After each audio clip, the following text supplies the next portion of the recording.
Golden Page Library proudly presents the complete audiobook of The Picture of Dorian Gray by Oscar Wilde. The preface. The artist is the creator of beautiful things.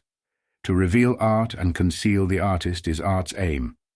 The critic is he who can translate into another manner or a new material his impression of beautiful things. The highest as the lowest form of criticism is a mode of autobiography. Those who find ugly meanings in beautiful things are corrupt without being charming. This is a fault. Those who find beautiful meanings in beautiful things are the cultivated. For these there is hope.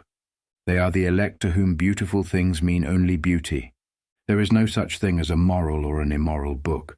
Books are well written or badly written, that is all. The 19th century dislike of realism is the rage of Caliban seeing his own face in a glass. The 19th century dislike of romanticism is the rage of Caliban not seeing his own face in a glass. The moral life of man forms part of the subject matter of the artist, but the morality of art consists in the perfect use of an imperfect medium. No artist desires to prove anything. Even things that are true can be proved. No artist has ethical sympathies. An ethical sympathy in an artist is an unpardonable mannerism of style. No artist is ever morbid. The artist can express everything. Thought and language are to the artist instruments of an art. Vice and virtue are to the artist materials for an art. From the point of view of form, the type of all the arts is the art of the musician. From the point of view of feeling, the actor's craft is the type. All art is at once surface and symbol. Those who go beneath the surface do so at their peril. Those who read the symbol do so at their peril. It is the spectator, and not life, that art really mirrors. Diversity of opinion about a work of art shows that the work is new, complex, and vital. When critics disagree, the artist is in accord with himself. We can forgive a man for making a useful thing as long as he does not admire it. The only excuse for making a useless thing is that one admires it intensely. All art is quite useless. Oscar Wilde. Chapter 1. The studio was filled with the rich odour of roses, and when the light summer wind stirred amidst the trees of the garden, there came through the open door the heavy scent of the lilac, or the more delicate perfume of the pink flowering thorn. From the corner of the divan of Persian saddlebags on which he was lying, smoking, as was his custom, innumerable cigarettes, Lord Henry Wotton could just catch the gleam of the honey-sweet and honey-coloured blossoms of a laburnum, whose tremulous branches seemed hardly able to bear the burden of a beauty so flame-like as theirs. And now and then the fantastic shadows of birds in flight flitted across the long tussar silk curtains that were stretched in front of the huge window, producing a kind of momentary Japanese effect, and making him think of those pallid, jade-faced painters of Tokyo, who, through the medium of an art that is necessarily immobile, seek to convey the sense of swiftness and motion. The sullen murmur of the bees shouldering their way through the long, unmown grass, or circling with monotonous insistence round the dusty gilt horns of the straggling woodbine, seemed to make the stillness more oppressive. The dim roar of London was like the bourdon note of a distant organ. In the centre of the room, clamped to an upright easel, stood the full-length portrait of a young man of extraordinary personal beauty, and in front of it, some little distance away, was sitting the artist himself, Basil Hallward, whose sudden disappearance some years ago caused at the time such public excitement, and gave rise to so many strange conjectures. As the painter looked at the gracious and comely form he had so skilfully mirrored in his art, a smile of pleasure passed across his face, and seemed about to linger there. But he suddenly started up, and closing his eyes, placed his fingers upon the lids, as though he sought to imprison within his brain some curious dream from which he feared he might awake. "It is your best work, Basil, the best thing you have ever done," said Lord Henry languidly. "You must certainly send it next year to the Grosvenor. The Academy is too large and too vulgar. Whenever I have gone there, there have been either so many people that I have not been able to see the pictures, which was dreadful, or so many pictures that I have not been able to see the people, which was worse. The Grosvenor is really the only place."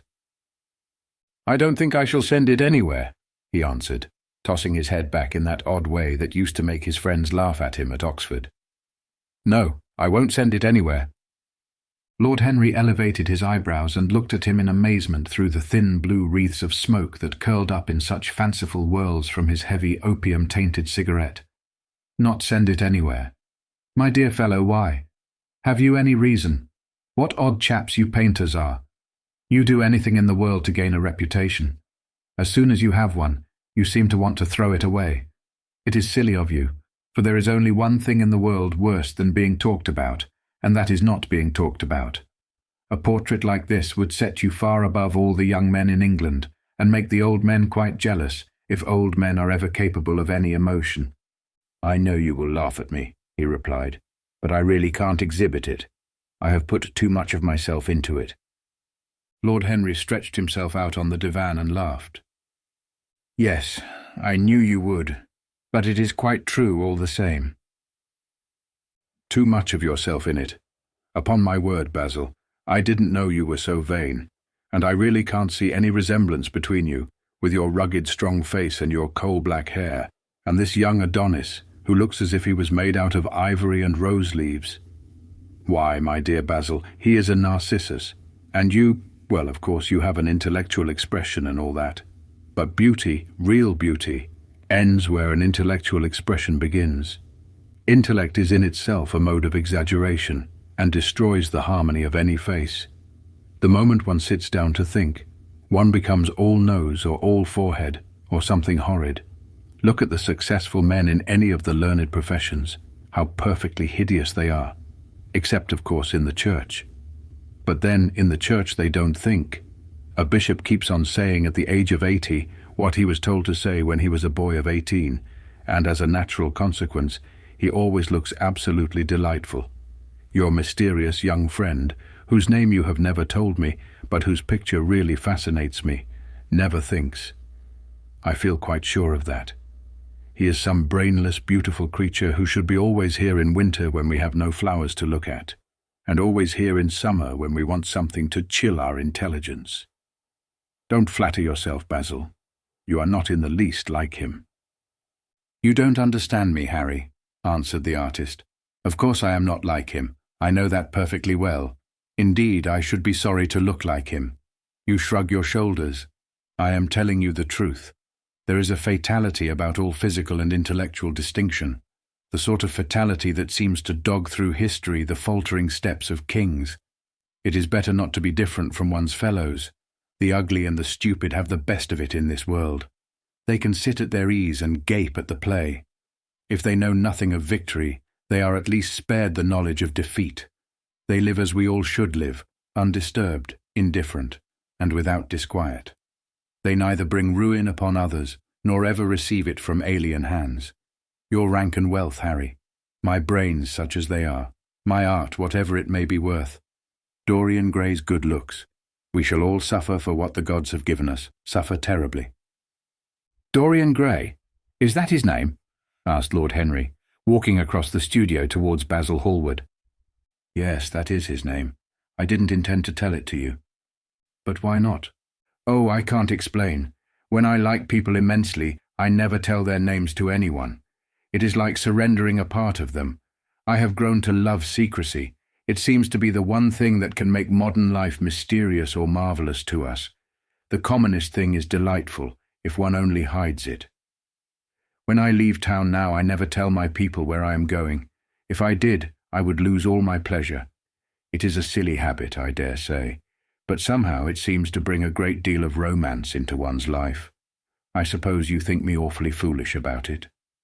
"Not at all," answered Lord Henry. "Not at all, my dear Basil.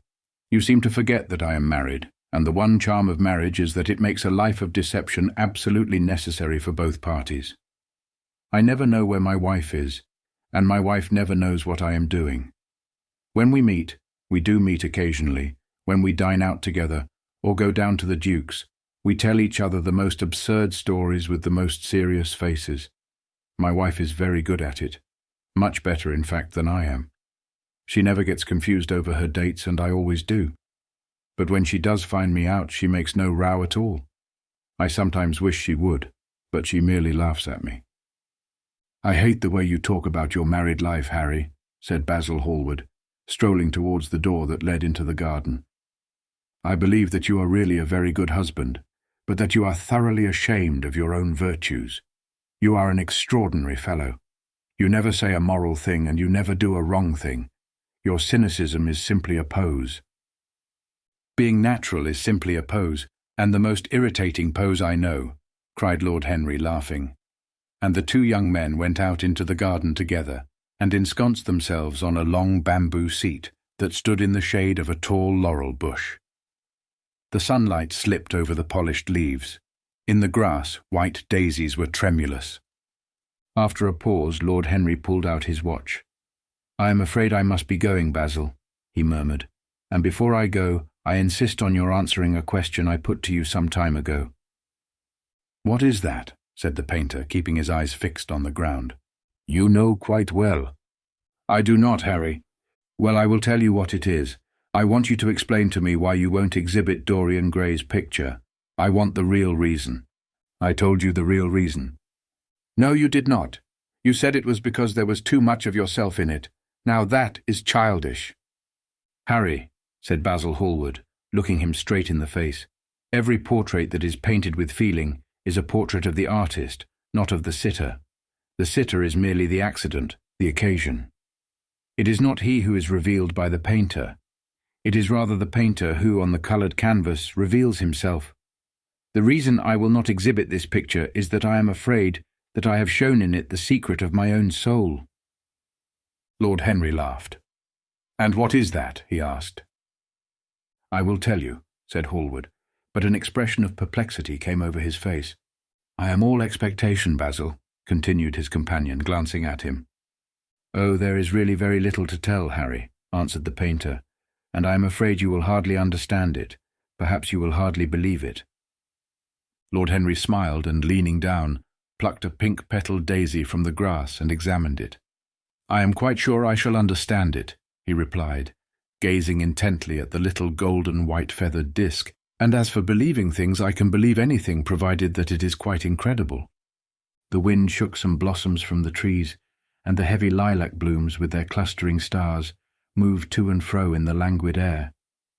A grasshopper began to chirrup by the wall, and like a blue thread a long thin dragonfly floated past on its brown gauze wings. Lord Henry felt as if he could hear Basil Hallward's heart beating, and wondered what was coming. "The story is simply this," said the painter after some time. 2 months ago, I went to a crush at Lady Brandon's. You know we poor artists have to show ourselves in society from time to time, just to remind the public that we are not savages.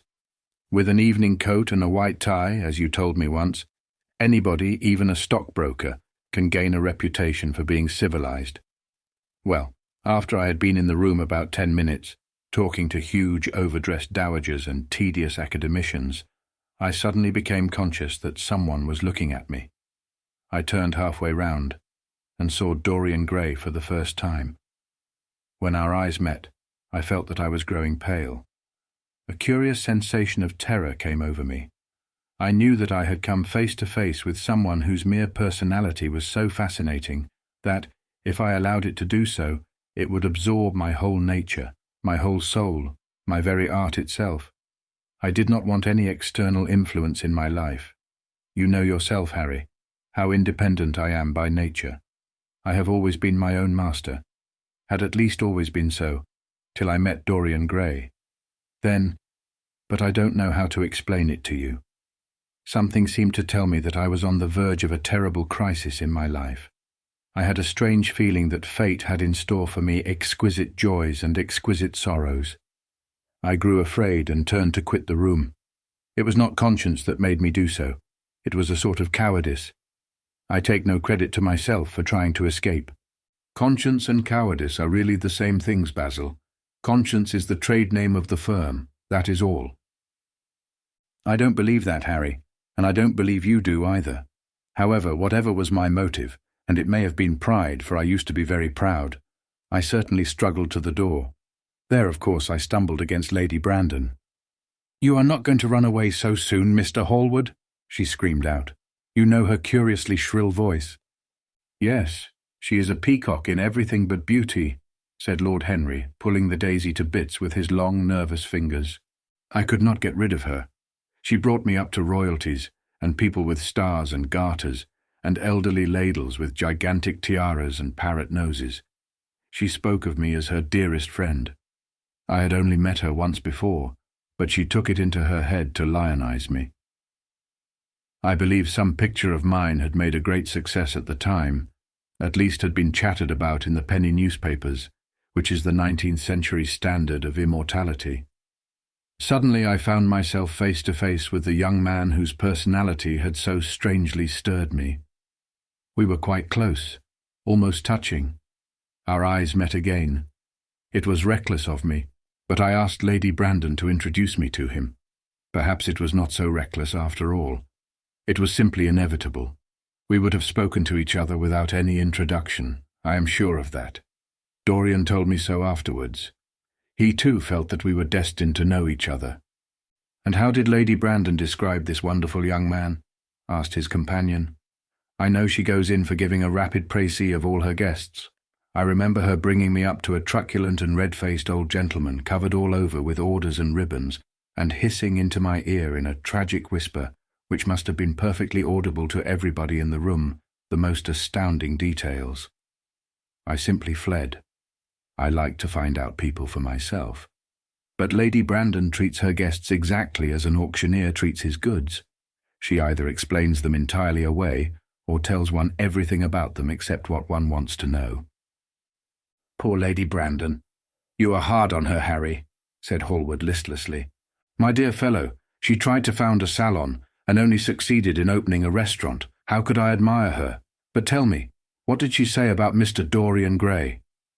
Oh, something like, charming boy, poor dear mother and I absolutely inseparable. Quite forget what he does. Afraid he doesn't do anything. Oh yes, plays the piano. Or is it the violin, dear Mr. Gray? Neither of us could help laughing, and we became friends at once. Laughter is not at all a bad beginning for a friendship, and it is far the best ending for one, said the young lord, plucking another daisy. Hallward shook his head. You don't understand what friendship is, Harry, he murmured, or what enmity is for that matter. You like everyone. That is to say, you are indifferent to everyone. How horribly unjust of you, cried Lord Henry, tilting his hat back and looking up at the little clouds that, like ravelled skeins of glossy white silk, were drifting across the hollowed turquoise of the summer sky. Yes, horribly unjust of you. I make a great difference between people. I choose my friends for their good looks, my acquaintances for their good characters, and my enemies for their good intellects. A man cannot be too careful in the choice of his enemies. I have not got one who is a fool. They are all men of some intellectual power, and consequently they all appreciate me. Is that very vain of me? I think it is rather vain. I should think it was, Harry, but according to your category I must be merely an acquaintance. My dear old Basil, you are much more than an acquaintance, and much less than a friend. A sort of brother, I suppose. Oh, brothers! I don't care for brothers. My elder brother won't die, and my younger brothers seem never to do anything else. Harry, exclaimed Hallward, frowning, my dear fellow, I am not quite serious, but I can't help detesting my relations. I suppose it comes from the fact that none of us can stand other people having the same faults as ourselves. I quite sympathize with the rage of the English democracy against what they call the vices of the upper orders. The masses feel that drunkenness, stupidity, and immorality should be their own special property, and that if any one of us makes an ass of himself, he is poaching on their preserves. When poor Southwark got into the divorce court, their indignation was quite magnificent.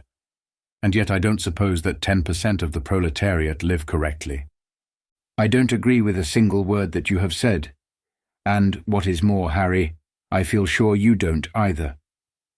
Lord Henry stroked his pointed brown beard and tapped the toe of his patent leather boot with a tasselled ebony cane. How English you are, Basil. That is the second time you have made that observation. If one puts forward an idea to a true Englishman, always a rash thing to do, he never dreams of considering whether the idea is right or wrong. The only thing he considers of any importance is whether one believes it oneself. Now, The value of an idea has nothing whatsoever to do with the sincerity of the man who expresses it. Indeed, the probabilities are that the more insincere the man is, the more purely intellectual will the idea be, as in that case it will not be coloured by either his wants, his desires, or his prejudices. However, I don't propose to discuss politics, sociology, or metaphysics with you. I like persons better than principles, and I like persons with no principles better than anything else in the world. Tell me more about Mr. Dorian Gray. How often do you see him? Every day. I couldn't be happy if I didn't see him every day. He is absolutely necessary to me. How extraordinary. I thought you would never care for anything but your art. He is all my art to me now, said the painter gravely. I sometimes think, Harry, that there are only two eras of any importance in the world's history. The first is the appearance of a new medium for art, and the second is the appearance of a new personality for art also. What the invention of oil painting was to the Venetians, the face of Antinous was to late Greek sculpture, and the face of Dorian Gray will some day be to me. It is not merely that I paint from him, draw from him, sketch from him. Of course I have done all that, but he is much more to me than a model or a sitter. I won't tell you that I am dissatisfied with what I have done of him, or that his beauty is such that art cannot express it. There is nothing that art cannot express, and I know that the work I have done, since I met Dorian Gray, is good work, is the best work of my life. But in some curious way, I wonder will you understand me? His personality has suggested to me an entirely new manner in art, an entirely new mode of style. I see things differently. I think of them differently. I can now recreate life in a way that was hidden from me before. A dream of form in days of thought. Who is it who says that? I forget, but it is what Dorian Gray has been to me.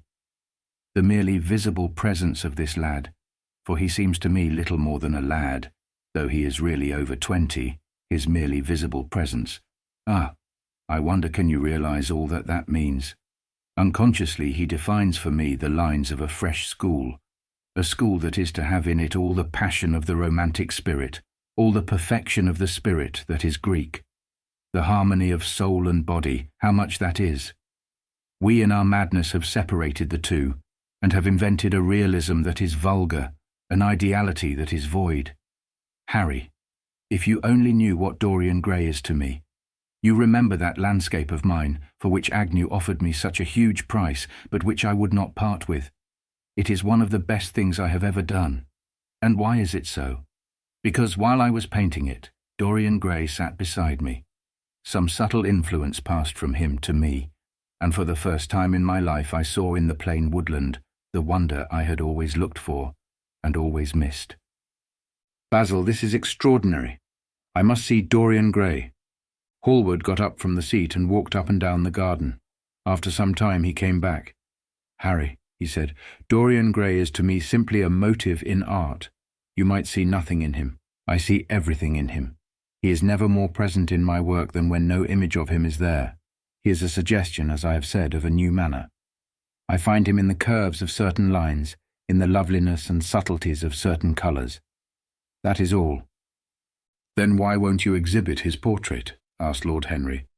Because, without intending it, I have put into it some expression of all this curious artistic idolatry, of which of course I have never cared to speak to him. He knows nothing about it. He shall never know anything about it. But the world might guess it, and I will not bare my soul to their shallow prying eyes. My heart shall never be put under their microscope. There is too much of myself in the thing, Harry. Too much of myself. Poets are not so scrupulous as you are. They know how useful passion is for publication. Nowadays a broken heart will run to many editions. I hate them for it, cried Hallward. An artist should create beautiful things but should put nothing of his own life into them. We live in an age when men treat art as if it were meant to be a form of autobiography. We have lost the abstract sense of beauty. Some day I will show the world what it is, and for that reason the world shall never see my portrait of Dorian Gray. I think you are wrong, Basil, but I won't argue with you. It is only the intellectually lost who ever argue. Tell me, is Dorian Gray very fond of you?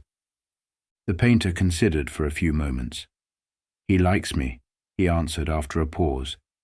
"I know he likes me. Of course I flatter him dreadfully. I find a strange pleasure in saying things to him that I know I shall be sorry for having said. As a rule he is charming to me, and we sit in the studio and talk of 1,000 things. Now and then, however, he is horribly thoughtless, and seems to take a real delight in giving me pain. Then I feel, Harry, that I have given away my whole soul to someone who treats it as if it were a flower to put in his coat, a bit of decoration to charm his vanity, an ornament for a summer's day." "Days in summer, Basil, are apt to linger," murmured Lord Henry. "Perhaps you will tire sooner than he will. It is a sad thing to think of, but there is no doubt that genius lasts longer than beauty. That accounts for the fact that we all take such pains to over-educate ourselves. In the wild struggle for existence, we want to have something that endures, and so we fill our minds with rubbish and facts, in the silly hope of keeping our place. The thoroughly well-informed man, that is the modern ideal. And the mind of the thoroughly well-informed man is a dreadful thing. It is like a bric-a-brac shop, all monsters and dust, with everything priced above its proper value. I think you will tire first all the same. Some day you will look at your friend, and he will seem to you to be a little out of drawing, or you won't like his tone of colour, or something. You will bitterly reproach him in your own heart, and seriously think that he has behaved very badly to you. The next time he calls, you will be perfectly cold and indifferent. It will be a great pity, for it will alter you. What you have told me is quite a romance of art, one might call it, and the worst of having a romance of any kind is that it leaves one so unromantic." "Harry, don't talk like that. As long as I live, the personality of Dorian Gray will dominate me. You can't feel what I feel. You change too often." "Ah, my dear Basil, that is exactly why I can feel it. Those who are faithful know only the trivial side of love. It is the faithless who know love's tragedies." And Lord Henry struck a light on a dainty silver case, and began to smoke a cigarette with a self-conscious and satisfied air, as if he had summed up the world in a phrase. There was a rustle of chirruping sparrows in the green lacquer leaves of the ivy, and the blue cloud shadows chased themselves across the grass like swallows. How pleasant it was in the garden, and how delightful other people's emotions were, much more delightful than their ideas, it seemed to him. One's own soul and the passions of one's friends, those were the fascinating things in life. He pictured to himself with silent amusement the tedious luncheon that he had missed by staying so long with Basil Hallward. Had he gone to his aunt's, he would have been sure to have met Lord Goodbody there, and the whole conversation would have been about the feeding of the poor and the necessity for model lodging-houses. Each class would have preached the importance of those virtues, for whose exercise there was no necessity in their own lives. The rich would have spoken on the value of thrift, and the idle grown eloquent over the dignity of labour. It was charming to have escaped all that. As he thought of his aunt, an idea seemed to strike him. He turned to Hallward and said, "My dear fellow, I have just remembered." "Remembered what, Harry?" "Where I heard the name of Dorian Gray." "Where was it?" asked Hallward with a slight frown. "Don't look so angry, Basil. It was at my aunt, Lady Agatha's. She told me she had discovered a wonderful young man, who was going to help her in the East End, and that his name was Dorian Gray. I'm bound to state that she never told me he was good-looking. Women have no appreciation of good looks, at least good women have not. She said that he was very earnest and had a beautiful nature. I at once pictured to myself a creature with spectacles and lank hair, horribly freckled, and tramping about on huge feet. I wish I had known it was your friend." "I am very glad you didn't, Harry." "Why?" "I don't want you to meet him." "You don't want me to meet him?" "No." "Mr. Dorian Gray is in the studio, sir," said the butler, coming into the garden. "You must introduce me now," cried Lord Henry, laughing. The painter turned to his servant, who stood blinking in the sunlight.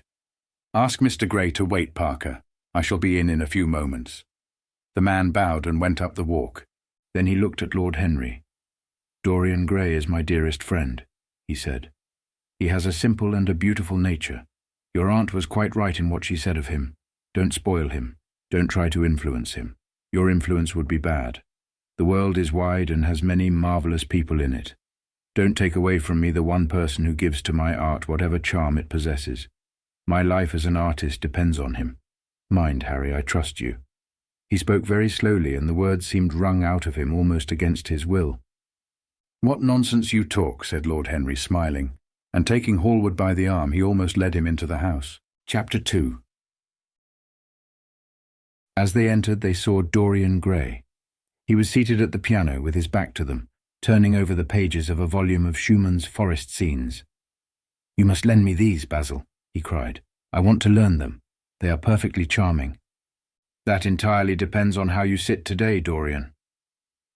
"Oh, I am tired of sitting, and I don't want a life-sized portrait of myself," answered the lad, swinging round on the music stool in a wilful, petulant manner. When he caught sight of Lord Henry, a faint blush coloured his cheeks for a moment, and he started up. "I beg your pardon, Basil, but I didn't know you had anyone with you." "This is Lord Henry Wotton, Dorian, an old Oxford friend of mine. I have just been telling him what a capital sitter you were, and now you have spoiled everything." "You have not spoiled my pleasure in meeting you, Mr. Gray," said Lord Henry, stepping forward and extending his hand. "My aunt has often spoken to me about you. You are one of her favourites, and I'm afraid one of her victims also." "I'm in Lady Agatha's black books at present," answered Dorian with a funny look of penitence.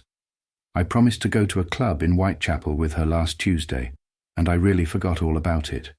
We were to have played a duet together, 3 duets, I believe. I don't know what she will say to me. I am far too frightened to call." "Oh, I will make your peace with my aunt. She is quite devoted to you, and I don't think it really matters about your not being there. The audience probably thought it was a duet.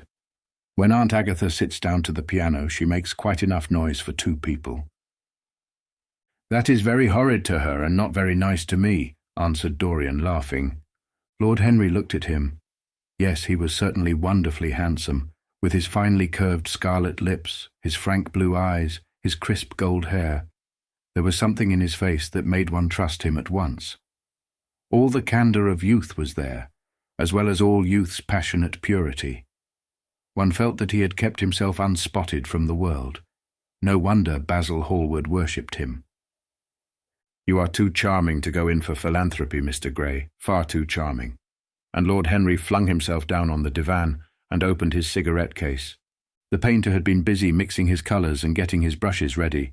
He was looking worried, and when he heard Lord Henry's last remark, he glanced at him, hesitated for a moment, and then said, "Harry, I want to finish this picture today. Would you think it awfully rude of me if I asked you to go away?" Lord Henry smiled and looked at Dorian Gray. "Am I to go, Mr. Gray?" he asked. "Oh, please don't, Lord Henry.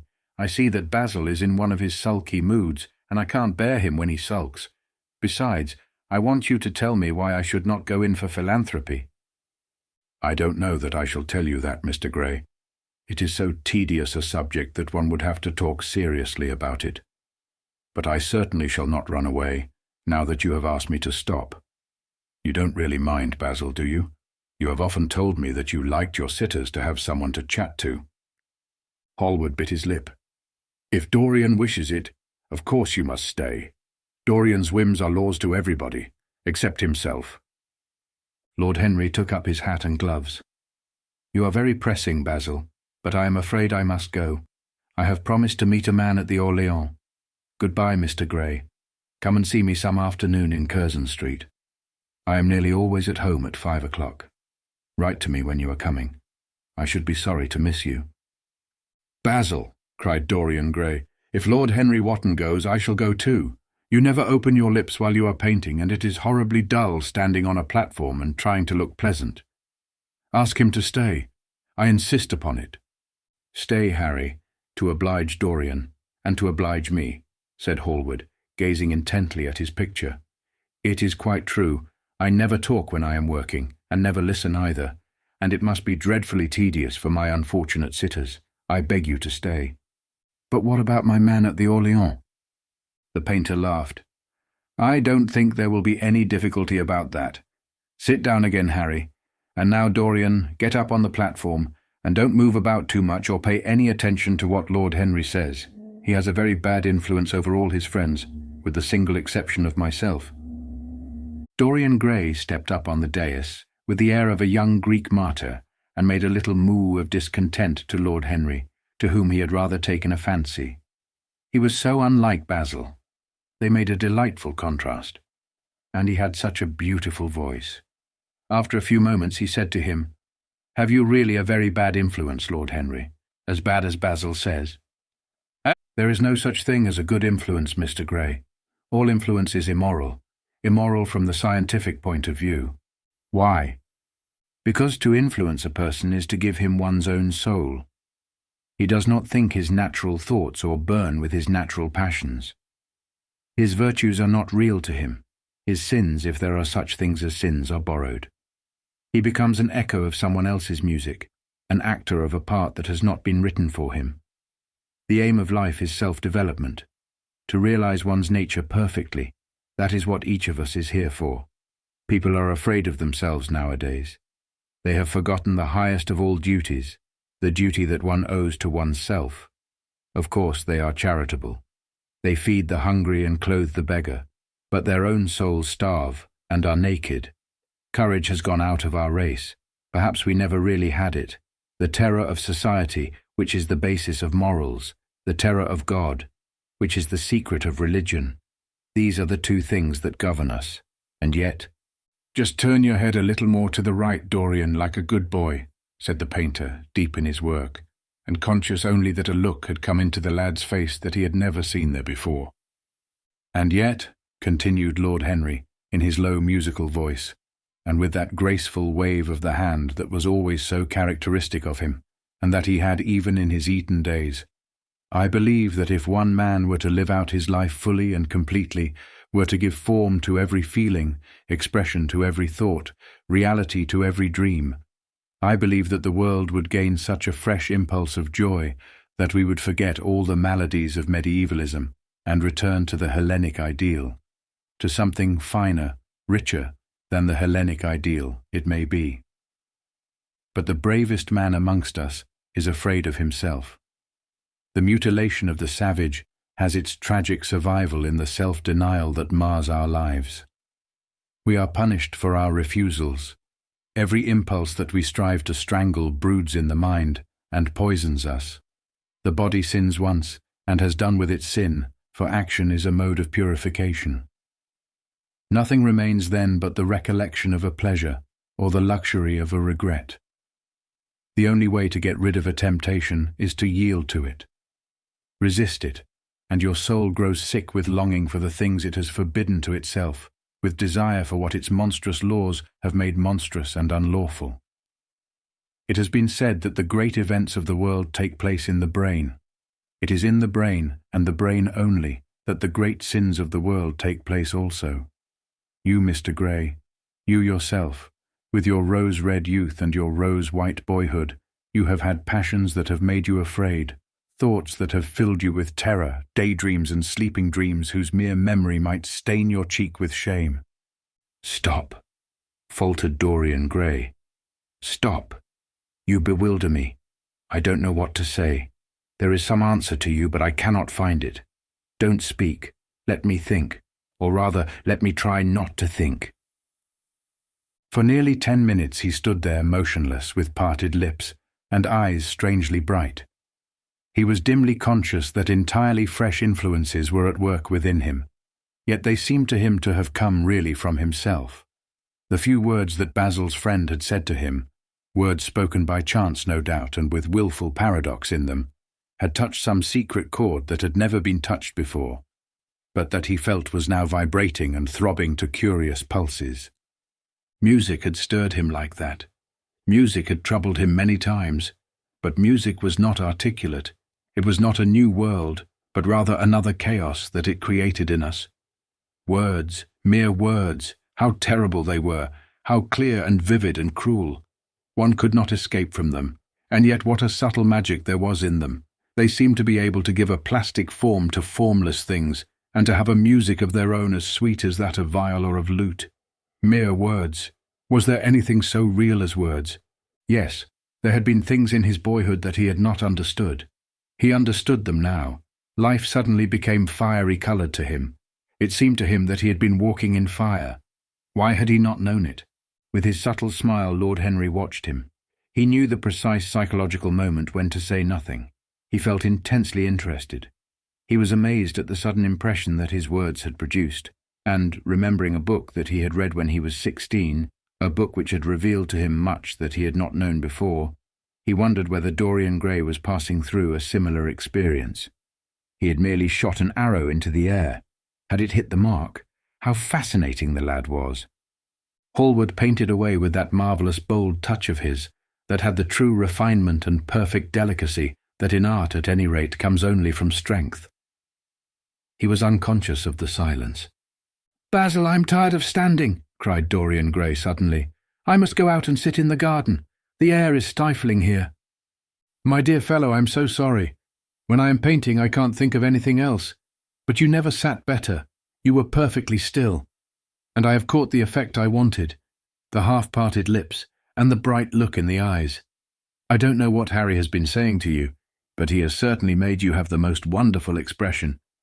I suppose he has been paying you compliments. You mustn't believe a word that he says." "He has certainly not been paying me compliments. Perhaps that is the reason that I don't believe anything he has told me." "You know you believe it all," said Lord Henry, looking at him with his dreamy, languorous eyes. "I will go out to the garden with you. It is horribly hot in the studio. Basil, let us have something iced to drink, something with strawberries in it." "Certainly, Harry. Just touch the bell, and when Parker comes I will tell him what you want. I have got to work up this background, so I will join you later on. Don't keep Dorian too long. I have never been in better form for painting than I am today. This is going to be my masterpiece.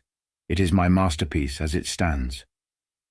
Lord Henry went out to the garden and found Dorian Gray burying his face in the great cool lilac blossoms, feverishly drinking in their perfume as if it had been wine. He came close to him and put his hand upon his shoulder. "You are quite right to do that," he murmured. "Nothing can cure the soul but the senses, just as nothing can cure the senses but the soul." The lad started and drew back. He was bareheaded, and the leaves had tossed his rebellious curls and tangled all their gilded threads. There was a look of fear in his eyes, such as people have when they are suddenly awakened. His finely chiselled nostrils quivered, and some hidden nerve shook the scarlet of his lips and left them trembling. "Yes," continued Lord Henry, "that is one of the great secrets of life, to cure the soul by means of the senses, and the senses by means of the soul. You are a wonderful creation. You know more than you think you know, just as you know less than you want to know." Dorian Gray frowned and turned his head away. He could not help liking the tall, graceful young man who was standing by him. His romantic, olive-coloured face and worn expression interested him. There was something in his low, languid voice that was absolutely fascinating. His cool, white, flower-like hands even had a curious charm. They moved as he spoke like music, and seemed to have a language of their own. But he felt afraid of him, and ashamed of being afraid. Why had it been left for a stranger to reveal him to himself? He had known Basil Hallward for months, but the friendship between them had never altered him. Suddenly, there had come someone across his life who seemed to have disclosed to him life's mystery. And yet, what was there to be afraid of? He was not a schoolboy or a girl. It was absurd to be frightened. "Let us go and sit in the shade," said Lord Henry. "Parker has brought out the drinks, and if you stay any longer in this glare you will be quite spoiled, and Basil will never paint you again. You really must not allow yourself to become sunburnt. It would be unbecoming." "What can it matter?" cried Dorian Gray, laughing as he sat down on the seat at the end of the garden. "It should matter everything to you, Mr. Gray." "Why?" "Because you have the most marvellous youth, and youth is the one thing worth having." "I don't feel that, Lord Henry." "No, you don't feel it now. Some day when you are old and wrinkled and ugly, when thought has seared your forehead with its lines and passion branded your lips with its hideous fires, you will feel it. You will feel it terribly. Now wherever you go you charm the world. Will it always be so? You have a wonderfully beautiful face, Mr. Gray. Don't frown. You have. And beauty is a form of genius, is higher indeed than genius, as it needs no explanation. It is of the great facts of the world, like sunlight or springtime, or the reflection in dark waters of that silver shell we call the moon. It cannot be questioned. It has its divine right of sovereignty. It makes princes of those who have it. You smile? Ah, when you have lost it, you won't smile. People say sometimes that beauty is only superficial. That may be so, but at least it is not so superficial as thought is. To me, beauty is the wonder of wonders. It is only shallow people who do not judge by appearances. The true mystery of the world is the visible, not the invisible. Yes, Mr. Gray, the gods have been good to you, but what the gods give they quickly take away. You have only a few years in which to live really, perfectly and fully. When your youth goes, your beauty will go with it, and then you will suddenly discover that there are no triumphs left for you, or have to content yourself with those mean triumphs that the memory of your past will make more bitter than defeats. Every month as it wanes brings you nearer to something dreadful. Time is jealous of you, and wars against your lilies and your roses. You will become sallow and hollow-cheeked and dull-eyed. You will suffer horribly. Realize your youth while you have it. Don't squander the gold of your days, listening to the tedious, trying to improve the hopeless failure, or giving away your life to the ignorant, the common, and the vulgar. These are the sickly aims, the false ideals of our age. Live the wonderful life that is in you. Let nothing be lost upon you. Be always searching for new sensations. Be afraid of nothing. A new hedonism. That is what our century wants. You might be its visible symbol. With your personality, there is nothing you could not do. The world belongs to you for a season. The moment I met you, I saw that you were quite unconscious of what you really are, of what you really might be. There was so much in you that charmed me that I felt I must tell you something about yourself. I thought how tragic it would be if you were wasted. For there is such a little time that your youth will last, such a little time. The common hill flowers wither, but they blossom again. The laburnum will be as yellow next June as it is now. In a month there will be purple stars on the clematis, and year after year the green night of its leaves will hold its purple stars. But we never get back our youth. The pulse of joy that beats in us at 20 becomes sluggish. Our limbs fail, our senses rot. We degenerate into hideous puppets, haunted by the memory of the passions of which we were too much afraid, and the exquisite temptations that we had not the courage to yield to. Youth, youth, there is absolutely nothing in the world but youth. Dorian Gray listened, open-eyed and wondering. The spray of lilac fell from his hand upon the gravel. A furry bee came and buzzed round it for a moment. Then it began to scramble all over the oval, stellated globe of the tiny blossoms. He watched it with that strange interest in trivial things that we try to develop when things of high import make us afraid, or when we are stirred by some new emotion for which we cannot find expression, or when some thought that terrifies us lays sudden siege to the brain and calls on us to yield. After a time the bee flew away. He saw it creeping into the stained trumpet of a Tyrian convolvulus. The flower seemed to quiver and then swayed gently to and fro. Suddenly the painter appeared at the door of the studio and made staccato signs for them to come in. They turned to each other and smiled. "I am waiting," he cried. "Do come in. The light is quite perfect and you can bring your drinks." They rose up and sauntered down the walk together.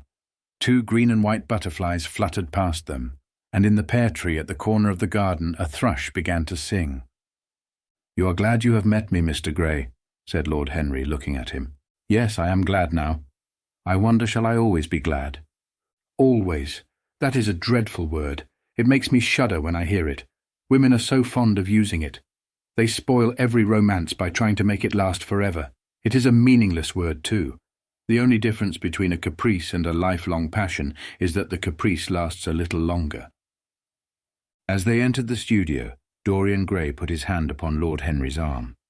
"In that case, let our friendship be a caprice," he murmured, flushing at his own boldness, then stepped up on the platform and resumed his pose.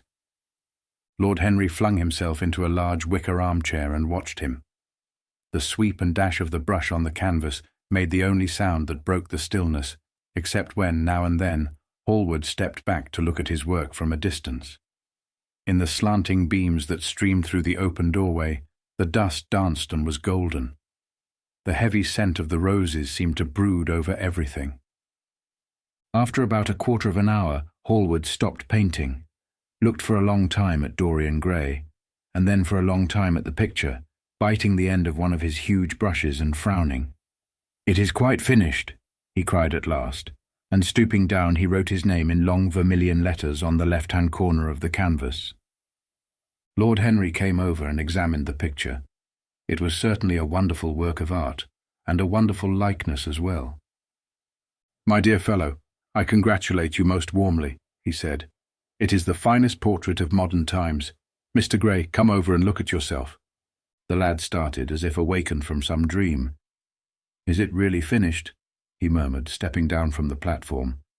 "Quite finished," said the painter. "And you have sat splendidly today.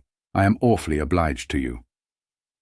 "That is entirely due to me," broke in Lord Henry. "Isn't it, Mr. Gray?" Dorian made no answer, but passed listlessly in front of his picture and turned towards it. When he saw it, he drew back, and his cheeks flushed for a moment with pleasure. A look of joy came into his eyes, as if he had recognized himself for the first time. He stood there motionless and in wonder, dimly conscious that Hallward was speaking to him, but not catching the meaning of his words. The sense of his own beauty came on him like a revelation. He had never felt it before. Basil Hallward's compliments had seemed to him to be merely the charming exaggerations of friendship. He had listened to them, laughed at them, forgotten them. They had not influenced his nature. Then had come Lord Henry Wotton, with his strange panegyric on youth, his terrible warning of its brevity. That had stirred him at the time, and now as he stood gazing at the shadow of his own loveliness, the full reality of the description flashed across him. Yes, there would be a day when his face would be wrinkled and wizen, his eyes dim and colourless, the grace of his figure broken and deformed. The scarlet would pass away from his lips, and the gold steal from his hair. The life that was to make his soul would mar his body. He would become dreadful, hideous, and uncouth. As he thought of it, a sharp pang of pain struck through him like a knife, and made each delicate fibre of his nature quiver. His eyes deepened into amethyst, and across them came a mist of tears. He felt as if a hand of ice had been laid upon his heart. "Don't you like it?" cried Hallward at last, stung a little by the lad's silence, not understanding what it meant. "Of course he likes it," said Lord Henry. "Who wouldn't like it? It is one of the greatest things in modern art. I will give you anything you like to ask for it. I must have it." "It is not my property, Harry." "Whose property is it?" "Dorian's, of course," answered the painter. "He is a very lucky fellow." "How sad it is," murmured Dorian Gray, with his eyes still fixed upon his own portrait. "How sad it is. I shall grow old and horrible and dreadful, but this picture will remain always young. It will never be older than this particular day of June. If it were only the other way, if it were I who was to be always young and the picture that was to grow old. For that, I would give everything. Yes, there is nothing in the whole world I would not give. I would give my soul for that." "You would hardly care for such an arrangement, Basil," cried Lord Henry, laughing. "It would be rather hard lines on your work." "I should object very strongly, Harry," said Hallward. Dorian Gray turned and looked at him. "I believe you would, Basil. You like your art better than your friends. I am no more to you than a green bronze figure. Hardly as much, I dare say." The painter stared in amazement. It was so unlike Dorian to speak like that. What had happened? He seemed quite angry. His face was flushed and his cheeks burning. "Yes," he continued, "I am less to you than your ivory Hermes or your silver fawn. You will like them always. How long will you like me? Till I have my first wrinkle, I suppose. I know now that when one loses one's good looks, whatever they may be, one loses everything. Your picture has taught me that. Lord Henry Wotton is perfectly right. Youth is the only thing worth having. When I find that I am growing old, I shall kill myself." Hallward turned pale and caught his hand. "Dorian, Dorian," he cried, "don't talk like that. I have never had such a friend as you, and I shall never have such another. You are not jealous of material things, are you? You who are finer than any of them." "I am jealous of everything whose beauty does not die. I am jealous of the portrait you have painted of me. Why should it keep what I must lose? Every moment that passes takes something from me and gives something to it. Oh, if it were only the other way. If the picture could change, and I could be always what I am now. Why did you paint it? It will mock me some day, mock me horribly. The hot tears welled into his eyes. He tore his hand away, and flinging himself on the divan, he buried his face in the cushions, as though he was praying. "This is your doing, Harry," said the painter bitterly. Lord Henry shrugged his shoulders. "It is the real Dorian Gray, that is all." "It is not. If it is not, what have I to do with it?" "You should have gone away when I asked you," he muttered. "I stayed when you asked me," was Lord Henry's answer. "Harry, I can't quarrel with my two best friends at once, but between you both you have made me hate the finest piece of work I have ever done, and I will destroy it. What is it but canvas and colour? I will not let it come across our three lives and mar them." Dorian Gray lifted his golden head from the pillow, and with pallid face and tear-stained eyes looked at him as he walked over to the deal painting table that was set beneath the high curtained window. What was he doing there? His fingers were straying about among the litter of tin tubes and dry brushes, seeking for something. Yes, it was for the long palette knife, with its thin blade of lithe steel. He had found it at last. He was going to rip up the canvas. With a stifled sob, the lad leapt from the couch, and rushing over to Hallward, tore the knife out of his hand and flung it to the end of the studio. "Don't, Basil, don't!" he cried. "It would be murder." "I am glad you appreciate my work at last, Dorian," said the painter coldly, when he had recovered from his surprise. "I never thought you would." "Appreciate it? I am in love with it, Basil. It is part of myself. I feel that. Well, as soon as you are dry, you shall be varnished and framed and sent home. Then you can do what you like with yourself." And he walked across the room and rang the bell for tea. "You will have tea, of course, Dorian. And so will you, Harry. Or do you object to such simple pleasures?" "I adore simple pleasures," said Lord Henry. "They are the last refuge of the complex. But I don't like scenes, except on the stage. What absurd fellows you are, both of you. I wonder who it was defined man as a rational animal. It was the most premature definition ever given. Man is many things, but he is not rational. I am glad he is not after all, though I wish you chaps would not squabble over the picture. You had much better let me have it, Basil. This silly boy doesn't really want it, and I really do.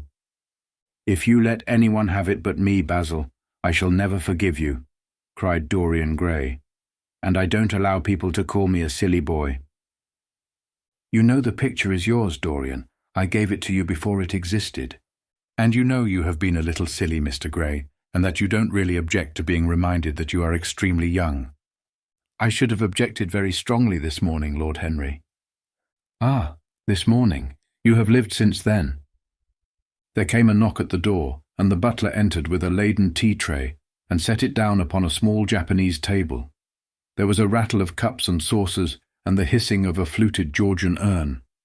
2 globe-shaped china dishes were brought in by a page. Dorian Gray went over and poured out the tea. The 2 men sauntered languidly to the table and examined what was under the covers. "Let us go to the theatre tonight," said Lord Henry.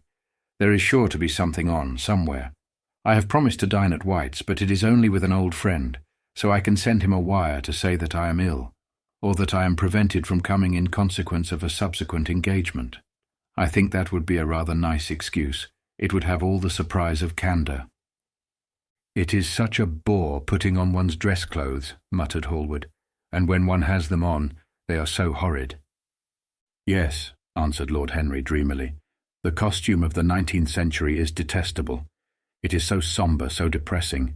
Sin is the only real colour element left in modern life." "You really must not say things like that before Dorian, Harry." "Before which Dorian? The one who is pouring out tea for us, or the one in the picture?" "Before either." "I should like to come to the theatre with you, Lord Henry," said the lad. "Then you shall come, and you will come too, Basil, won't you?" "I can't really. I would sooner not. I have a lot of work to do." "Well then, you and I will go alone, Mr. Gray." "I should like that awfully." The painter bit his lip and walked over, cup in hand, to the picture. "I shall stay with the real Dorian," he said sadly. "Is it the real Dorian?" cried the original of the portrait, strolling across to him. "Am I really like that?" "Yes, you are just like that." "How wonderful, Basil. At least you are like it in appearance." "But it will never alter," sighed Hallward. "That is something." "What a fuss people make about fidelity," exclaimed Lord Henry. "Why, even in love it is purely a question for physiology. It has nothing to do with our own will. Young men want to be faithful and are not. Old men want to be faithless and cannot. That is all one can say." "Don't go to the theatre tonight, Dorian," said Hallward. "Stop and dine with me." "I can't, Basil." "Why?" "Because I have promised Lord Henry Wotton to go with him." "He won't like you the better for keeping your promises. He always breaks his own. I beg you not to go." Dorian Gray laughed and shook his head. "I entreat you." The lad hesitated and looked over at Lord Henry, who was watching them from the tea-table with an amused smile. "I must go, Basil," he answered. "Very well," said Hallward, and he went over and laid down his cup on the tray. "It is rather late, and as you have to dress, you had better lose no time. Goodbye, Harry. Goodbye, Dorian. Come and see me soon. Come tomorrow." "Certainly. You won't forget." "No, of course not," cried Dorian. "And, Harry." "Yes, Basil." "Remember what I asked you when we were in the garden this morning." "I have forgotten it." "I trust you." "I wish I could trust myself," said Lord Henry, laughing. "Come, Mr. Gray. My hansom is outside, and I can drop you at your own place. Goodbye, Basil. It has been a most interesting afternoon."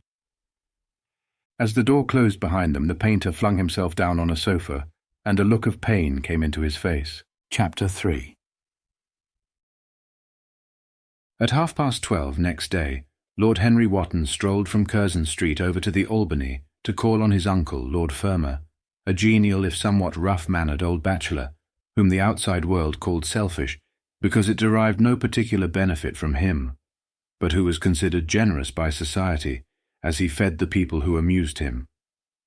His father had been our ambassador at Madrid when Isabella was young, and prim unthought of, but had retired from the diplomatic service in a capricious moment of annoyance at not being offered the embassy at Paris, a post to which he considered that he was fully entitled by reason of his birth, his indolence, the good English of his dispatches, and his inordinate passion for pleasure. The son, who had been his father's secretary, had resigned along with his chief, somewhat foolishly as was thought at the time, and on succeeding some months later to the title, had set himself to the serious study of the great aristocratic art of doing absolutely nothing. He had 2 large town-houses, but preferred to live in chambers, as it was less trouble, and took most of his meals at his club. He paid some attention to the management of his collieries in the Midland counties, excusing himself for this taint of industry on the ground that the one advantage of having coal was that it enabled a gentleman to afford the decency of burning wood on his own hearth. In politics he was a Tory, except when the Tories were in office, during which period he roundly abused them for being a pack of radicals. He was a hero to his valet, who bullied him, and a terror to most of his relations, whom he bullied in turn. Only England could have produced him, and he always said that the country was going to the dogs.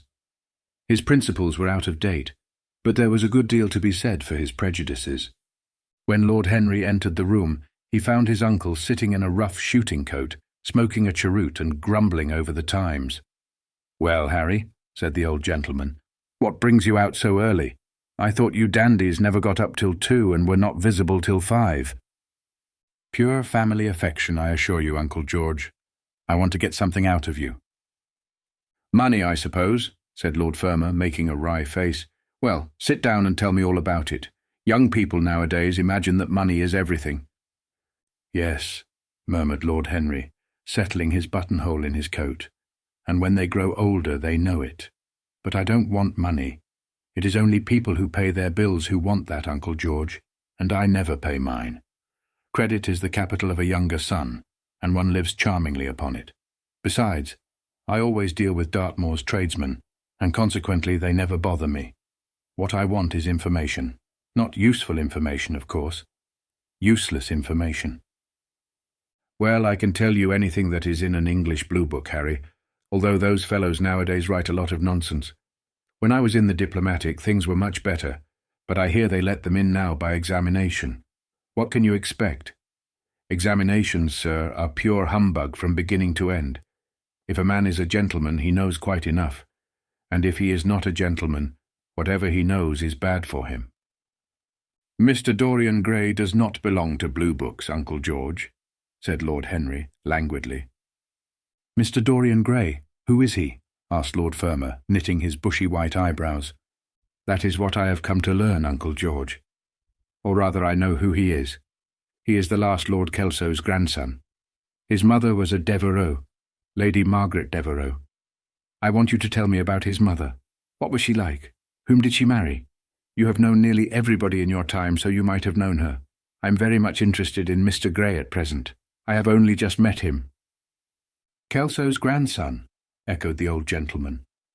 Kelso's grandson. Of course, I knew his mother intimately. I believe I was at her christening.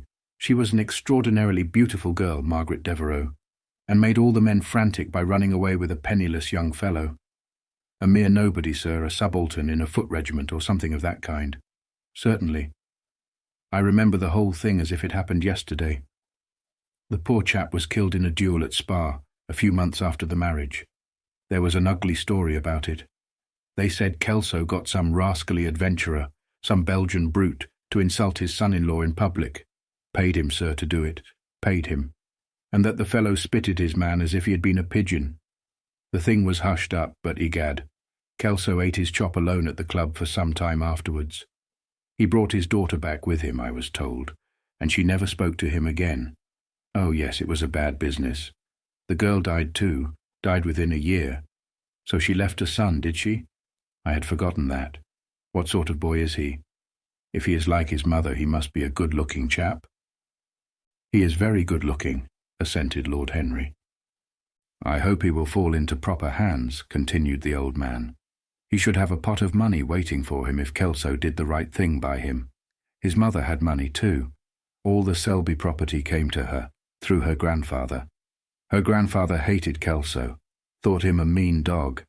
He was too. Came to Madrid once when I was there. Egad, I was ashamed of him. The Queen used to ask me about the English noble who was always quarrelling with the cabmen about their fares. They made quite a story of it. I didn't dare to show my face at court for a month. I hope he treated his grandson better than he did the Jarvies. I don't know, answered Lord Henry. I fancy that the boy will be well off. He is not of age yet. He has Selby, I know. He told me so. And his mother was very beautiful. Margaret Devereux was one of the loveliest creatures I ever saw, Harry. What on earth induced her to behave as she did, I never could understand. She could have married anybody she chose. Carlington was mad after her. She was romantic, though. All the women of that family were. The men were a poor lot, but egad, the women were wonderful. Carlington went on his knees to her. Told me so himself. She laughed at him. And there wasn't a girl in London at the time who wasn't after him. And by the way, Harry, talking about silly marriages, what is this humbug your father tells me about Dartmoor wanting to marry an American? Ain't English girls good enough for him? It is rather fashionable to marry Americans just now, Uncle George. I'll back English women against the world, Harry, said Lord Fermor, striking the table with his fist. The betting is on the Americans. They don't last, I'm told, muttered his uncle. A long engagement exhausts them, but they are capital at a steeplechase. They take things flying. I don't think Dartmoor has a chance. Who are her people? Grumbled the old gentleman. Has she got any? Lord Henry shook his head. American girls are as clever at concealing their parents as English women are at concealing their past, he said, rising to go. They are pork-packers, I suppose. I hope so, Uncle George, for Dartmoor's sake. I'm told that pork-packing is the most lucrative profession in America, after politics. Is she pretty? She behaves as if she was beautiful. Most American women do. It is the secret of their charm. Why can't these American women stay in their own country? They're always telling us that it is the paradise for women. It is. That is the reason why, like Eve, they are so excessively anxious to get out of it, said Lord Henry. Goodbye, Uncle George. I shall be late for lunch if I stop any longer. Thanks for giving me the information I wanted. I always like to know everything about my new friends and nothing about my old ones. Where are you lunching, Harry? At Aunt Agatha's. I have asked myself and Mr. Gray. He is her latest protégé. Humph, tell your Aunt Agatha, Harry, not to bother me any more with her charity appeals. I'm sick of them. Why, the good woman thinks that I have nothing to do but to write cheques for her silly fads. All right, Uncle George, I'll tell her, but it won't have any effect. Philanthropic people lose all sense of humanity. It is their distinguishing characteristic. The old gentleman growled approvingly and rang the bell for his servant.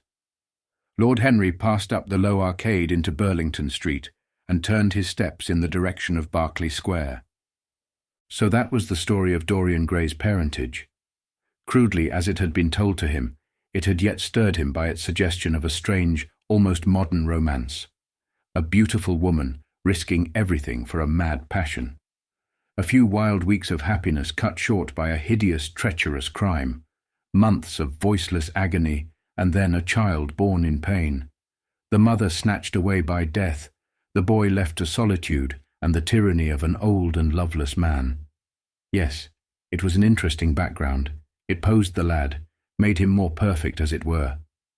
Behind every exquisite thing that existed, there was something tragic. Worlds had to be in travail, that the meanest flower might blow. And how charming he had been at dinner the night before, as, with startled eyes and lips parted in frightened pleasure, he had sat opposite to him at the club, the red candle shades staining to a richer rose the wakening wonder of his face. Talking to him was like playing upon an exquisite violin. He answered to every touch and thrill of the bow. There was something terribly enthralling in the exercise of influence. No other activity was like it, to project one's soul into some gracious form and let it tarry there for a moment, to hear one's own intellectual views echoed back to one with all the added music of passion and youth, to convey one's temperament into another as though it were a subtle fluid or a strange perfume. There was a real joy in that, perhaps the most satisfying joy left to us in an age so limited and vulgar as our own, an age grossly carnal in its pleasures and grossly common in its aims. He was a marvellous type too, this lad, whom by so curious a chance he had met in Basil's studio, or could be fashioned into a marvellous type at any rate. Grace was his, and the white purity of boyhood, and beauty such as old Greek marbles kept for us. There was nothing that one could not do with him. He could be made a Titan or a toy. What a pity it was that such beauty was destined to fade. And Basil? From a psychological point of view, how interesting he was. The new manner in art, the fresh mode of looking at life, suggested so strangely by the merely visible presence of one who was unconscious of it all. The silent spirit that dwelt in dim woodland and walked unseen in open field, suddenly showing herself, dryad-like and not afraid, because in his soul who sought for her there had been wakened that wonderful vision to which alone are wonderful things revealed, the mere shapes and patterns of things becoming, as it were, refined, and gaining a kind of symbolical value, as though they were themselves patterns of some other and more perfect form whose shadow they made real. How strange it all was. He remembered something like it in history. Was it not Plato, that artist in thought, who had first analyzed it? Was it not Buonarroti who had carved it in the coloured marbles of a sonnet sequence? But in our own century it was strange. Yes, he would try to be to Dorian Gray what, without knowing it, the lad was to the painter who had fashioned the wonderful portrait. He would seek to dominate him, had already indeed half done so. He would make that wonderful spirit his own. There was something fascinating in this son of love and death. Suddenly he stopped and glanced up at the houses. He found that he had passed his aunt some distance and, smiling to himself, turned back. When he entered the somewhat sombre hall, the butler told him that they had gone in to lunch. He gave one of the footmen his hat and stick and passed into the dining room. "Late as usual, Harry," cried his aunt, shaking her head at him. He invented a facile excuse, and having taken the vacant seat next to her, looked round to see who was there. Dorian bowed to him shyly from the end of the table, a flush of pleasure stealing into his cheek. Opposite was the Duchess of Harley, a lady of admirable good nature and good temper, much liked by everyone who knew her, and of those ample architectural proportions that in women who are not duchesses are described by contemporary historians as stoutness. Next to her sat on her right Sir Thomas Burdon, a radical member of Parliament, who followed his leader in public life, and in private life followed the best cooks, dining with the Tories and thinking with the Liberals, in accordance with a wise and well-known rule. The post on her left was occupied by Mr. Erskine of Treadley, an old gentleman of considerable charm and culture, who had fallen, however, into bad habits of silence, having, as he explained once to Lady Agatha, said everything that he had to say before he was 30. His own neighbour was Mrs. Vandeleur, one of his aunt's oldest friends, a perfect saint amongst women, but so dreadfully dowdy that she reminded one of a badly bound hymn book. Fortunately for him, she had on the other side Lord Faudel, a most intelligent, middle-aged mediocrity, as bald as a ministerial statement in the House of Commons, with whom she was conversing in that intensely earnest manner which is the one unpardonable error, as he remarked once himself, that all really good people fall into, and from which none of them ever quite escape. "We are talking about poor Dartmoor, Lord Henry," cried the Duchess, nodding pleasantly to him across the table. "Do you think he will really marry this fascinating young person?" "I believe she has made up her mind to propose to him, Duchess." "How dreadful!" exclaimed Lady Agatha. "Really, someone should interfere." "I am told on excellent authority that her father keeps an American dry goods store," said Sir Thomas Burdon, looking supercilious. "My uncle has already suggested pork packing, Sir Thomas." "Dry goods? What are American dry goods?" asked the Duchess, raising her large hands in wonder and accentuating the verb. "American novels," answered Lord Henry, helping himself to some quail. The Duchess looked puzzled. "Don't mind him, my dear," whispered Lady Agatha. "He never means anything that he says." "When America was discovered," said the radical member, and he began to give some wearisome facts. Like all people who try to exhaust a subject, he exhausted his listeners. The Duchess sighed and exercised her privilege of interruption. "I wish to goodness it never had been discovered at all," she exclaimed. "Really, our girls have no chance nowadays. It is most unfair." "Perhaps after all America never has been discovered," said Mr. Erskine. "I myself would say that it had merely been detected." "Oh, but I have seen specimens of the inhabitants," answered the Duchess vaguely. "I must confess that most of them are extremely pretty. And they dress well too. They get all their dresses in Paris. I wish I could afford to do the same."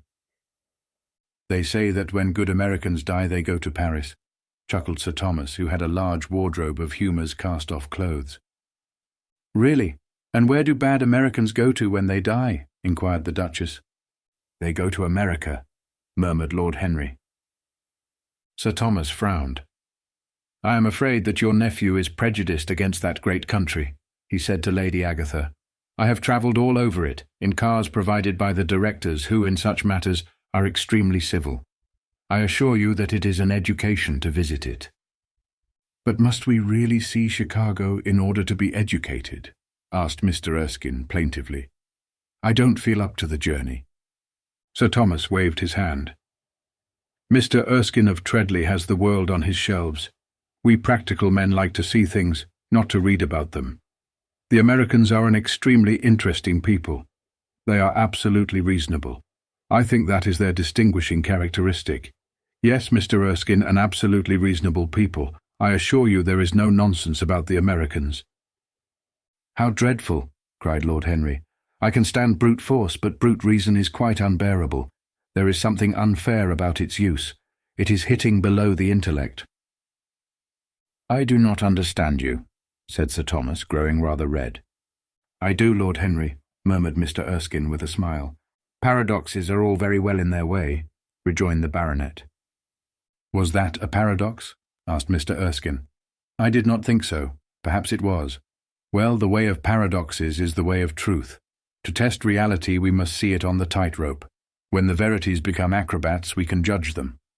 "Dear me," said Lady Agatha. "How you men argue. I'm sure I never can make out what you are talking about. Oh, Harry, I'm quite vexed with you. Why do you try to persuade our nice Mr. Dorian Gray to give up the East End? I assure you he would be quite invaluable. They would love his playing." "I want him to play to me," cried Lord Henry, smiling, and he looked down the table and caught a bright answering glance. "But they are so unhappy in Whitechapel," continued Lady Agatha. "I can sympathize with everything except suffering," said Lord Henry, shrugging his shoulders. "I cannot sympathize with that. It is too ugly, too horrible, too distressing. There is something terribly morbid in the modern sympathy with pain. One should sympathize with the colour, the beauty, the joy of life. The less said about life's sores, the better." "Still, the East End is a very important problem," remarked Sir Thomas, with a grave shake of the head. "Quite so," answered the young lord. "It is the problem of slavery, and we try to solve it by amusing the slaves." The politician looked at him keenly. "What change do you propose, then?" he asked. Lord Henry laughed. "I don't desire to change anything in England except the weather," he answered. "I'm quite content with philosophic contemplation. But as the 19th century has gone bankrupt through an over-expenditure of sympathy, I would suggest that we should appeal to science to put us straight. The advantage of the emotions is that they lead us astray, and the advantage of science is that it is not emotional." "But we have such grave responsibilities," ventured Mrs. Vandeleur timidly. "Terribly grave," echoed Lady Agatha. Lord Henry looked over at Mr. Erskine. "Humanity takes itself too seriously. It is the world's original sin. If the caveman had known how to laugh, history would have been different." "You are really very comforting," warbled the Duchess. "I've always felt rather guilty when I came to see your dear aunt, for I take no interest at all in the East End. For the future I shall be able to look her in the face without a blush." "A blush is very becoming, Duchess," remarked Lord Henry. "Only when one is young," she answered. "When an old woman like myself blushes, it is a very bad sign. Ah, Lord Henry, I wish you would tell me how to become young again." He thought for a moment. "Can you remember any great error that you committed in your early days, Duchess?" he asked, looking at her across the table. "A great many, I fear," she cried. "Then commit them over again," he said gravely. "To get back one's youth, one has merely to repeat one's follies." "A delightful theory," she exclaimed. "I must put it into practice." "A dangerous theory," came from Sir Thomas's tight lips. Lady Agatha shook her head, but could not help being amused. Mr. Erskine listened. "Yes," he continued, "that is one of the great secrets of life. Nowadays most people die of a sort of creeping common sense, and discover when it is too late that the only things one never regrets are one's mistakes." A laugh ran round the table. He played with the idea and grew wilful, tossed it into the air and transformed it, let it escape and recaptured it, made it iridescent with fancy, and winged it with paradox. The praise of folly as he went on soared into a philosophy, and philosophy herself became young, and catching the mad music of pleasure, wearing, one might fancy, her wine-stained robe and wreath of ivy, danced like a bacchante over the hills of life, and mocked the slow Silenus for being sober. Facts fled before her like frightened forest things. Her white feet trod the huge press at which wise Omar sits, till the seething grape juice rose round her bare limbs in waves of purple bubbles, or crawled in red foam over the vat's black, dripping, sloping sides. It was an extraordinary improvisation. He felt that the eyes of Dorian Gray were fixed on him, and the consciousness that amongst his audience there was one whose temperament he wished to fascinate seemed to give his wit keenness and to lend colour to his imagination. He was brilliant, fantastic, irresponsible. He charmed his listeners out of themselves, and they followed his pipe, laughing. Dorian Gray never took his gaze off him, but sat like one under a spell, smiles chasing each other over his lips, and wonder growing grave in his darkening eyes. At last, liveried in the costume of the age, reality entered the room in the shape of a servant to tell the Duchess that her carriage was waiting. She wrung her hands in mock despair. "How annoying!" she cried. "I must go. I have to call for my husband at the club to take him to some absurd meeting at Willis's rooms, where he is going to be in the chair. If I am late, he is sure to be furious, and I couldn't have a scene in this bonnet. It is far too fragile. A harsh word would ruin it. No, I must go, dear Agatha. Goodbye, Lord Henry. You are quite delightful. and dreadfully demoralizing. I'm sure I don't know what to say about your views. You must come and dine with us some night. Tuesday? Are you disengaged Tuesday? For you I would throw over anybody, Duchess, said Lord Henry with a bow. Ah, that is very nice and very wrong of you, she cried, so mind you come. And she swept out of the room, followed by Lady Agatha and the other ladies. When Lord Henry had sat down again, Mr. Erskine moved round, and taking a chair close to him, placed his hand upon his arm. You talk books away, he said. Why don't you write one? I am too fond of reading books to care to write them, Mr. Erskine. I should like to write a novel, certainly. A novel that would be as lovely as a Persian carpet and as unreal. But there is no literary public in England for anything except newspapers, primers, and encyclopedias. Of all people in the world, the English have the least sense of the beauty of literature. I fear you are right, answered Mr. Erskine. I myself used to have literary ambitions, but I gave them up long ago. And now, my dear young friend, if you will allow me to call you so, may I ask if you really meant all that you said to us at lunch? I quite forget what I said, smiled Lord Henry. Was it all very bad? Very bad indeed. In fact, I consider you extremely dangerous, and if anything happens to our good Duchess, we shall all look on you as being primarily responsible. But I should like to talk to you about life. The generation into which I was born was tedious. Some day, when you are tired of London, come down to Treadley and expound to me your philosophy of pleasure over some admirable Burgundy I am fortunate enough to possess. I shall be charmed. A visit to Treadley would be a great privilege. It has a perfect host and a perfect library. You will complete it, answered the old gentleman with a courteous bow. And now I must bid good-bye to your excellent aunt. I am due at the Athenaeum. It is the hour when we sleep there. All of you, Mr. Erskine? 40 of us, in 40 armchairs. We are practicing for an English Academy of Letters. Lord Henry laughed and rose. I am going to the park, he cried. As he was passing out of the door, Dorian Gray touched him on the arm. Let me come with you, he murmured. No. But I thought you had promised Basil Hallward to go and see him, answered Lord Henry. I would sooner come with you. Yes, I feel I must come with you. Do let me. And you will promise to talk to me all the time. No one talks so wonderfully as you do. Ah, I have talked quite enough for today, said Lord Henry, smiling. All I want now is to look at life. You may come and look at it with me if you care to. Chapter 4. One afternoon, a month later, Dorian Gray was reclining in a luxurious armchair in the little library of Lord Henry's house in Mayfair. It was, in its way, a very charming room, with its high-panelled wainscoting of olive-stained oak, its cream-coloured frieze and ceiling of raised plasterwork, and its brick-dust felt carpet strewn with silk long-fringed Persian rugs. On a tiny satin-wood table stood a statuette by Clodion, and beside it lay a copy of Les 100 Nouvelles, bound for Margaret of Valois by Clovis Eve, and powdered with the gilt daisies that Queen had selected for her device. Some large blue china jars and parrot tulips were ranged on the mantel-shelf, and through the small leaded panels of the window streamed the apricot-coloured light of a summer day in London. Lord Henry had not yet come in. He was always late on principle, his principle being that punctuality is the thief of time.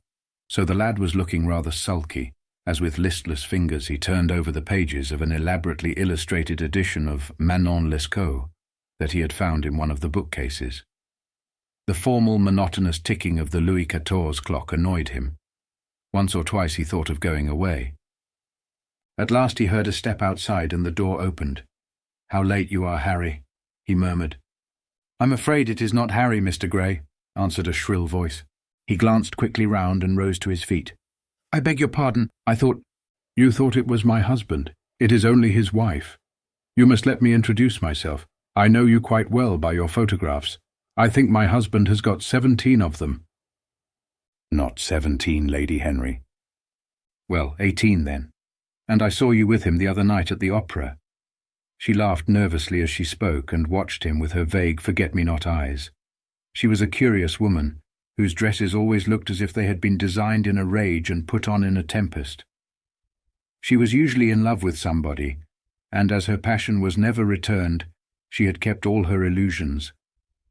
She tried to look picturesque, but only succeeded in being untidy. Her name was Victoria, and she had a perfect mania for going to church. That was at Lohengrin, Lady Henry, I think. Yes, it was at dear Lohengrin. I like Wagner's music better than anybody's. It is so loud that one can talk the whole time without other people hearing what one says. That is a great advantage. Don't you think so, Mr. Gray? The same nervous staccato laugh broke from her thin lips, and her fingers began to play with a long tortoise-shell paper knife. Dorian smiled and shook his head. I'm afraid I don't think so, Lady Henry. I never talk during music, at least, during good music. If one hears bad music, it is one's duty to drown it in conversation. Ah, that is one of Harry's views, isn't it, Mr. Gray? I always hear Harry's views from his friends. It is the only way I get to know of them. But you must not think I don't like good music. I adore it, but I am afraid of it. It makes me too romantic. I have simply worshipped pianists, 2 at a time sometimes, Harry tells me. I don't know what it is about them. Perhaps it is that they are foreigners. They all are, ain't they? Even those that are born in England become foreigners after a time, don't they? It is so clever of them, and such a compliment to art. Makes it quite cosmopolitan, doesn't it? You have never been to any of my parties, have you, Mr. Gray? You must come. I can't afford orchids, but I spare no expense in foreigners. They make one's rooms look so picturesque. But here is Harry. Harry, I came in to look for you, to ask you something. I forget what it was, and I found Mr. Gray here. We have had such a pleasant chat about music. We have quite the same ideas. No, I think our ideas are quite different, but he has been most pleasant. I am so glad I've seen him. I am charmed, my love, quite charmed, said Lord Henry, elevating his dark crescent-shaped eyebrows and looking at them both with an amused smile. So sorry I am late, Dorian. I went to look after a piece of old brocade in Wardour Street and had to bargain for hours for it. Nowadays people know the price of everything and the value of nothing. I'm afraid I must be going, exclaimed Lady Henry, breaking an awkward silence with her silly sudden laugh. I have promised to drive with the Duchess. Goodbye, Mr. Gray. Goodbye, Harry. You are dining out, I suppose? So am I. Perhaps I shall see you at Lady Thornbury's. I dare say, my dear, said Lord Henry, shutting the door behind her, as, looking like a bird of paradise that had been out all night in the rain, she flitted out of the room, leaving a faint odour of frangipani. Then he lit a cigarette and flung himself down on the sofa. Never marry a woman with straw-coloured hair, Dorian, he said after a few puffs. Why, Harry? Because they are so sentimental. But I like sentimental people. Never marry at all, Dorian. Men marry because they are tired. Women because they are curious. Both are disappointed. I don't think I am likely to marry, Henry. I am too much in love. That is one of your aphorisms. I am putting it into practice as I do everything that you say. Who are you in love with? Asked Lord Henry after a pause. With an actress, said Dorian Gray, blushing. Lord Henry shrugged his shoulders. That is a rather commonplace debut. You would not say so if you saw her, Harry. Who is she? Her name is Sybil Vane. Never heard of her. No one has. People will some day, however. She is a genius. My dear boy, no woman is a genius. Women are a decorative sex. They never have anything to say, but they say it charmingly. Women represent the triumph of matter over mind, just as men represent the triumph of mind over morals. Harry, how can you— My dear Dorian, it is quite true. I am analysing women at the present, so I ought to know. The subject is not so abstruse as I thought it was. I find that ultimately there are only 2 kinds of women, the plain and the coloured. The plain women are very useful. If you want to gain a reputation for respectability, you have merely to take them down to supper. The other women are very charming. They commit one mistake, however. They paint in order to try and look young. Our grandmothers painted in order to try and talk brilliantly. Rouge and esprit used to go together. That is all over now. As long as a woman can look 10 years younger than her own daughter, she is perfectly satisfied. As for conversation, there are only 5 women in London worth talking to, and 2 of these can't be admitted into decent society. However, tell me about your genius. How long have you known her? Ah, Harry, your views terrify me. Never mind that. How long have you known her? About 3 weeks. And where did you come across her? I will tell you, Harry, but you mustn't be unsympathetic about it. After all, it never would have happened if I had not met you. You filled me with a wild desire to know everything about life. For days after I met you, something seemed to throb in my veins. As I lounged in the park or strolled down Piccadilly, I used to look at everyone who passed me and wonder, with a mad curiosity, what sort of lives they led. Some of them fascinated me. Others filled me with terror. There was an exquisite poison in the air. I had a passion for sensations. Well, one evening about 7 o'clock, I determined to go out in search of some adventure. I felt that this grey, monstrous London of ours, with its myriads of people, its sordid sinners and its splendid sins, as you once phrased it, must have something in store for me. I fancied 1,000 things. The mere danger gave me a sense of delight. I remembered what you had said to me on that wonderful evening when we first dined together, about the search for beauty being the real secret of life. I don't know what I expected, but I went out and wandered eastward, soon losing my way in a labyrinth of grimy streets and black, grassless squares. About 8:30 I passed by an absurd little theatre, with great flaring gas jets and gaudy playbills. A hideous Jew, in the most amazing waistcoat I ever beheld in my life, was standing at the entrance smoking a vile cigar. He had greasy ringlets and an enormous diamond blazed in the centre of a soiled shirt. "Have a box, my lord," he said when he saw me, and he took off his hat with an air of gorgeous servility. There was something about him, Harry, that amused me. He was such a monster. You will laugh at me, I know, but I really went in and paid a whole guinea for the stage box. To the present day I can't make out why I did so. And yet if I hadn't, my dear Harry, if I hadn't, I should have missed the greatest romance of my life. I see you are laughing. It is horrid of you. I am not laughing, Dorian. At least I am not laughing at you. But you should not say the greatest romance of your life. You should say the first romance of your life. You will always be loved, and you will always be in love with love. A grande passion is the privilege of people who have nothing to do.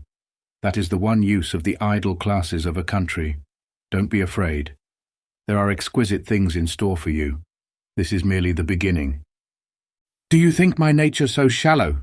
cried Dorian Gray angrily. "No, I think your nature so deep." "How do you mean?" "My dear boy, the people who love only once in their lives are really the shallow people. What they call their loyalty and their fidelity, I call either the lethargy of custom or their lack of imagination. Faithfulness is to the emotional life what consistency is to the life of the intellect, simply a confession of failures. Faithfulness, I must analyze it some day. The passion for property is in it. There are many things that we would throw away if we were not afraid that others might pick them up. But I don't want to interrupt you. Go on with your story." Well, I found myself seated in a horrid little private box, with a vulgar drop scene staring me in the face. I looked out from behind the curtain and surveyed the house. It was a tawdry affair, all cupids and cornucopias, like a third-rate wedding cake. The gallery and pit were fairy full, but the 2 rows of dingy stalls were quite empty, and there was hardly a person in what I suppose they called the dress circle. Women went about with oranges and ginger beer, and there was a terrible consumption of nuts going on. It must have been just like the palmy days of the British drama. Just like, I should fancy, and very depressing. I began to wonder what on earth I should do when I caught sight of the playbill. What do you think the play was, Harry?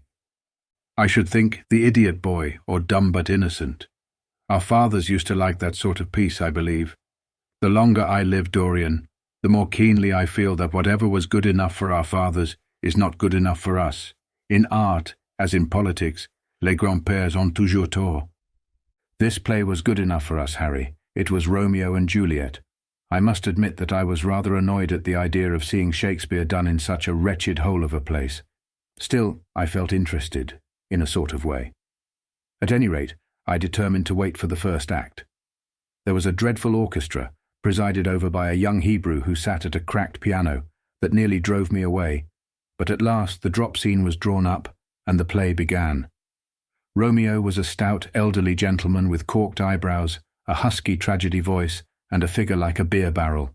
Mercutio was almost as bad. He was played by the low comedian who had introduced gags of his own and was on most friendly terms with the pit.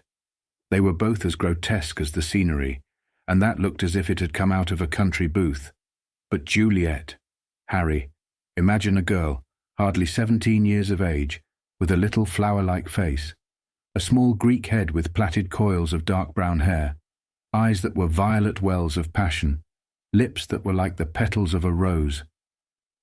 She was the loveliest thing I had ever seen in my life. You said to me once that pathos left you unmoved, but that beauty, mere beauty, could fill your eyes with tears. I tell you, Harry, I could hardly see this girl for the mist of tears that came across me. And her voice. I never heard such a voice. It was very low at first, with deep, mellow notes that seemed to fall singly upon one's ear. Then it became a little louder and sounded like a flute or a distant hautbois. In the garden scene it had all the tremulous ecstasy that one hears just before dawn when nightingales are singing. There were moments later on when it had the wild passion of violins. You know how a voice can stir one. Your voice and the voice of Sibyl Vane are two things that I shall never forget. When I close my eyes I hear them, and each of them says something different. I don't know which to follow. Why should I not love her? Harry, I do love her. She is everything to me in life. Night after night I go to see her play. One evening she is Rosalind, and the next evening she is Imogen. I have seen her die in the gloom of an Italian tomb, sucking the poison from her lover's lips. I have watched her wandering through the forest of Arden, disguised as a pretty boy in hose and doublet and dainty cap. She has been mad, and has come into the presence of a guilty king, and given him rue to wear and bitter herbs to taste of. She has been innocent, and the black hands of jealousy have crushed her reed-like throat. I have seen her in every age and in every costume. Ordinary women never appeal to one's imagination. They are limited to their century. No glamour ever transfigures them. One knows their minds as easily as one knows their bonnets. One can always find them. There is no mystery in any of them. They ride in the park in the morning and chatter at tea parties in the afternoon. They have their stereotyped smile and their fashionable manner. They are quite obvious. But an actress, how different an actress is. Harry, why didn't you tell me that the only thing worth loving is an actress? Because I have loved so many of them, Dorian. Oh yes, horrid people with dyed hair and painted faces. Don't run down dyed hair and painted faces. There is an extraordinary charm in them sometimes, said Lord Henry. I wish now I had not told you about Sibyl Vane. You could not have helped telling me, Dorian. All through your life you will tell me everything you do. Yes, Harry, I believe that is true. I cannot help telling you things. You have a curious influence over me. If I ever did a crime, I would come and confess it to you. You would understand me. People like you, the willful sunbeams of life, don't commit crimes, Dorian, but I am much obliged for the compliment all the same. And now tell me, reach me the matches, like a good boy. Thanks. What are your actual relations with Sibyl Vane? Dorian Gray leapt to his feet, with flushed cheeks and burning eyes. Harry, Sibyl Vane is sacred. It is only the sacred things that are worth touching, Dorian, said Lord Henry, with a strange touch of pathos in his voice. But why should you be annoyed? I suppose she will belong to you some day. When one is in love, one always begins by deceiving oneself, and one always ends by deceiving others. That is what the world calls a romance. You know her at any rate, I suppose. Of course I know her. On the first night I was at the theatre, the horrid old Jew came round to the box after the performance was over and offered to take me behind the scenes and introduce me to her. I was furious with him and told him that Juliet had been dead for hundreds of years and that her body was lying in a marble tomb in Verona. I think, from his blank look of amazement, that he was under the impression that I had taken too much champagne or something. I'm not surprised. Then he asked me if I wrote for any of the newspapers. I told him I never even read them. He seemed terribly disappointed at that, and confided to me that all the dramatic critics were in a conspiracy against him, and that they were every one of them to be bought. I should not wonder if he was quite right there, but on the other hand, judging from their appearance, most of them cannot be at all expensive. Well, he seemed to think they were beyond his means, laughed Dorian. By this time, however, the lights were being put out in the theatre and I had to go. He wanted me to try some cigars that he strongly recommended. I declined. The next night, of course, I arrived at the place again. When he saw me, he made me a low bow and assured me that I was a munificent patron of art. He was a most offensive brute, though he had an extraordinary passion for Shakespeare. He told me once, with an air of pride, that his 5 bankruptcies were entirely due to the bard, as he insisted on calling him. He seemed to think it a distinction. It was a distinction, my dear Dorian, a great distinction. Most people become bankrupt through having invested too heavily in the prose of life. To have ruined oneself over poetry is an honour. But when did you first speak to Miss Sybil Vane? The 3rd night. She had been playing Rosalind. I could not help going round. I had thrown her some flowers and she had looked at me. At least I fancied that she had. The old Jew was persistent.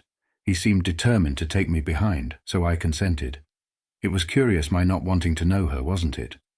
No, I don't think so. My dear Harry, why? I will tell you some other time. Now I want to know about the girl. Sybil? Oh, she was so shy and so gentle. There is something of a child about her. Her eyes opened wide in exquisite wonder when I told her what I thought of her performance, and she seemed quite unconscious of her power. I think we were both rather nervous.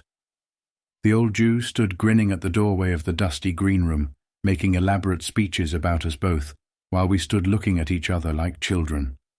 He would insist on calling me my lord, so I had to assure Sybil that I was not anything of the kind. She said quite simply to me, "You look more like a prince. I must call you Prince Charming." Upon my word, Dorian, Miss Sybil knows how to pay compliments. You don't understand her, Harry. She regarded me merely as a person in a play. She knows nothing of life. She lives with her mother, a faded, tired woman who played Lady Capulet in a sort of magenta dressing wrapper on the first night, and looks as if she had seen better days. I know that look. It depresses me, murmured Lord Henry, examining his rings.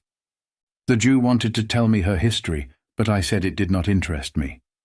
You were quite right. There is always something infinitely mean about other people's tragedies. Sybil is the only thing I care about. What is it to me where she came from? From her little head to her little feet, she is absolutely and entirely divine. Every night of my life I go to see her act, and every night she is more marvellous. That is the reason, I suppose, that you never dine with me now. I thought you must have some curious romance on hand. You have, but it is not quite what I expected. My dear Harry, we either lunch or sup together every day, and I have been to the opera with you several times, said Dorian, opening his blue eyes in wonder. You always come dreadfully late. Well, I can't help going to see Sybil play, he cried, even if it is only for a single act. I get hungry for her presence, and when I think of the wonderful soul that is hidden away in that little ivory body, I am filled with awe. You can dine with me tonight, Dorian, can't you? He shook his head. Tonight she is Imogen, he answered, and tomorrow night she will be Juliet.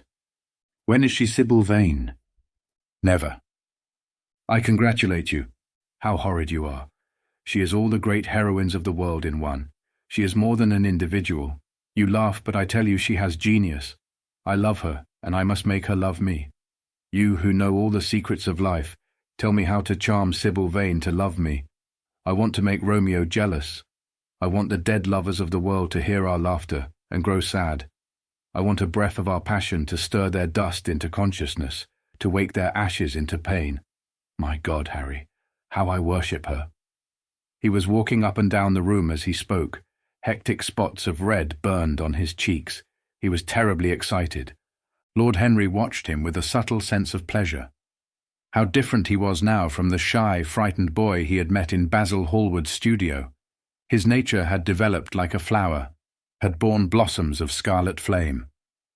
Out of its secret hiding place had crept his soul, and desire had come to meet it on the way. "And what do you propose to do?" said Lord Henry at last. "I want you and Basil to come with me some night and see her act. I have not the slightest fear of the result. You are certain to acknowledge her genius. Then we must get her out of the Jew's hands.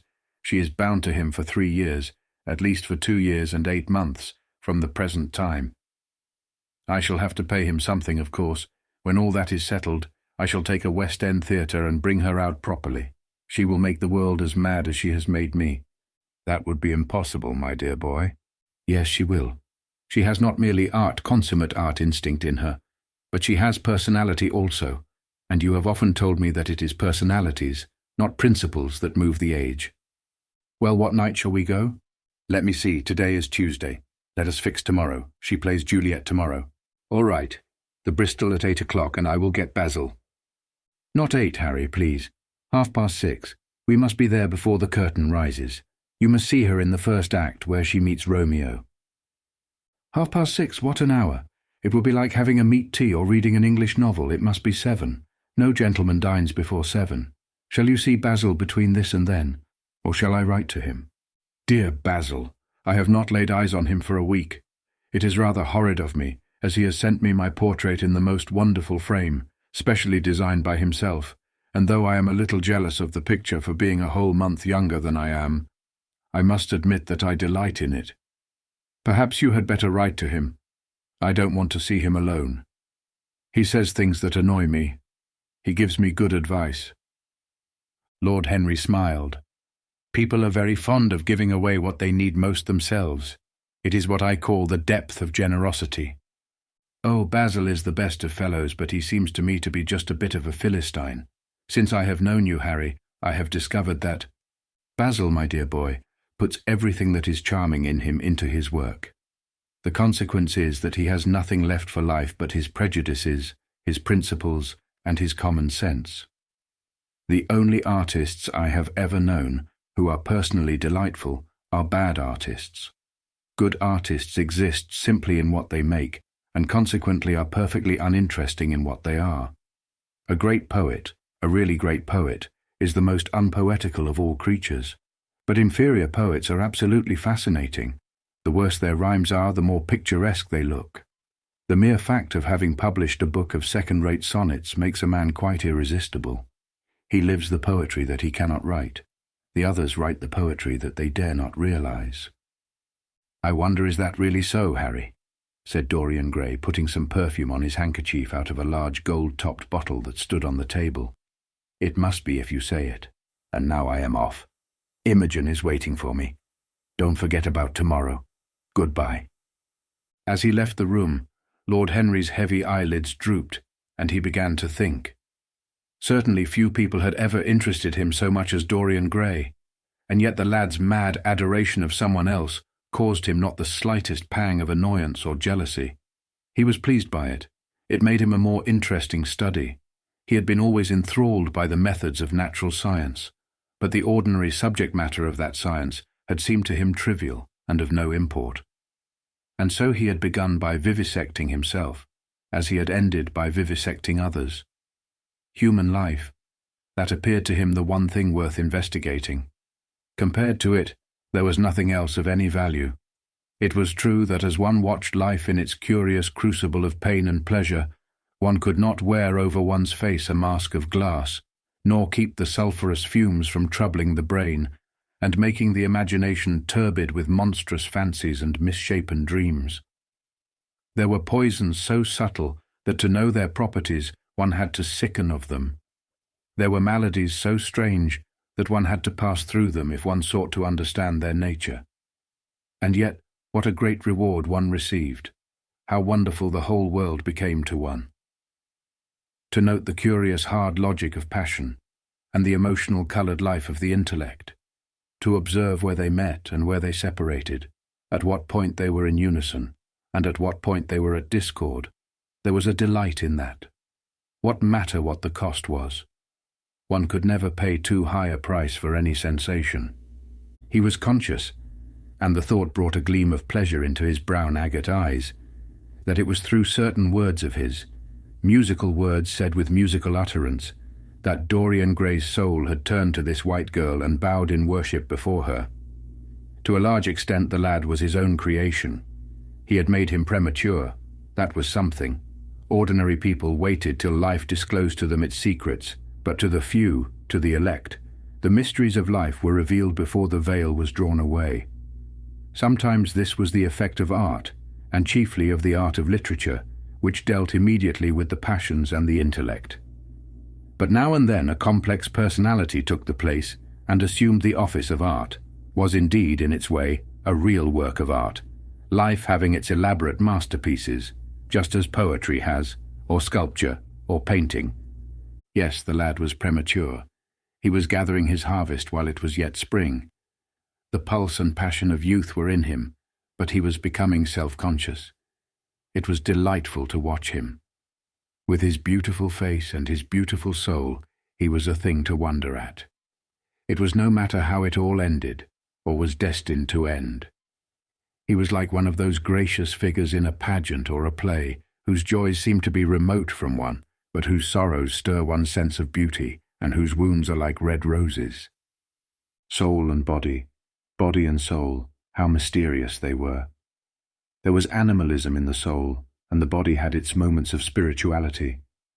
The senses could refine, and the intellect could degrade. Who could say where the fleshly impulse ceased, or the physical impulse began? How shallow were the arbitrary definitions of ordinary psychologists, and yet how difficult to decide between the claims of the various schools. Was the soul a shadow seated in the house of sin, or was the body really in the soul, as Giordano Bruno thought? The separation of spirit from matter was a mystery, and the union of spirit with matter was a mystery also. He began to wonder whether we could ever make psychology so absolute a science that each little spring of life would be revealed to us. As it was, we always misunderstood ourselves, and rarely understood others. Experience was of no ethical value. It was merely the name men gave to their mistakes. Moralists had, as a rule, regarded it as a mode of warning, had claimed for it a certain ethical efficacy in the formation of character, had praised it as something that taught us what to follow and showed us what to avoid. But there was no motive power in experience. It was as little of an active cause as conscience itself.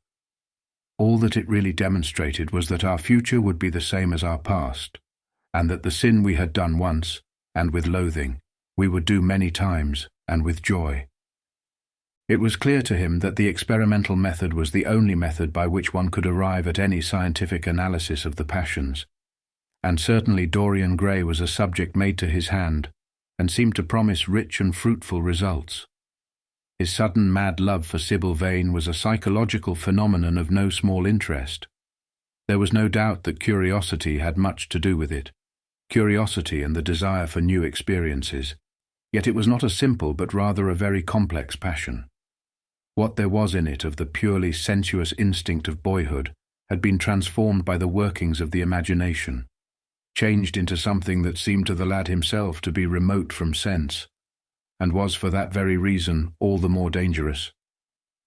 It was the passions about whose origin we deceived ourselves that tyrannized most strongly over us. Our weakest motives were those of whose nature we were conscious. It often happened that when we thought we were experimenting on others, we were really experimenting on ourselves. While Lord Henry sat dreaming on these things, a knock came to the door, and his valet entered, and reminded him it was time to dress for dinner.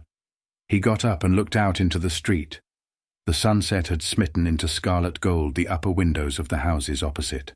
The panes glowed like plates of heated metal. The sky above was like a faded rose. He thought of his friend's young, fiery-coloured life, and wondered how it was all going to end. When he arrived home about 12:30, he saw a telegram lying on the hall table. He opened it and found it was from Dorian Gray.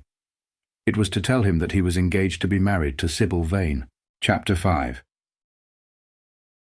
"Mother, mother, I am so happy," whispered the girl, burying her face in the lap of the faded, tired-looking woman who, with back turned to the shrill, intrusive light, was sitting in the one armchair that their dingy sitting-room contained. "I am so happy," she repeated, "and you must be happy too."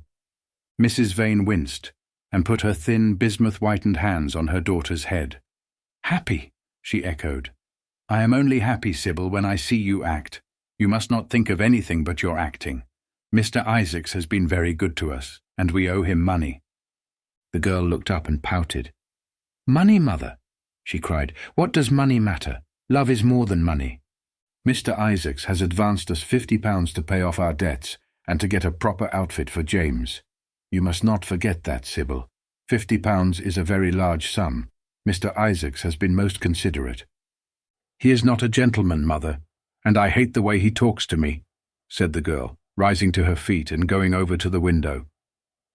"I don't know how we could manage without him," answered the elder woman querulously. Sybil Vane tossed her head and laughed. "We don't want him any more, mother. Prince Charming rules life for us now." Then she paused. A rose shook in her blood and shadowed her cheeks. Quick breath parted the petals of her lips. They trembled. Some southern wind of passion swept over her and stirred the dainty folds of her dress. "I love him," she said simply. Foolish child," was the parrot phrase flung in answer. The waving of crooked, false-jeweled fingers gave grotesqueness to the words.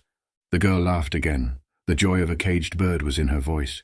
Her eyes caught the melody and echoed it in radiance, then closed for a moment, as though to hide their secret. When they opened, the mist of a dream had passed across them. Thin-lipped wisdom spoke at her from the worn chair, hinted at prudence, quoted from that book of cowardice whose author apes the name of common sense. She did not listen. She was free in her prison of passion. Her prince, Prince Charming, was with her. She had called on memory to remake him. She had sent her soul to search for him, and it had brought him back. His kiss burned again upon her mouth. Her eyelids were warm with his breath. Then wisdom altered its method and spoke of espial and discovery. This young man might be rich. If so, marriage should be thought of. Against the shell of her ear broke the waves of worldly cunning. The arrows of craft shot by her. She saw the thin lips moving and smiled. Suddenly she felt the need to speak. The wordy silence troubled her. "Mother, mother," she cried. "Why does he love me so much? I know why I love him. I love him because he is like what love himself should be. But what does he see in me? I am not worthy of him, and yet why I cannot tell. Though I feel so much beneath him, I don't feel humble. I feel proud, terribly proud. Mother, did you love my father as I love Prince Charming?" The elder woman grew pale beneath the coarse powder that daubed her cheeks, and her dry lips twitched with a spasm of pain. Sybil rushed to her, flung her arms round her neck and kissed her.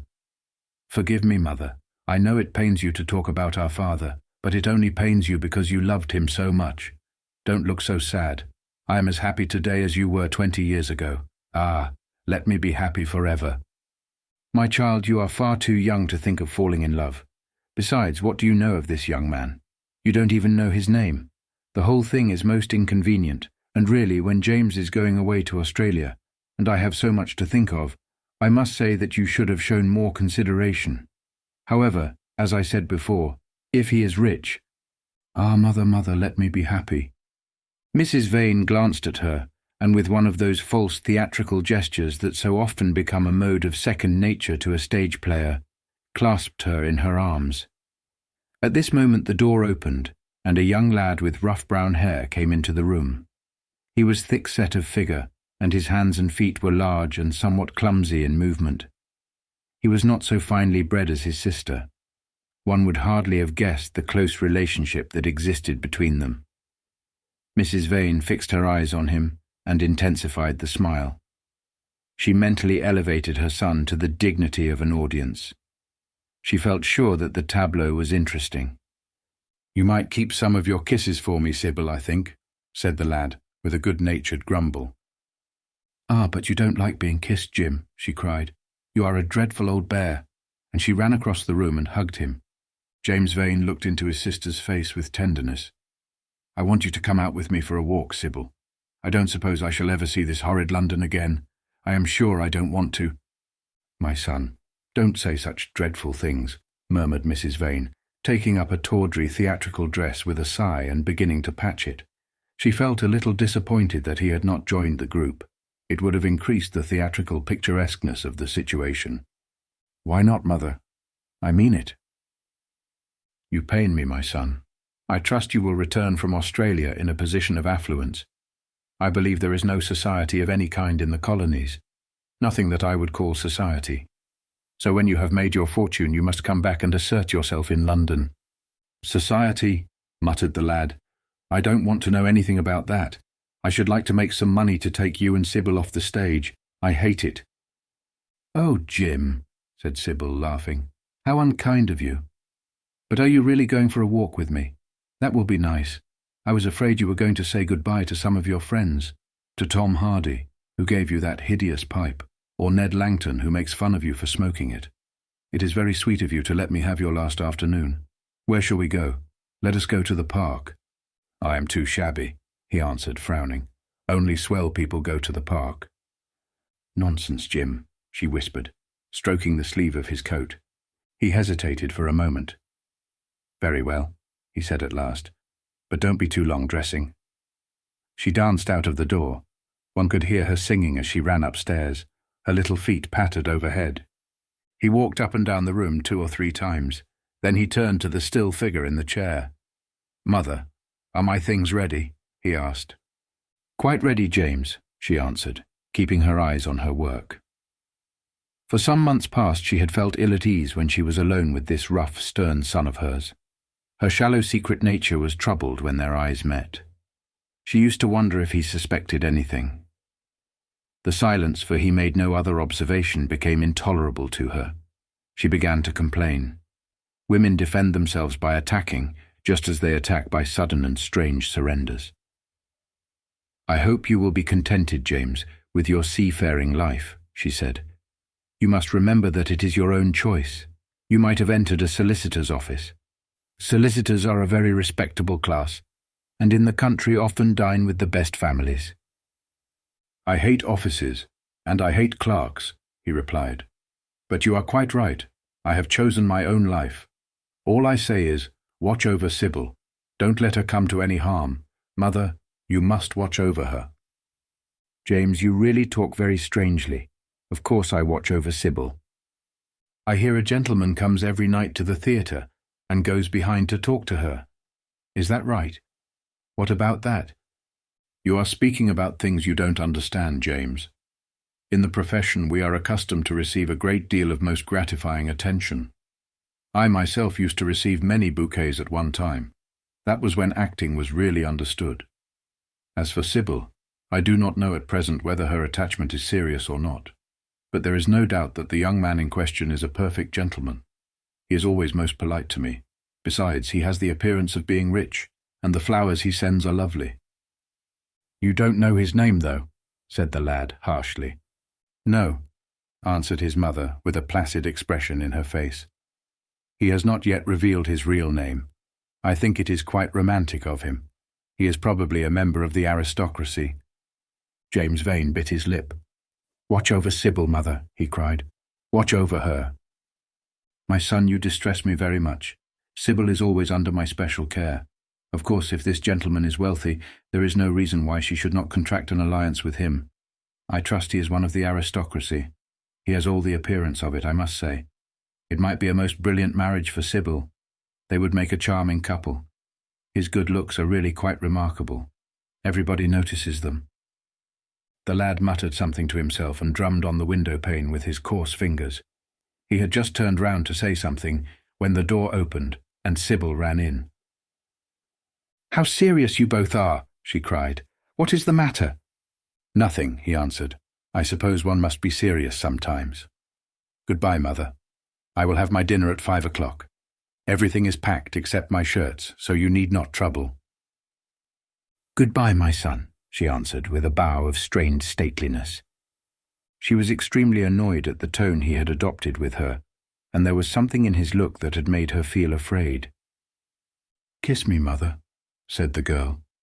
Her flower-like lips touched the withered cheek and warmed its frost. My child! My child! Cried Mrs. Vane, looking up to the ceiling in search of an imaginary gallery. Come, Sybil, said her brother impatiently. He hated his mother's affectations.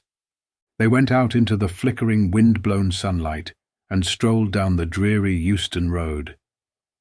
The passers-by glanced in wonder at the sullen, heavy youth, who, in coarse, ill-fitting clothes, was in the company of such a graceful, refined-looking girl. He was like a common gardener walking with a rose. Jim frowned from time to time when he caught the inquisitive glance of some stranger. He had that dislike of being stared at which comes on geniuses late in life and never leaves the commonplace. Sybil, however, was quite unconscious of the effect she was producing. Her love was trembling in laughter on her lips. She was thinking of Prince Charming, and that she might think of him all the more, she did not talk of him, but prattled on about the ship in which Jim was going to sail, about the gold he was certain to find, about the wonderful heiress whose life he was to save from the wicked, red-shirted bushrangers. For he was not to remain a sailor, or a supercargo, or whatever he was going to be. Oh no, a sailor's existence was dreadful. Fancy being cooped up in a horrid ship, with the hoarse, hump-backed waves trying to get in, and a black wind blowing the masts down, and tearing the sails into long, screaming ribbons. He was to leave the vessel at Melbourne, bid a polite goodbye to the captain, and go off at once to the goldfields. Before a week was over, he was to come across a large nugget of pure gold, the largest nugget that had ever been discovered, and bring it down to the coast in a wagon guarded by 6 mounted policemen. The bushrangers were to attack them 3 times, and be defeated with immense slaughter. Or no, he was not to go to the goldfields at all. They were horrid places, where men got intoxicated and shot each other in bar rooms and used bad language. He was to be a nice sheep farmer, and one evening as he was riding home, he was to see the beautiful heiress being carried off by a robber on a black horse and give chase and rescue her. Of course, she would fall in love with him, and he with her, and they would get married and come home and live in an immense house in London. Yes, there were delightful things in store for him, but he must be very good and not lose his temper or spend his money foolishly. She was only a year older than he was, but she knew so much more of life. He must be sure also to write to her by every mail and to say his prayers each night before he went to sleep. God was very good and would watch over him. She would pray for him too, and in a few years he would come back quite rich and happy. The lad listened sulkily to her and made no answer. He was heart-sick at leaving home. Yet it was not this alone that made him gloomy and morose. Inexperienced though he was, he had still a strong sense of the danger of Sybil's position. This young dandy who was making love to her could mean her no good. He was a gentleman, and he hated him for that, hated him through some curious race instinct for which he could not account, and which for that reason was all the more dominant within him. He was conscious also of the shallowness and vanity of his mother's nature, and in that saw infinite peril for Sybil and Sybil's happiness. Children begin by loving their parents. As they grow older, they judge them. Sometimes they forgive them. His mother, he had something on his mind to ask of her, something that he had brooded on for many months of silence, a chance phrase that he had heard at the theatre, a whispered sneer that had reached his ears one night as he waited at the stage door, had set loose a train of horrible thoughts. He remembered it as if it had been the lash of a hunting crop across his face. His brows knit together into a wedge-like furrow, and with a twitch of pain he bit his underlip. "You are not listening to a word I am saying, Jim," cried Sybil, "and I am making the most delightful plans for your future. Do say something." "What do you want me to say?" "Oh, that you will be a good boy and not forget us," she answered, smiling at him. He shrugged his shoulders. "You are more likely to forget me than I am to forget you, Sybil." She flushed. "What do you mean, Jim?" she asked. "You have a new friend, I hear. Who is he? Why have you not told me about him? He means you no good." "Stop, Jim," she exclaimed. "You must not say anything against him. I love him." "Why, you don't even know his name," answered the lad. "Who is he? I have a right to know." "He is called Prince Charming. Don't you like the name?" "Oh, you silly boy. You should never forget it. If you only saw him, you would think him the most wonderful person in the world. Some day you will meet him, when you come back from Australia. You will like him so much. Everybody likes him, and I love him. I wish you could come to the theatre tonight. He is going to be there, and I am to play Juliet. Oh, how I shall play it. Fancy Jim to be in love and play Juliet, to have him sitting there, to play for his delight. I'm afraid I may frighten the company, frighten or enthrall them. To be in love is to surpass oneself. Poor dreadful Mr. Isaacs will be shouting genius to his loafers at the bar. He has preached me as a dogma. Tonight he will announce me as a revelation. I feel it. And it is all his only Prince Charming, my wonderful lover, my God of graces. But I am poor beside him. Poor? What does that matter? When poverty creeps in at the door, love flies in through the window. Our proverbs want rewriting. They were made in winter, and it is summer now. Springtime for me, I think, a very dance of blossoms in blue skies. He is a gentleman, said the lad sullenly. A prince, she cried musically. What more do you want? He wants to enslave you. I shudder at the thought of being free. I want you to beware of him. To see him is to worship him. To know him is to trust him. Sybil, you are mad about him. She laughed and took his arm. You dear old Jim, you talk as if you were 100. Some day you will be in love yourself. Then you will know what it is. Don't look so sulky. Surely you should be glad to think that, though you are going away, you leave me happier than I have ever been before. Life has been hard for us both, terribly hard and difficult, but it will be different now. You are going to a new world, and I have found one. Here are 2 chairs. Let us sit down and see the smart people go by. They took their seats amidst a crowd of watchers. The tulip beds across the road flamed like throbbing rings of fire. A white dust, tremulous cloud of orris root, it seemed, hung in the panting air. The brightly coloured parasols danced and dipped like monstrous butterflies. She made her brother talk of himself, his hopes, his prospects. He spoke slowly and with effort. They passed words to each other as players at a game pass counters. Sybil felt oppressed. She could not communicate her joy. A faint smile curving that sullen mouth was all the echo she could win. After some time, she became silent. Suddenly she caught a glimpse of golden hair and laughing lips, and in an open carriage with 2 ladies, Dorian Gray drove past. She started to her feet. "There he is," she cried. "Who?" said Jim Vane. "Prince Charming," she answered, looking after the Victoria. He jumped up and seized her roughly by the arm. "Show him to me." "Which is he? Point him out. I must see him," he exclaimed. But at that moment the Duke of Berwick's 4-in-hand came between, and when it had left the space clear, the carriage had swept out of the park. "He is gone," murmured Sybil sadly. "I wish you had seen him." "I wish I had, for as sure as there is a God in heaven, if he ever does you any wrong, I shall kill him." She looked at him in horror. He repeated his words. They cut the air like a dagger. The people round began to gape. A lady standing close to her tittered. "Come away, Jim, come away," she whispered. He followed her doggedly as she passed through the crowd. He felt glad at what he had said. When they reached the Achilles statue, she turned round. There was pity in her eyes that became laughter on her lips. She shook her head at him. "You are foolish, Jim, utterly foolish. A bad-tempered boy, that is all. How can you say such horrible things? You don't know what you are talking about. You are simply jealous and unkind. Ah, I wish you would fall in love. Love makes people good, and what you said was wicked." "I am 16, he answered, "and I know what I am about. Mother is no help to you. She doesn't understand how to look after you. I wish now that I was not going to Australia at all. I have a great mind to chuck the whole thing up. I would if my articles hadn't been signed." "Oh, don't be so serious, Jim.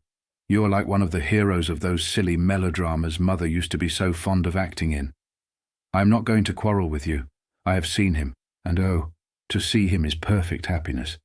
We won't quarrel. I know you would never harm anyone I love, would you?" "Not as long as you love him, I suppose," was the sullen answer. "I shall love him forever," she cried. "And he, forever too." "He had better." She shrank from him. Then she laughed and put her hand on his arm. He was merely a boy. At the Marble Arch they hailed an omnibus, which left them close to their shabby home in the Euston Road. It was after 5 o'clock, and Sybil had to lie down for a couple of hours before acting. Jim insisted that she should do so. He said that he would sooner part with her when their mother was not present. She would be sure to make a scene, and he detested scenes of every kind. In Sybil's own room they parted. There was jealousy in the lad's heart, and a fierce, murderous hatred of the stranger who, as it seemed to him, had come between them. Yet when her arms were flung round his neck and her fingers strayed through his hair, he softened and kissed her with real affection. There were tears in his eyes as he went downstairs. His mother was waiting for him below. She grumbled at his unpunctuality as he entered. He made no answer, but sat down to his meagre meal. The flies buzzed round the table and crawled over the stained cloth. Through the rumble of omnibuses and the clatter of street cabs, he could hear the droning voice devouring each minute that was left to him. After some time he thrust away his plate and put his head in his hands. He felt that he had a right to know. It should have been told to him before, if it was as he suspected. Leaden with fear, his mother watched him. Words dropped mechanically from her lips. A tattered lace handkerchief twitched in her fingers. When the clock struck 6, he got up and went to the door. Then he turned back and looked at her. Their eyes met.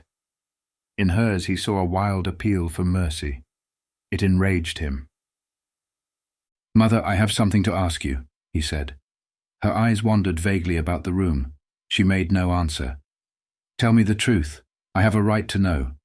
Were you married to my father?" She heaved a deep sigh.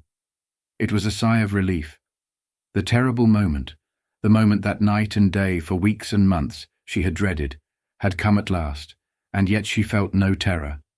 Indeed, in some measure it was a disappointment to her. The vulgar directness of the question called for a direct answer. The situation had not been gradually led up to. It was crude. It reminded her of a bad rehearsal. "No," she answered, wondering at the harsh simplicity of life. "My father was a scoundrel then," cried the lad, clenching his fists. She shook her head. "I knew he was not free. We loved each other very much. If he had lived, he would have made provision for us. Don't speak against him, my son. He was your father, and a gentleman.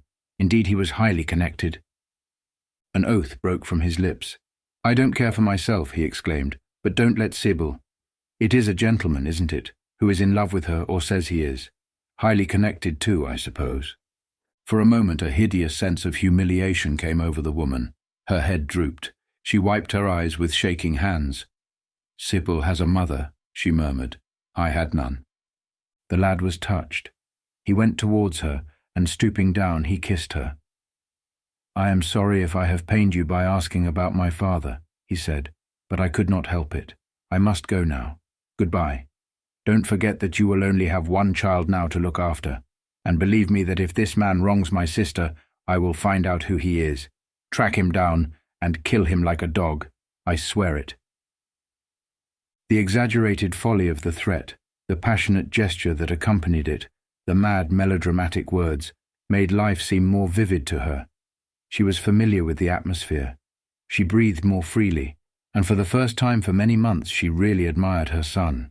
She would have liked to have continued the scene on the same emotional scale, but he cut her short. Trunks had to be carried down and mufflers looked for. The lodging-house drudge bustled in and out. There was the bargaining with the cabman. The moment was lost in vulgar details. It was with a renewed feeling of disappointment that she waved the tattered lace handkerchief from the window as her son drove away. She was conscious that a great opportunity had been wasted. She consoled herself by telling Sybil how desolate she felt her life would be, now that she had only one child to look after. She remembered the phrase. It had pleased her. Of the threat she said nothing. It was vividly and dramatically expressed. She felt that they would all laugh at it some day. Chapter 6. "I suppose you have heard the news, Basil," said Lord Henry that evening, as Hallward was shown into a little private room at the Bristol, where dinner had been laid for 3. "No, Harry," answered the artist, giving his hat and coat to the bowing waiter. "What is it? Nothing about politics, I hope. They don't interest me. There is hardly a single person in the House of Commons worth painting, though many of them would be the better for a little whitewashing." "Dorian Gray is engaged to be married," said Lord Henry, watching him as he spoke. Hallward started and then frowned. "Dorian engaged to be married?" he cried. "Impossible." "It is perfectly true." "To whom?" "To some little actress or other." "I can't believe it. Dorian is far too sensible. Dorian is far too wise not to do foolish things now and then, my dear Basil. And marriage is hardly a thing that one can do now and then, Harry." "Except in America," rejoined Lord Henry languidly. "But I didn't say he was married. I said he was engaged to be married. There is a great difference. I have a distinct remembrance of being married, but I have no recollection at all of being engaged. I am inclined to think that I never was engaged. But think of Dorian's birth and position and wealth. It would be absurd for him to marry so much beneath him." "If you want to make him marry this girl, tell him that, Basil. He is sure to do it then. Whenever a man does a thoroughly stupid thing, it is always from the noblest motives." "I hope the girl is good, Harry. I don't want to see Dorian tied to some vile creature who might degrade his nature and ruin his intellect." "Oh, she is better than good. She is beautiful," murmured Lord Henry, sipping a glass of vermouth and orange bitters. "Dorian says she is beautiful, and he is not often wrong about things of that kind. Your portrait of him has quickened his appreciation of the personal appearance of other people. It has had that excellent effect amongst others. We are to see her tonight, if that boy doesn't forget his appointment." "Are you serious?" "Quite serious, Basil. I should be miserable if I thought I should ever be more serious than I am at the present moment." "But do you approve of it, Harry?" asked the painter, walking up and down the room and biting his lip. "You can't approve of it possibly. It is some silly infatuation. I never approve or disapprove of anything now. It is an absurd attitude to take towards life. We are not sent into the world to air our moral prejudices. I never take any notice of what common people say, and I never interfere with what charming people do.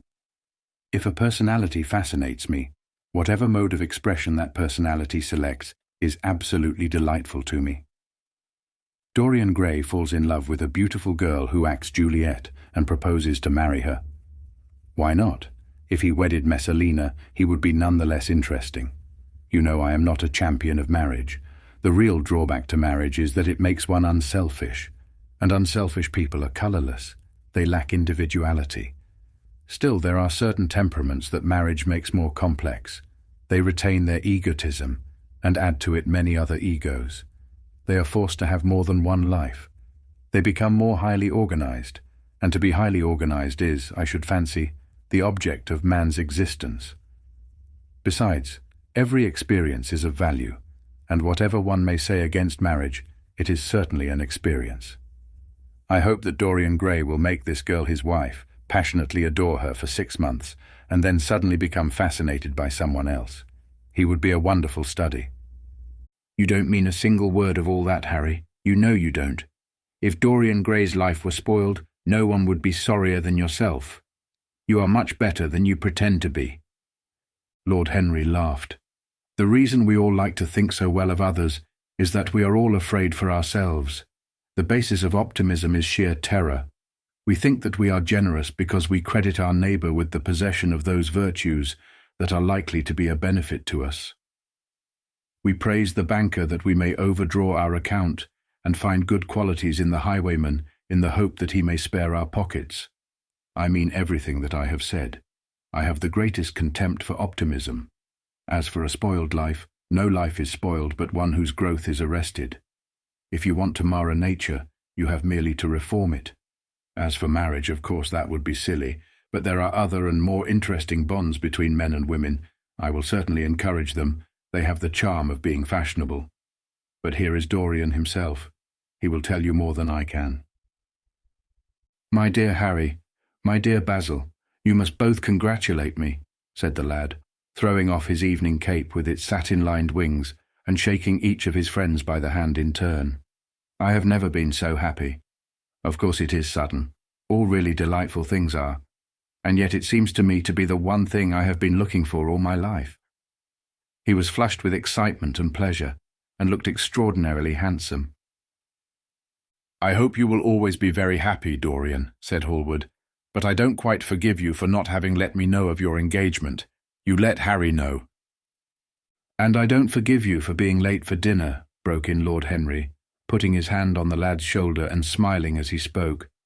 "Come, let us sit down and try what the new chef here is like, and then you will tell us how it all came about." "There is really not much to tell," cried Dorian as they took their seats at the small round table. "What happened was simply this. After I left you yesterday evening, Harry, I dressed, had some dinner at that little Italian restaurant in Rupert Street you introduced me to, and went down at 8 o'clock to the theatre. Sybil was playing Rosalind. Of course the scenery was dreadful, and the Orlando absurd. But Sybil, you should have seen her. When she came on in her boy's clothes, she was perfectly wonderful. She wore a moss-coloured velvet jerkin with cinnamon sleeves, slim brown cross-gartered hose, a dainty little green cap with a hawk's feather caught in a jewel, and a hooded cloak lined with dull red. She had never seemed to me more exquisite.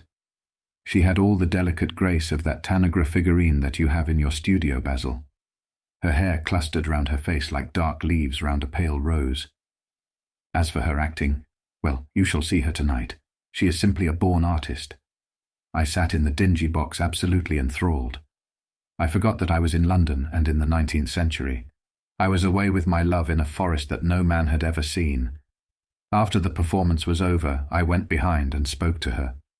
As we were sitting together, suddenly there came into her eyes a look that I had never seen there before.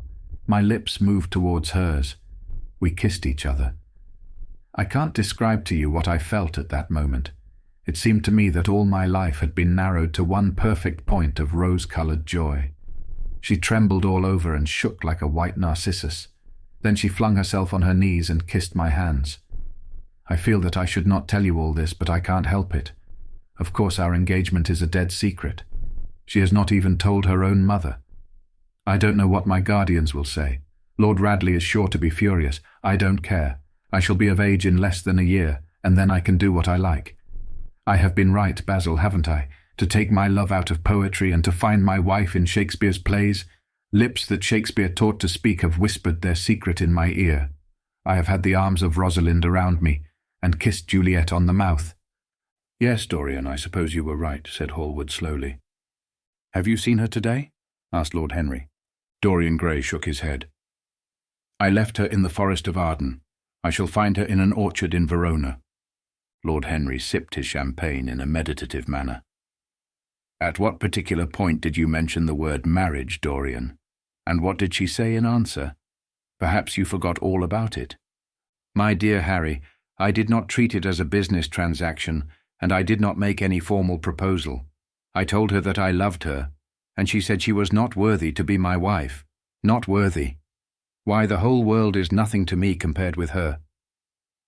"Women are wonderfully practical," murmured Lord Henry. "Much more practical than we are. In situations of that kind we often forget to say anything about marriage, and they always remind us." Hallward laid his hand upon his arm. "Don't, Harry. You have annoyed Dorian. He is not like other men. He would never bring misery upon anyone. His nature is too fine for that." Lord Henry looked across the table. "Dorian is never annoyed with me," he answered. "I asked the question for the best reason possible, for the only reason, indeed, that excuses one for asking any question, simple curiosity. I have a theory that it is always the women who propose to us, and not we who propose to the women, except, of course, in middle-class life. But then, the middle classes are not modern." Dorian Gray laughed and tossed his head. "You are quite incorrigible, Harry, but I don't mind. It is impossible to be angry with you. When you see Sybil Vane, you will feel that the man who could wrong her would be a beast without a heart. I cannot understand how anyone can wish to shame the thing he loves. I love Sybil Vane. I want to place her on a pedestal of gold, and to see the world worship the woman who is mine. What is marriage? An irrevocable vow. You mock at it for that. Ah, don't mock. It is an irrevocable vow that I want to take. Her trust makes me faithful. Her belief makes me good. When I am with her, I regret all that you have taught me. I become different from what you have known me to be. I am changed, and the mere touch of Sybil Vane's hand makes me forget you and all your wrong, fascinating, poisonous, delightful theories."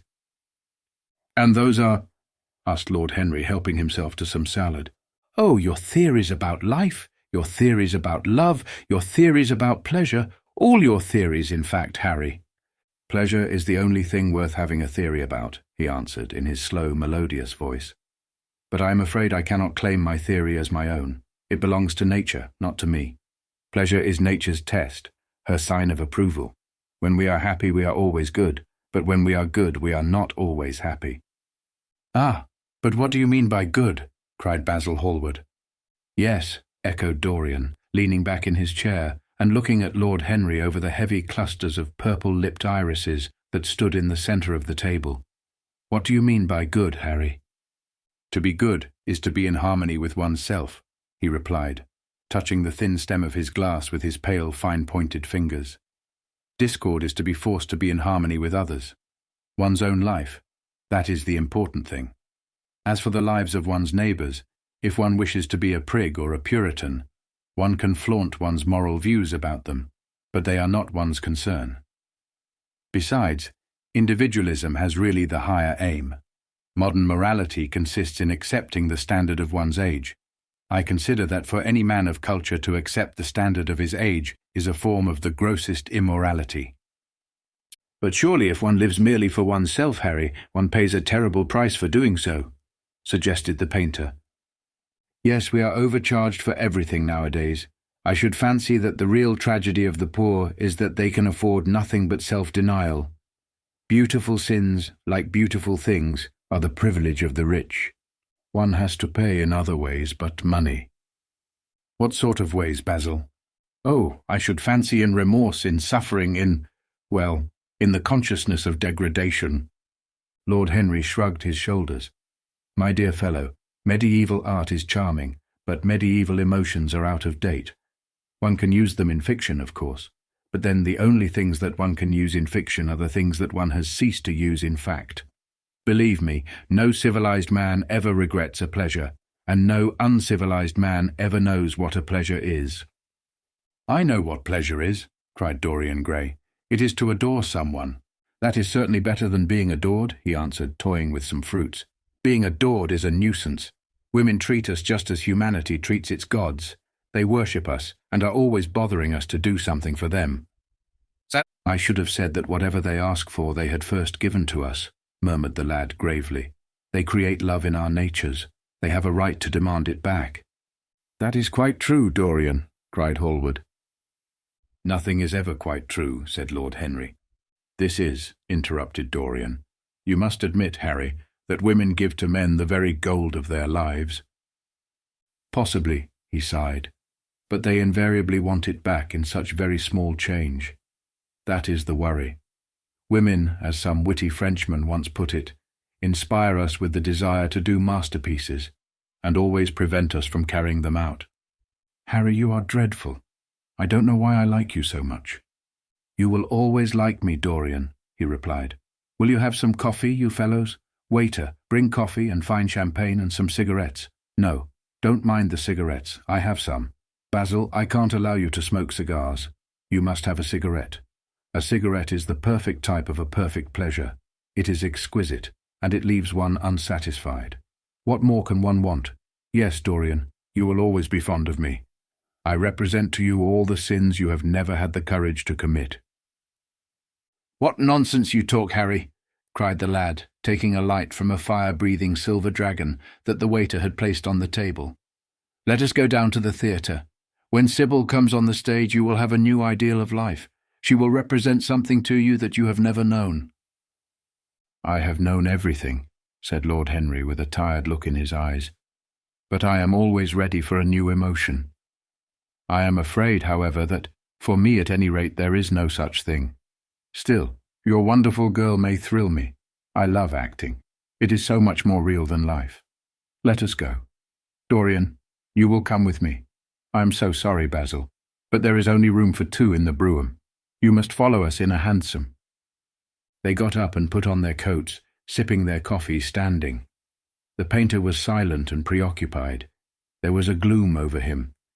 He could not bear this marriage, and yet it seemed to him to be better than many other things that might have happened. After a few minutes they all passed downstairs. He drove off by himself as had been arranged, and watched the flashing lights of the little brougham in front of him. A strange sense of loss came over him. He felt that Dorian Gray would never again be to him all that he had been in the past. Life had come between them. His eyes darkened, and the crowded, flaring streets became blurred to his eyes. When the cab drew up at the theatre, it seemed to him that he had grown years older. Chapter 7.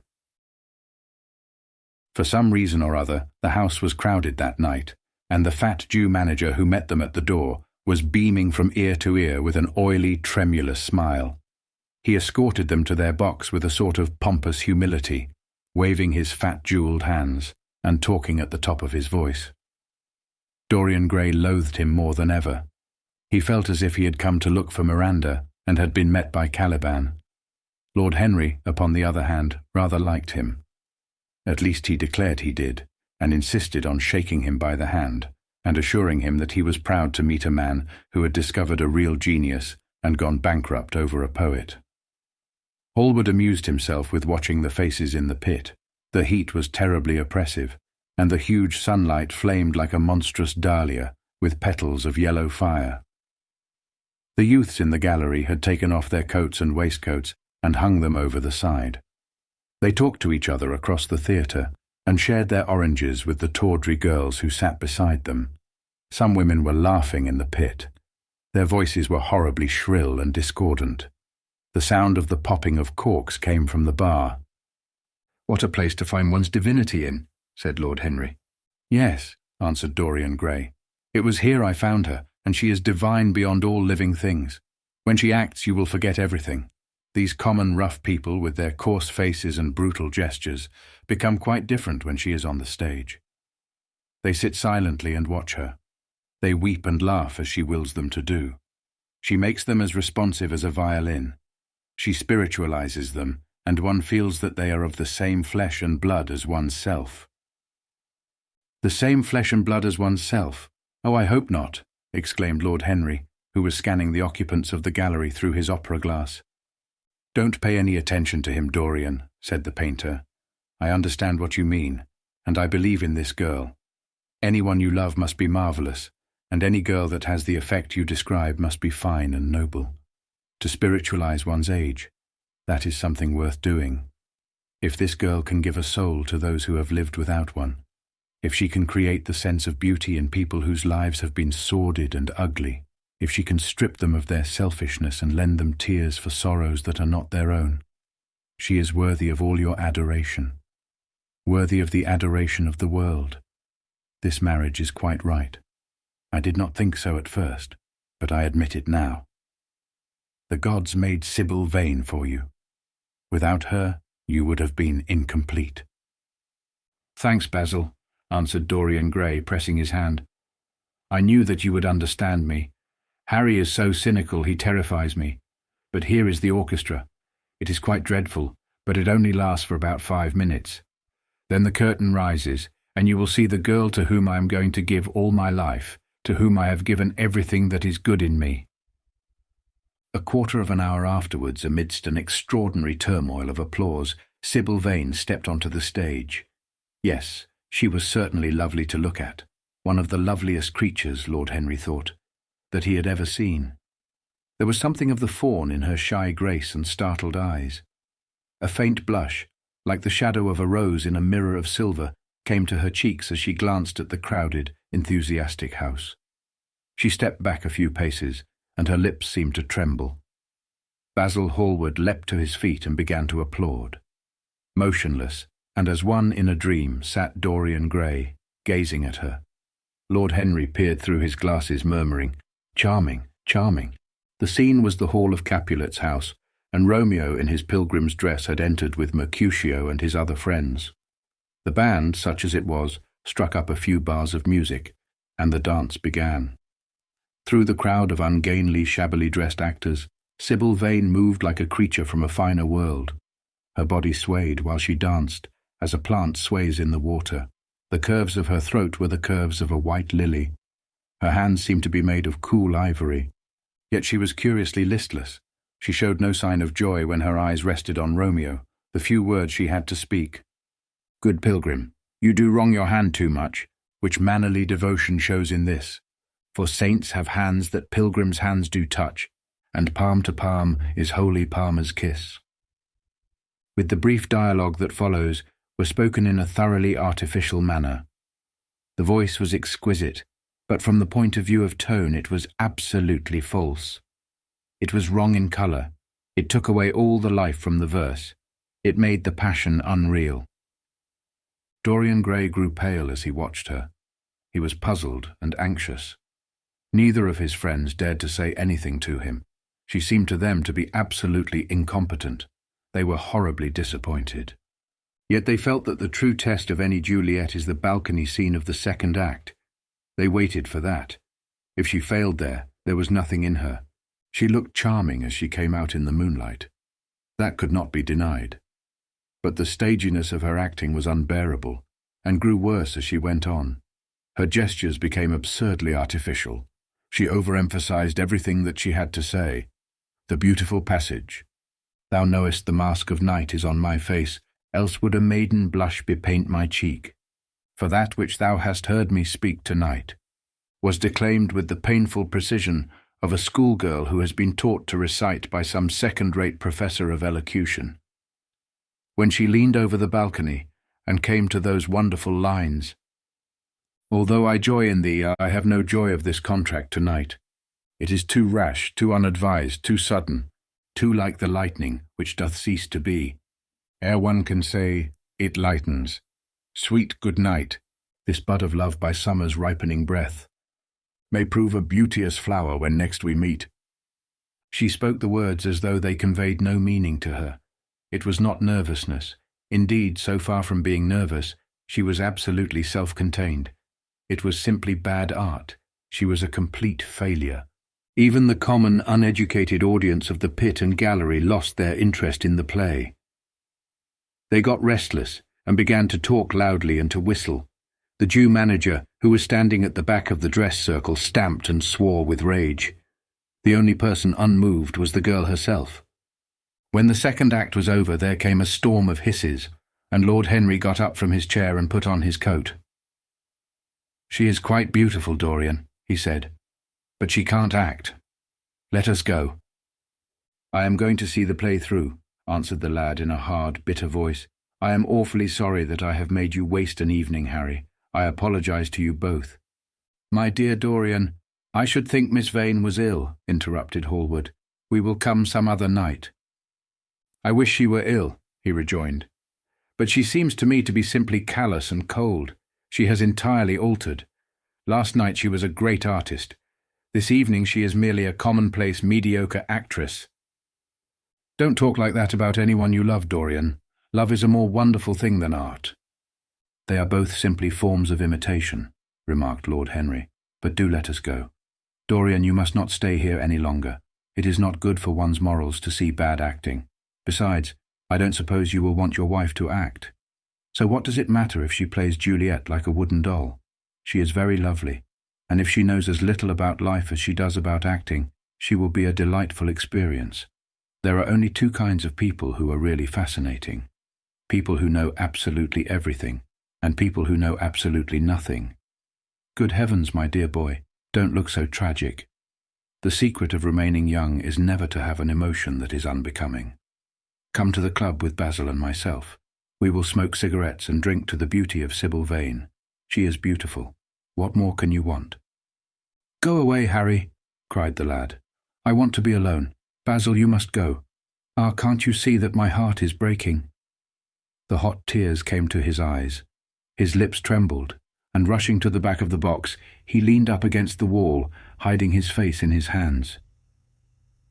"Let us go, Basil," said Lord Henry, with a strange tenderness in his voice, and the two young men passed out together. A few moments afterwards the footlights flared up, and the curtain rose on the third act. Dorian Gray went back to his seat. He looked pale and proud and indifferent. The play dragged on and seemed interminable. Half of the audience went out, tramping in heavy boots and laughing. The whole thing was a fiasco. The last act was played to almost empty benches. The curtain went down on a titter and some groans. As soon as it was over, Dorian Gray rushed behind the scenes into the green room. The girl was standing there alone with a look of triumph on her face. Her eyes were lit with an exquisite fire. There was a radiance about her. Her parted lips were smiling over some secret of their own. When he entered, she looked at him, and an expression of infinite joy came over her. "How badly I acted tonight, Dorian," she cried. "Horribly," he answered, gazing at her in amazement. "Horribly. It was dreadful. Are you ill? You have no idea what it was. You have no idea what I suffered." The girl smiled. "Dorian," she answered, lingering over his name with long-drawn music in her voice, as though it were sweeter than honey to the red petals of her mouth. "Dorian, you should have understood, but you understand now, don't you?" "Understand what?" he asked angrily. "Why I was so bad tonight. Why I shall always be bad. Why I shall never act well again."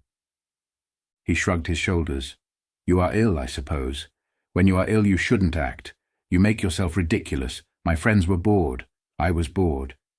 She seemed not to listen to him. She was transfigured with joy. An ecstasy of happiness dominated her. "Dorian, Dorian," she cried. "Before I knew you, acting was the one reality of my life. It was only in the theatre that I lived. I thought that it was all true. I was Rosalind one night and Portia the other. The joy of Beatrice was my joy, and the sorrows of Cordelia were mine also. I believed in everything. The common people who acted with me seemed to me to be godlike. The painted scenes were my world. I knew nothing but shadows, and I thought them real. You came, oh, my beautiful love, and you freed my soul from prison. You taught me what reality really is. Tonight, for the first time in my life, I saw through the hollowness, the sham, the silliness of the empty pageant in which I had always played. Tonight, for the first time, I became conscious that the Romeo was hideous and old and painted, that the moonlight in the orchard was false, that the scenery was vulgar, and that the words I had to speak were unreal, were not my words, were not what I wanted to say.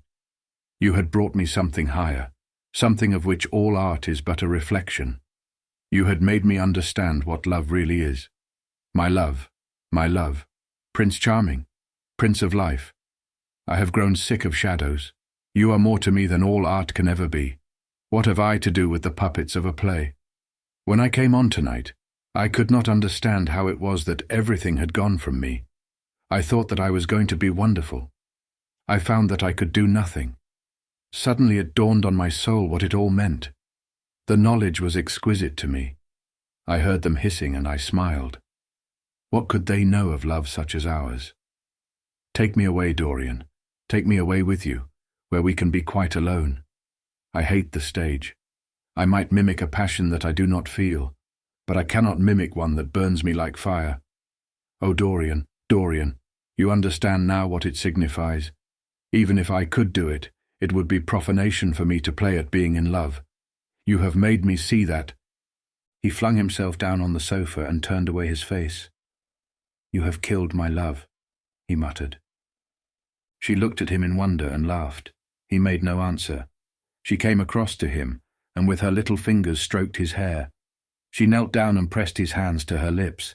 He drew them away, and a shudder ran through him. Then he leapt up and went to the door. "Yes," he cried, "you have killed my love. You used to stir my imagination. Now you don't even stir my curiosity. You simply produce no effect. I loved you because you were marvelous, because you had genius and intellect, because you realized the dreams of great poets and gave shape and substance to the shadows of art. You have thrown it all away. You are shallow and stupid. My God, how mad I was to love you. What a fool I have been. You are nothing to me now. I will never see you again. I will never think of you. I will never mention your name. You don't know what you were to me, once. Why, once. Oh, I can't bear to think of it. I wish I had never laid eyes upon you. You have spoiled the romance of my life. How little you can know of love if you say it mars your art. Without your art you are nothing. I would have made you famous, splendid, magnificent. The world would have worshipped you, and you would have borne my name. What are you now? A third-rate actress with a pretty face." The girl grew white and trembled. She clenched her hands together, and her voice seemed to catch in her throat. "You are not serious, Dorian," she murmured. You are acting. Acting. I leave that to you. You do it so well, he answered bitterly. She rose from her knees and with a piteous expression of pain in her face, came across the room to him. She put her hand upon his arm and looked into his eyes. He thrust her back. "Don't touch me!" he cried. A low moan broke from her, and she flung herself at his feet, and lay there like a trampled flower. "Dorian, Dorian, don't leave me," she whispered. "I'm so sorry I didn't act well. I was thinking of you all the time. But I will try. Indeed, I will try. It came so suddenly across me, my love for you. I think I should never have known it if you had not kissed me, if we had not kissed each other. Kiss me again, my love. Don't go away from me. I couldn't bear it. Oh, don't go away from me. My brother. No, never mind, he didn't mean it. He was in jest. But you. Oh, can't you forgive me for tonight? I will work so hard and try to improve. Don't be cruel to me because I love you better than anything in the world. After all, it is only once that I have not pleased you. But you are quite right, Dorian. I should have shown myself more of an artist. It was foolish of me, and yet I couldn't help it. Oh, don't leave me, don't leave me." A fit of passionate sobbing choked her. She crouched on the floor like a wounded thing, and Dorian Gray, with his beautiful eyes, looked down at her, and his chiseled lips curled in exquisite disdain. There is always something ridiculous about the emotions of people whom one has ceased to love. Sybil Vane seemed to him to be absurdly melodramatic. Her tears and sobs annoyed him. "I am going," he said at last, in his calm, clear voice. "I don't wish to be unkind, but I can't see you again. You have disappointed me." She wept silently and made no answer, but crept nearer. Her little hands stretched blindly out and appeared to be seeking for him. He turned on his heel and left the room. In a few moments he was out of the theatre, where he went to be hardly knew. He remembered wandering through dimly lit streets, past gaunt black-shadowed archways and evil-looking houses. Women with hoarse voices and harsh laughter had called after him. Drunkards had reeled by cursing and chattering to themselves like monstrous apes. He had seen grotesque children huddled upon doorsteps and heard shrieks and oaths from gloomy courts. As the dawn was just breaking, he found himself close to Covent Garden. The darkness lifted, and flushed with faint fires, the sky hollowed itself into a perfect pearl. Huge carts filled with nodding lilies rumbled slowly down the polished empty street. The air was heavy with the perfume of the flowers, and their beauty seemed to bring him an anodyne for his pain.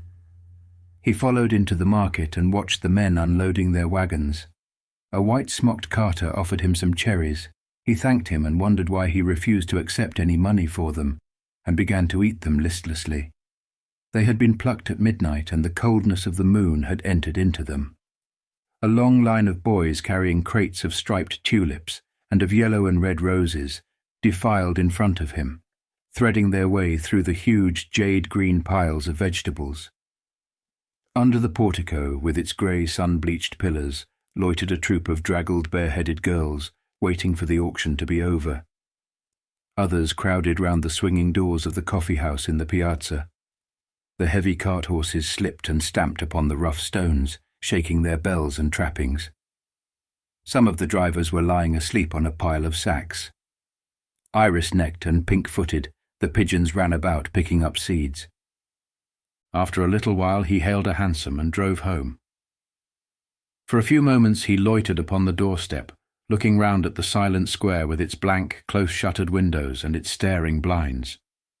The sky was pure opal now, and the roofs of the houses glistened like silver against it. From some chimney opposite, a thin wreath of smoke was rising. It curled, a violet riband, through the nacre-coloured air. In the huge gilt Venetian lantern, spoil of some doge's barge that hung from the ceiling of the great oak-panelled hall of entrance, lights were still burning from 3 flickering jets. Thin blue petals of flame they seemed, rimmed with white fire. He turned them out, and having thrown his hat and cape on the table, passed through the library towards the door of his bedroom, a large octagonal chamber on the ground floor that, in his newborn feeling for luxury, he had just had decorated for himself, and hung with some curious Renaissance tapestries that had been discovered stored in a disused attic at Selby Royal. As he was turning the handle of the door, his eye fell upon the portrait Basil Hallward had painted of him. He started back as if in surprise, then he went on into his own room, looking somewhat puzzled. After he had taken the buttonhole out of his coat, he seemed to hesitate. Finally he came back, went over to the picture and examined it. In the dim, arrested light that struggled through the cream-coloured silk blinds, the face appeared to him to be a little changed. The expression looked different. One would have said that there was a touch of cruelty in the mouth. It was certainly strange. He turned round and, walking to the window, drew up the blind. The bright dawn flooded the room and swept the fantastic shadows into dusky corners, where they lay shuddering. But the strange expression that he had noticed in the face of the portrait seemed to linger there, to be more intensified even. The quivering, ardent sunlight showed him the lines of cruelty round the mouth as clearly as if he had been looking into a mirror after he had done some dreadful thing. He winced, and taking up from the table an oval glass framed in ivory cupids, one of Lord Henry's many presents to him, glanced hurriedly into its polished depths. No line like that warped his red lips. What did it mean? He rubbed his eyes and came close to the picture and examined it again. There were no signs of any change when he looked into the actual painting, and yet there was no doubt that the whole expression had altered. It was not a mere fancy of his own. The thing was horribly apparent. He threw himself into a chair and began to think. Suddenly there flashed across his mind what he had said in Basil Hallward's studio the day the picture had been finished. Yes, he remembered it perfectly. He had uttered a mad wish that he himself might remain young, and the portrait grow old, that his own beauty might be untarnished, and the face on the canvas bear the burden of his passions and his sins, that the painted image might be seared with the lines of suffering and thought, and that he might keep all the delicate bloom and loveliness of his then just conscious boyhood. Surely his wish had not been fulfilled. Such things were impossible. It seemed monstrous even to think of them. And yet there was the picture before him, with the touch of cruelty in the mouth. Cruelty. Had he been cruel? It was the girl's fault, not his. He had dreamed of her as a great artist, had given his love to her because he had thought her great. Then she had disappointed him. She had been shallow and unworthy. And yet a feeling of infinite regret came over him, as he thought of her lying at his feet, sobbing like a little child. He remembered with what callousness he had watched her. Why had he been made like that? Why had such a soul been given to him? But he had suffered also. During the 3 terrible hours that the play had lasted, he had lived centuries of pain, eon upon eon of torture. His life was well worth hers. She had marred him for a moment, if he had wounded her for an age. Besides, women were better suited to bear sorrow than men. They lived on their emotions. They only thought of their emotions. When they took lovers, it was merely to have someone with whom they could have scenes. Lord Henry had told him that, and Lord Henry knew what women were. Why should he trouble about Sybil Vane? She was nothing to him now. But the picture, what was he to say of that? It held the secret of his life and told his story. It had taught him to love his own beauty. Would it teach him to loathe his own soul? Would he ever look at it again? No, it was merely an illusion wrought on the troubled senses. The horrible night that he had passed had left phantoms behind it. Suddenly there had fallen upon his brain that tiny scarlet speck that makes men mad. The picture had not changed. It was folly to think so. Yet it was watching him, with its beautiful marred face and its cruel smile. Its bright hair gleamed in the early sunlight, its blue eyes met his own. A sense of infinite pity, not for himself, but for the painted image of himself, came over him. It had altered already, and would alter more. Its gold would wither into grey, its red and white roses would die. For every sin that he committed, a stain would fleck and wreck its fairness. But he would not sin. The picture, changed or unchanged, would be to him the visible emblem of conscience. He would resist temptation. He would not see Lord Henry any more, would not at any rate listen to those subtle, poisonous theories that in Basil Hallward's garden had first stirred within him the passion for impossible things. He would go back to Sybil Vane, make her amends, marry her, try to love her again. Yes, it was his duty to do so. She must have suffered more than he had. Poor child. He had been selfish and cruel to her. The fascination that she had exercised over him would return. They would be happy together. His life with her would be beautiful and pure. He got up from his chair and drew a large screen right in front of the portrait, shuddering as he glanced at it. How horrible, he murmured to himself, and he walked across to the window and opened it. When he stepped out onto the grass, he drew a deep breath. The fresh morning air seemed to drive away all his sombre passions. He thought only of Sybil. A faint echo of his love came back to him. He repeated her name over and over again. The birds that were singing in the dew-drenched garden seemed to be telling the flowers about her. Chapter 8. It was long past noon when he awoke. His valet had crept several times on tiptoe into the room to see if he was stirring, and had wondered what made his young master sleep so late. Finally, his bell sounded, and Victor came softly in with a cup of tea and a pile of letters on a small tray of old Sèvres china, and drew back the olive satin curtains, with their shimmering blue lining, that hung in front of the 3 tall windows. "Monsieur has well slept this morning," he said, smiling. "What o'clock is it, Victor?" asked Dorian Gray drowsily. 1 hour and a quarter, monsieur." How late it was. He sat up and, having sipped some tea, turned over his letters. One of them was from Lord Henry, and had been brought by hand that morning. He hesitated for a moment and then put it aside. The others he opened listlessly. They contained the usual collection of cards, invitations to dinner, tickets for private views, programs of charity concerts and the like that are showered on fashionable young men every morning during the season. There was a rather heavy bill for a chased silver Louis XV toilet set that he had not yet had the courage to send on to his guardians, who were extremely old-fashioned people and did not realize that we live in an age when unnecessary things are our only necessities. And there were several very courteously worded communications from Jermyn Street money-lenders offering to advance any sum of money at a moment's notice and at the most reasonable rates of interest. After about 10 minutes he got up, and throwing on an elaborate dressing gown of silk-embroidered cashmere wool, passed into the onyx-paved bathroom. The cool water refreshed him after his long sleep. He seemed to have forgotten all that he had gone through. A dim sense of having taken part in some strange tragedy came to him once or twice, but there was the unreality of a dream about it. As soon as he was dressed, he went into the library and sat down to a light French breakfast that had been laid out for him on a small round table close to the open window. It was an exquisite day. The warm air seemed laden with spices.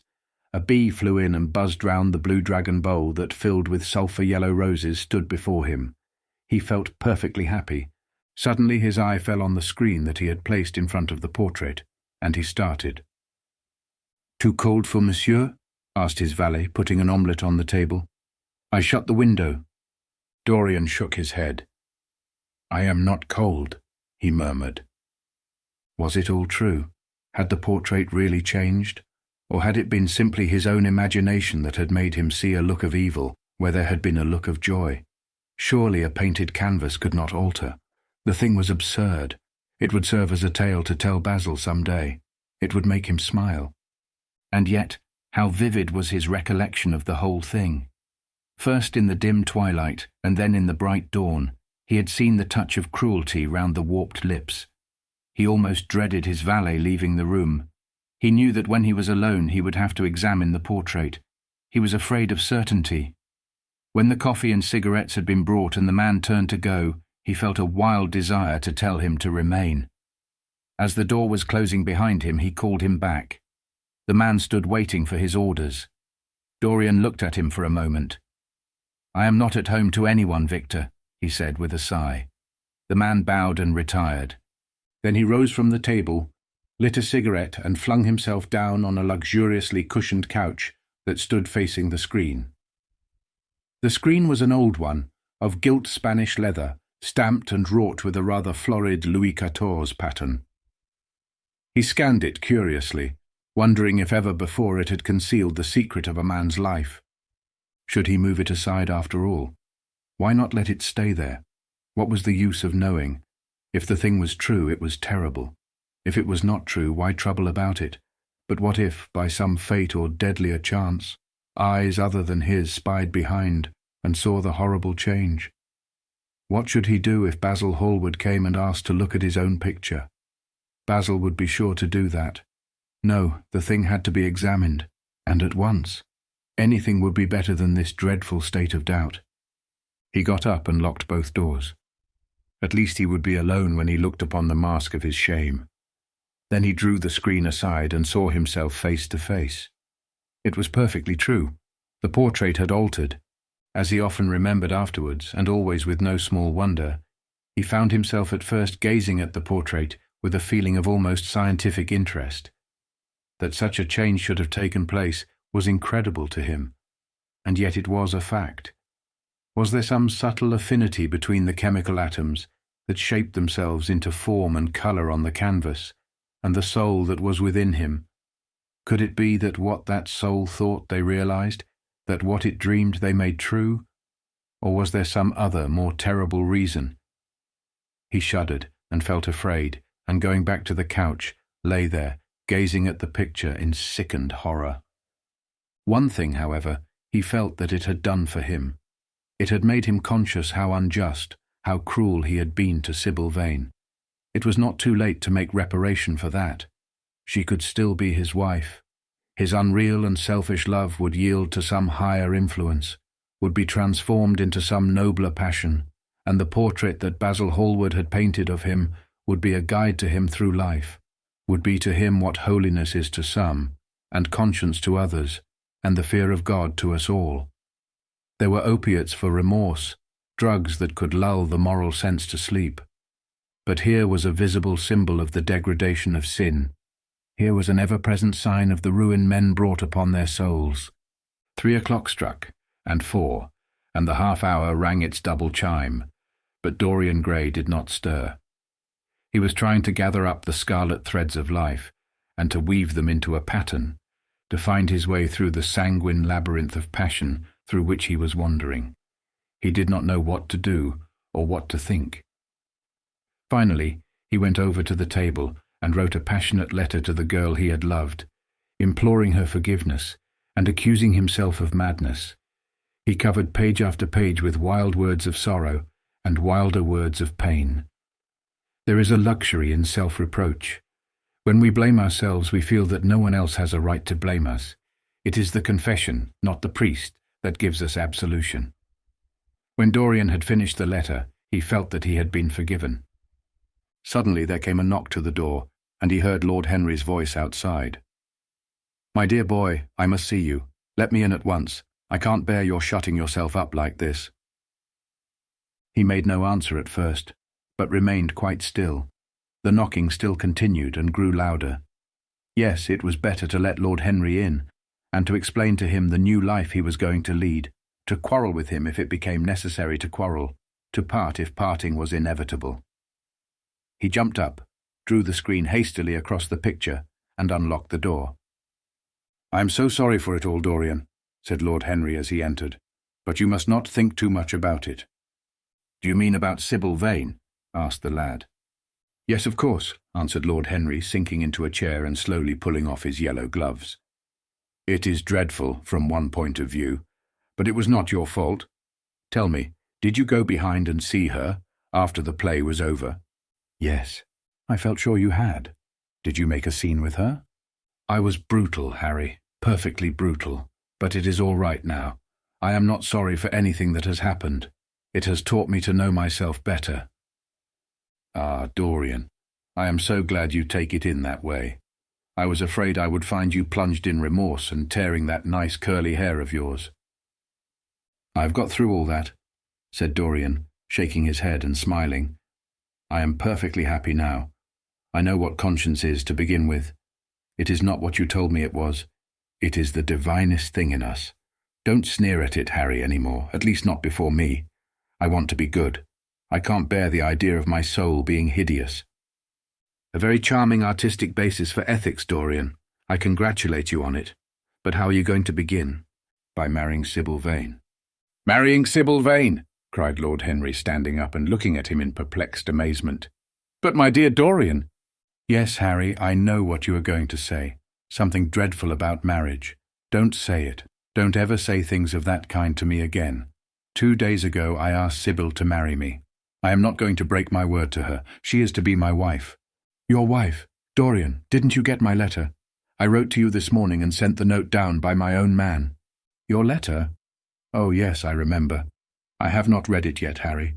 I was afraid there might be something in it that I wouldn't like. You cut life to pieces with your epigrams. You know nothing, then. What do you mean? Lord Henry walked across the room, and sitting down by Dorian Gray took both his hands in his own and held them tightly. Dorian, he said, my letter, don't be frightened, was to tell you that Sybil Vane is dead. A cry of pain broke from the lad's lips, and he leaped to his feet, tearing his hands away from Lord Henry's grasp. Dead! Sybil dead! It is not true. It is a horrible lie. How dare you say it? It is quite true, Dorian, said Lord Henry gravely. It is in all the morning papers. I wrote down to you to ask you not to see anyone till I came. There will have to be an inquest, of course, and you must not be mixed up in it. Things like that make a man fashionable in Paris. But in London people are so prejudiced. Here, one should never make one's debut with a scandal. One should reserve that to give an interest to one's old age.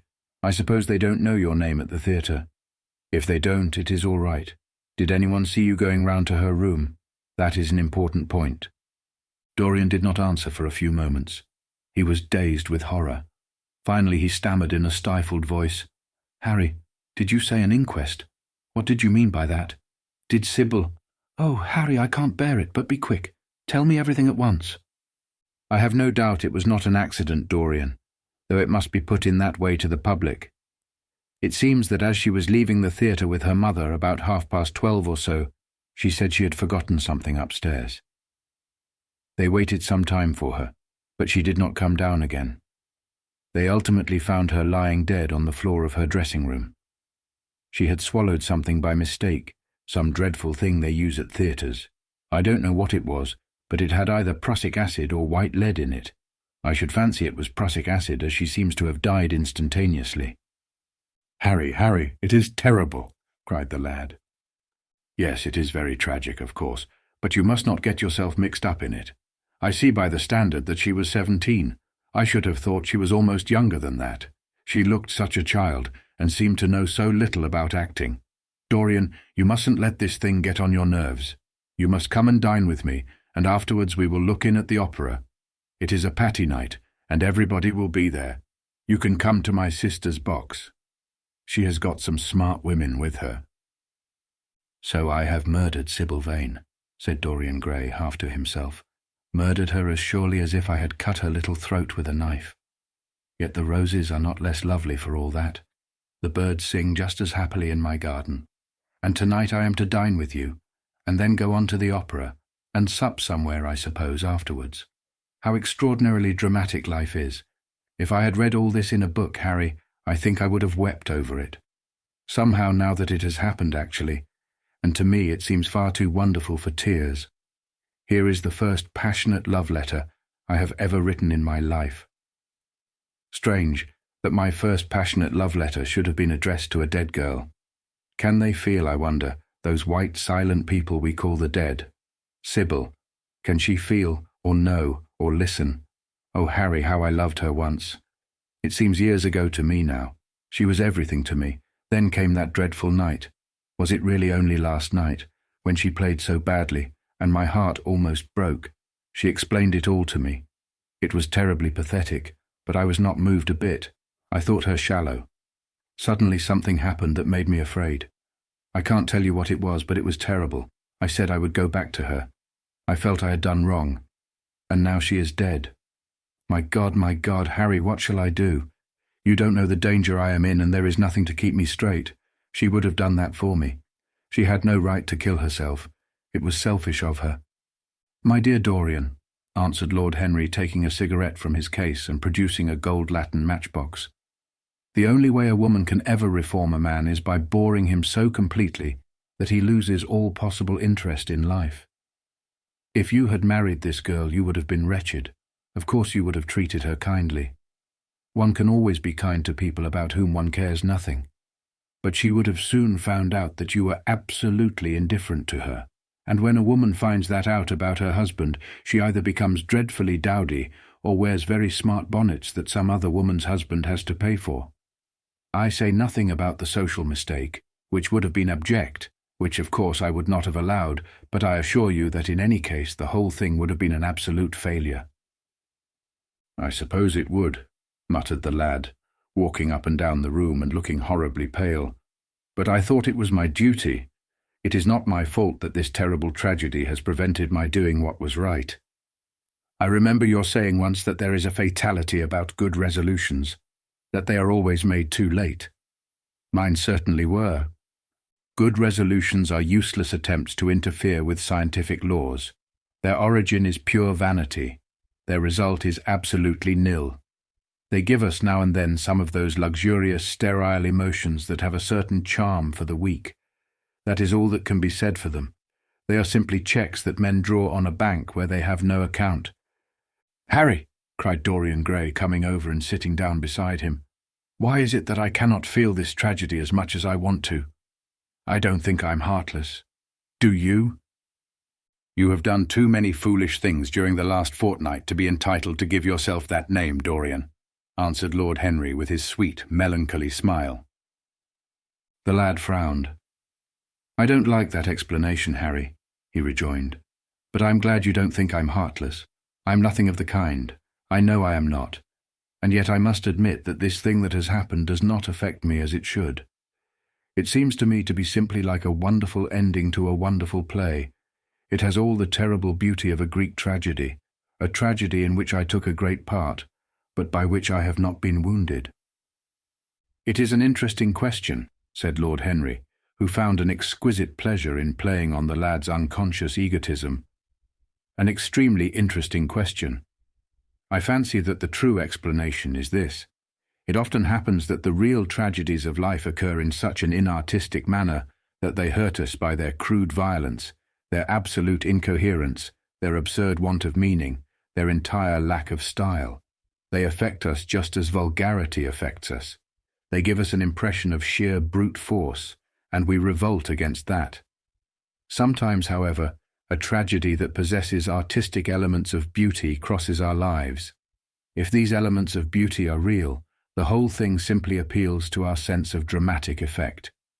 Suddenly we find that we are no longer the actors, but the spectators of the play. Or rather, we are both. We watch ourselves, and the mere wonder of the spectacle enthralls us. In the present case, what is it that has really happened? Someone has killed herself for love of you. I wish that I had ever had such an experience. It would have made me in love with love for the rest of my life. The people who have adored me, there have not been very many, but there have been some, have always insisted on living on, long after I had ceased to care for them, or they to care for me. They have become stout and tedious, and when I meet them they go in at once for reminiscences. That awful memory of woman. What a fearful thing it is, and what an utter intellectual stagnation it reveals. One should absorb the colour of life, but one should never remember its details. Details are always vulgar. "I must sow poppies in my garden," sighed Dorian.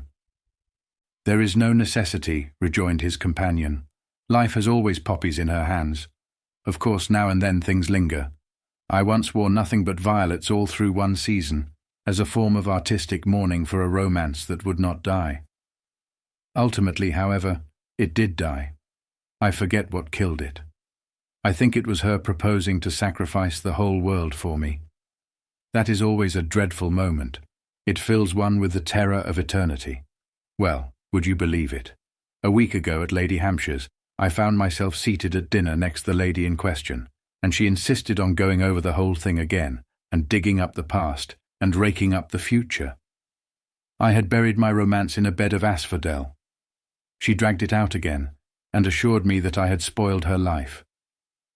I am bound to state that she ate an enormous dinner, so I did not feel any anxiety. But what a lack of taste she showed. The one charm of the past is that it is the past. But women never know when the curtain has fallen. They always want a sixth act, and as soon as the interest of the play is entirely over, They propose to continue it. If they were allowed their own way, every comedy would have a tragic ending, and every tragedy would culminate in a farce. They are charmingly artificial, but they have no sense of art. You are more fortunate than I am. I assure you, Dorian, that not one of the women I have known would have done for me what Sybil Vane did for you. Ordinary women always console themselves. Some of them do it by going in for sentimental colors. Never trust a woman who wears mauve, whatever her age may be, or a woman over 35 who is fond of pink ribbons. It always means that they have a history. Others find a great consolation in suddenly discovering the good qualities of their husbands. They flaunt their conjugal felicity in one's face, as if it were the most fascinating of sins. Religion consoles some. Its mysteries have all the charm of a flirtation, a woman once told me, and I can quite understand it. Besides, nothing makes one so vain as being told that one is a sinner. Conscience makes egotists of us all. Yes, there is really no end to the consolations that women find in modern life. Indeed, I have not mentioned the most important one. "What is that, Harry?" said the lad listlessly. "Oh, the obvious consolation. Taking someone else's admirer when one loses one's own. In good society that always whitewashes a woman. But really, Dorian, how different Sybil Vane must have been from all the women one meets. There is something to me quite beautiful about her death. I am glad I am living in a century when such wonders happen. They make one believe in the reality of the things we all play with, such as romance, passion, and love. I was terribly cruel to her. You forget that. I am afraid that women appreciate cruelty, downright cruelty, more than anything else. They have wonderfully primitive instincts. We have emancipated them, but they remain slaves looking for their masters all the same. They love being dominated. I am sure you were splendid. I have never seen you really and absolutely angry, but I can fancy how delightful you looked. And after all, you said something to me the day before yesterday that seemed to me at the time to be merely fanciful, but that I see now was absolutely true, and it holds the key to everything. What was that, Harry? You said to me that Sybil Vane represented to you all the heroines of romance, that she was Desdemona one night and Ophelia the other, that if she died as Juliet, she came to life as Imogen. She will never come to life again now, muttered the lad, burying his face in his hands. No, she will never come to life. She has played her last part. But you must think of that lonely death in the tawdry dressing-room simply as a strange, lurid fragment from some Jacobean tragedy, as a wonderful scene from Webster or Ford or Cyril Tourneur. The girl never really lived, and so she has never really died. To you at least she was always a dream, a phantom that flitted through Shakespeare's plays and left them lovelier for its presence, a reed through which Shakespeare's music sounded richer and more full of joy. The moment she touched actual life, she marred it, and it marred her, and so she passed away. Mourn for Ophelia, if you like. Put ashes on your head because Cordelia was strangled. Cry out against heaven because the daughter of Brabantio died, but don't waste your tears over Sybil Vane. She was less real than they are. There was a silence. The evening darkened in the room. Noiselessly and with silver feet, the shadows crept in from the garden. The colours faded wearily out of things. After some time, Dorian Gray looked up. "You have explained me to myself, Harry," he murmured, with something of a sigh of relief. "I felt all that you have said, but somehow I was afraid of it, and I could not express it to myself. How well you know me. But we will not talk again of what has happened. It has been a marvellous experience. That is all. I wonder if life has still in store for me anything as marvellous." "Life has everything in store for you, Dorian. There is nothing that you, with your extraordinary good looks, will not be able to do." "But suppose, Harry, I became haggard and old and wrinkled. What then?" "Ah, then," said Lord Henry, rising to go, "then, my dear Dorian, you would have to fight for your victories. As it is, they are brought to you. No, you must keep your good looks. We live in an age that reads too much to be wise, and that thinks too much to be beautiful. We cannot spare you. And now you had better dress and drive down to the club. We are rather late as it is." "I think I shall join you at the opera, Harry. I feel too tired to eat anything. What is the number of your sister's box?" 27, I believe. It is on the grand tier. You will see her name on the door. But I am sorry you won't come and dine." "I don't feel up to it," said Dorian listlessly. "But I am awfully obliged to you for all that you have said to me. You are certainly my best friend. No one has ever understood me as you have." "We are only at the beginning of our friendship, Dorian," answered Lord Henry, shaking him by the hand. "Goodbye. I shall see you before 9:30, I hope. Remember, Patty is singing." As he closed the door behind him, Dorian Gray touched the bell, and in a few minutes Victor appeared with the lamps and drew the blinds down. He waited impatiently for him to go. The man seemed to take an interminable time over everything. As soon as he had left, he rushed to the screen and drew it back. No, there was no further change in the picture. It had received the news of Sybil Vane's death before he had known of it himself. It was conscious of the events of life as they occurred. The vicious cruelty that marred the fine lines of the mouth had, no doubt, appeared at the very moment that the girl had drunk the poison, whatever it was. Or was it indifferent to results?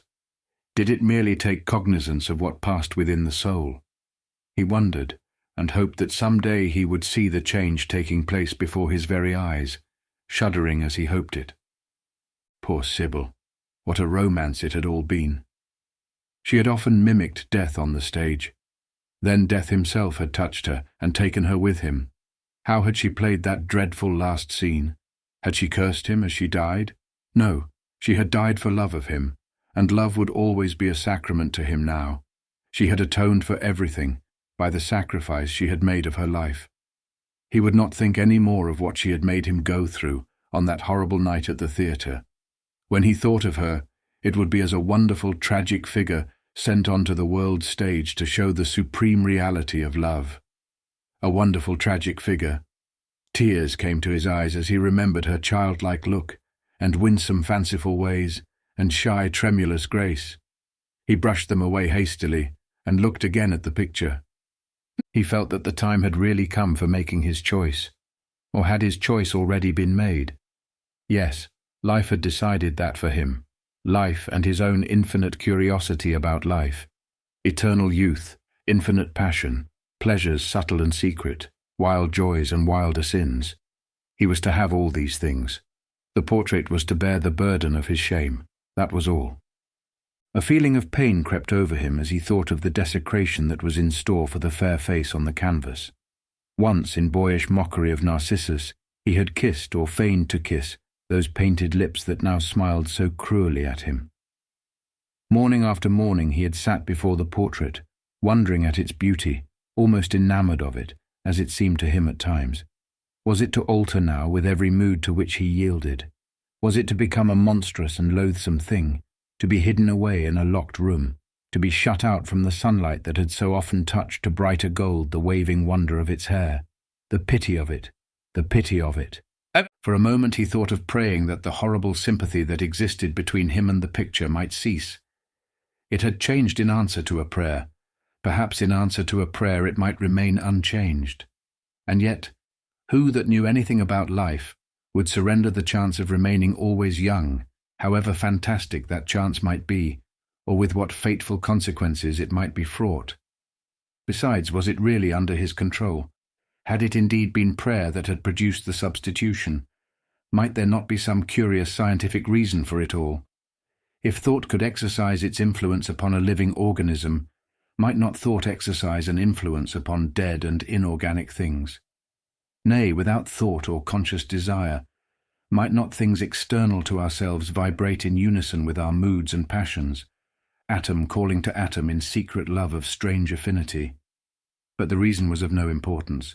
He would never again tempt by a prayer any terrible power. If the picture was to alter, it was to alter. That was all. Why inquire too closely into it? For there would be a real pleasure in watching it. He would be able to follow his mind into its secret places. This portrait would be to him the most magical of mirrors. As it had revealed to him his own body, so it would reveal to him his own soul. And when winter came upon it, he would still be standing where spring trembles on the verge of summer. When the blood crept from its face and left behind a pallid mask of chalk with leaden eyes, he would keep the glamour of boyhood. Not one blossom of his loveliness would ever fade. Not one pulse of his life would ever weaken. Like the gods of the Greeks, he would be strong and fleet and joyous. What did it matter what happened to the colored image on the canvas? He would be safe. That was everything. He drew the screen back into its former place in front of the picture, smiling as he did so, and passed into his bedroom, where his valet was already waiting for him. An hour later he was at the opera, and Lord Henry was leaning over his chair. Chapter 9. As he was sitting at breakfast next morning, Basil Hallward was shown into the room. "I am so glad I have found you, Dorian," he said gravely. "I called last night and they told me you were at the opera. Of course I knew that was impossible, but I wish you had left word where you had really gone to. I passed a dreadful evening, half afraid that one tragedy might be followed by another. I think you might have telegraphed for me when you heard of it first. I read of it quite by chance in a late edition of the Globe that I picked up at the club. I came here at once and was miserable at not finding you. I can't tell you how heartbroken I am about the whole thing. I know what you must suffer. But where were you? Did you go down and see the girl's mother? For a moment I thought of following you there. They gave the address in the paper. Somewhere in the Euston Road, isn't it? But I was afraid of intruding upon a sorrow that I could not lighten. Poor woman. What a state she must be in. And her only child, too. What did she say about it all?" "My dear Basil, how do I know?" murmured Dorian Gray, sipping some pale yellow wine from a delicate gold-beaded bubble of Venetian glass, and looking dreadfully bored. "I was at the opera. You should have come on there. I met Lady Gwendolen, Harry's sister, for the first time. We were in her box. She is perfectly charming, and Patty sang divinely. Don't talk about horrid subjects. If one doesn't talk about a thing, it has never happened. It is simply expression, as Harry says, that gives reality to things. I may mention that she was not the woman's only child. There is a son, a charming fellow, I believe, but he is not on the stage. He is a sailor or something. And now, tell me about yourself and what you are painting." "You went to the opera?" said Hallward, speaking very slowly, and with a strained touch of pain in his voice. "You went to the opera while Sybil Vane was lying dead in some sordid lodging. You can talk to me of other women being charming, and of Patty singing divinely, before the girl you loved has even the quiet of a grave to sleep in. Why, man, there are horrors in store for that little white body of hers." "Stop, Basil. I won't hear it," cried Dorian, leaping to his feet. "You must not tell me about things. What is done is done. What is past is past." "You call yesterday the past? What has the actual lapse of time got to do with it? It is only shallow people who require years to get rid of an emotion. A man who is master of himself can end a sorrow as easily as he can invent a pleasure. I don't want to be at the mercy of my emotions. I want to use them, to enjoy them, and to dominate them. Dorian, this is horrible. Something has changed you completely. You look exactly the same wonderful boy who day after day used to come down to my studio to sit for his picture. But you were simple, natural, and affectionate then. You were the most unspoiled creature in the whole world. Now I don't know what has come over you. You talk as if you had no heart, no pity in you. It is all Harry's influence. I see that." The lad flushed up and, going to the window, looked out for a few moments on the green, flickering, sun-lashed garden. "I owe a great deal to Harry, Basil," he said at last. "More than I owe to you. You only taught me to be vain." "Well, I am punished for that, Dorian, or shall be some day."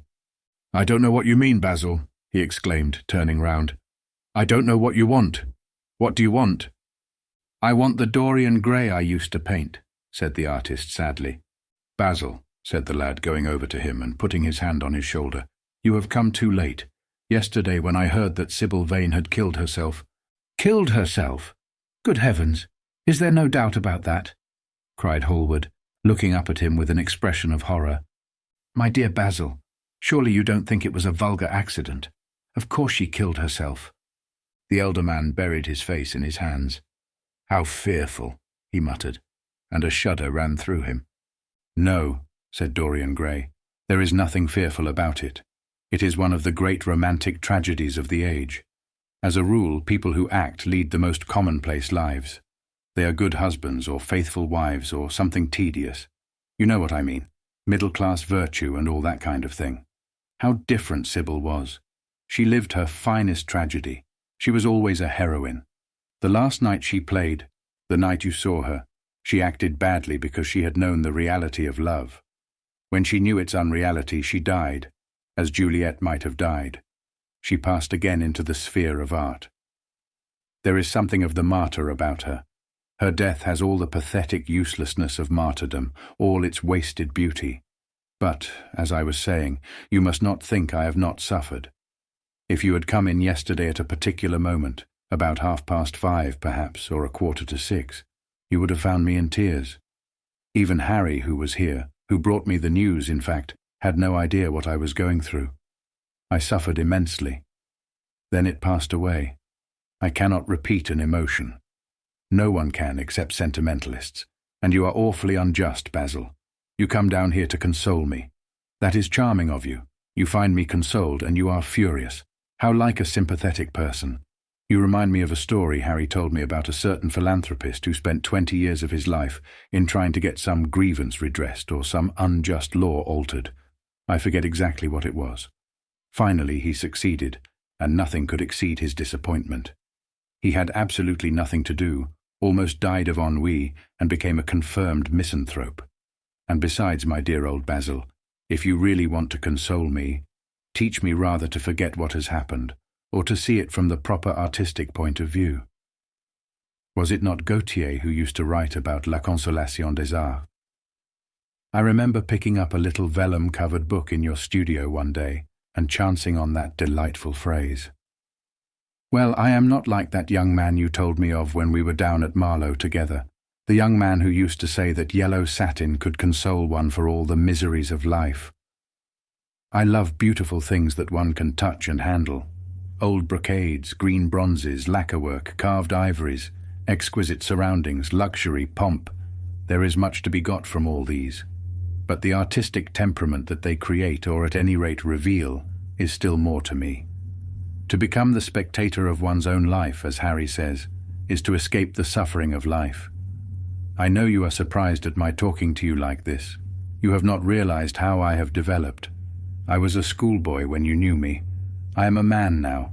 I have new passions, new thoughts, new ideas. I am different, but you must not like me less. I am changed, but you must always be my friend. Of course I am very fond of Harry, but I know that you are better than he is. You are not stronger. You are too much afraid of life, but you are better. And how happy we used to be together. Don't leave me, Basil, and don't quarrel with me. I am what I am. There is nothing more to be said. The painter felt strangely moved.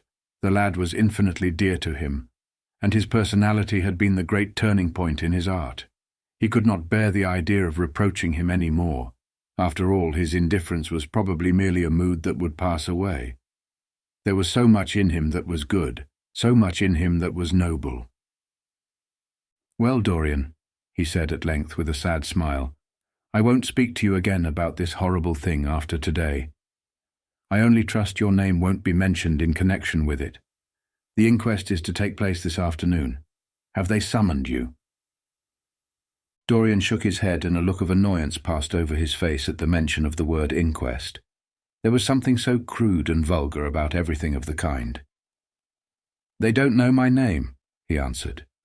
"But surely she did. Only my Christian name, and that I am quite sure she never mentioned to anyone. She told me once that they were all rather curious to learn who I was, and that she invariably told them my name was Prince Charming. It was pretty of her. You must do me a drawing of Sybil, Basil. I should like to have something more of her than the memory of a few kisses and some broken, pathetic words." "I will try and do something, Dorian, if it would please you. But you must come and sit to me yourself again. I can't get on without you." "I can never sit to you again, Basil. It is impossible," he exclaimed, starting back. The painter stared at him. "My dear boy, what nonsense," he cried. "Do you mean to say you don't like what I did of you? Where is it? Why have you pulled the screen in front of it? Let me look at it. It is the best thing I have ever done. Do take the screen away, Dorian. It is simply disgraceful of your servant hiding my work like that. I felt the room looked different as I came in. My servant has nothing to do with it, Basil. You don't imagine I let him arrange my room for me. He settles my flowers for me sometimes, that is all. No, I did it myself. The light was too strong on the portrait. Too strong? Surely not, my dear fellow. It is an admirable place for it. Let me see it. And Hallward walked towards the corner of the room. A cry of terror broke from Dorian Gray's lips, and he rushed between the painter and the screen. Basil, he said, looking very pale. You must not look at it. I don't wish you to. Not look at my own work. You are not serious. Why shouldn't I look at it? Exclaimed Hallward, laughing. If you try to look at it, Basil, on my word of honor, I will never speak to you again as long as I live. I'm quite serious. I don't offer any explanation, and you are not to ask for any. But remember, if you touch this screen, everything is over between us. Hallward was thunderstruck. He looked at Dorian Gray in absolute amazement. He had never seen him like this before. The lad was actually pallid with rage. His hands were clenched, and the pupils of his eyes were like discs of blue fire. He was trembling all over. Dorian, don't speak. But what is the matter? Of course I won't look at it if you don't want me to, he said rather coldly, turning on his heel and going over towards the window. But really it seems rather absurd that I shouldn't see my own work, especially as I'm going to exhibit it in Paris in the autumn. I shall probably have to give it another coat of varnish before that, so I must see it some day, and why not today? To exhibit it. You want to exhibit it, exclaimed Dorian Gray, a strange sense of terror creeping over him. Was the world going to be shown his secret? Were people to gape at the mystery of his life? That was impossible.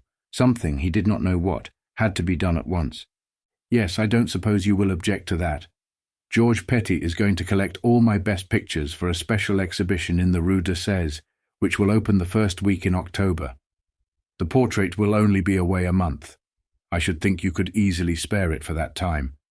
In fact, you are sure to be out of town, and if you keep it always behind a screen, you can't care much about it. Dorian Gray passed his hand over his forehead. There were beads of perspiration there. He felt that he was on the brink of a horrible danger. You told me a month ago that you would never exhibit it, he cried. Why have you changed your mind? You people who go in for being consistent have just as many moods as others have. The only difference is that your moods are rather meaningless. You can't have forgotten that you assured me most solemnly that nothing in the world would induce you to send it to any exhibition. You told Harry exactly the same thing. He stopped suddenly, and a gleam of light came into his eyes.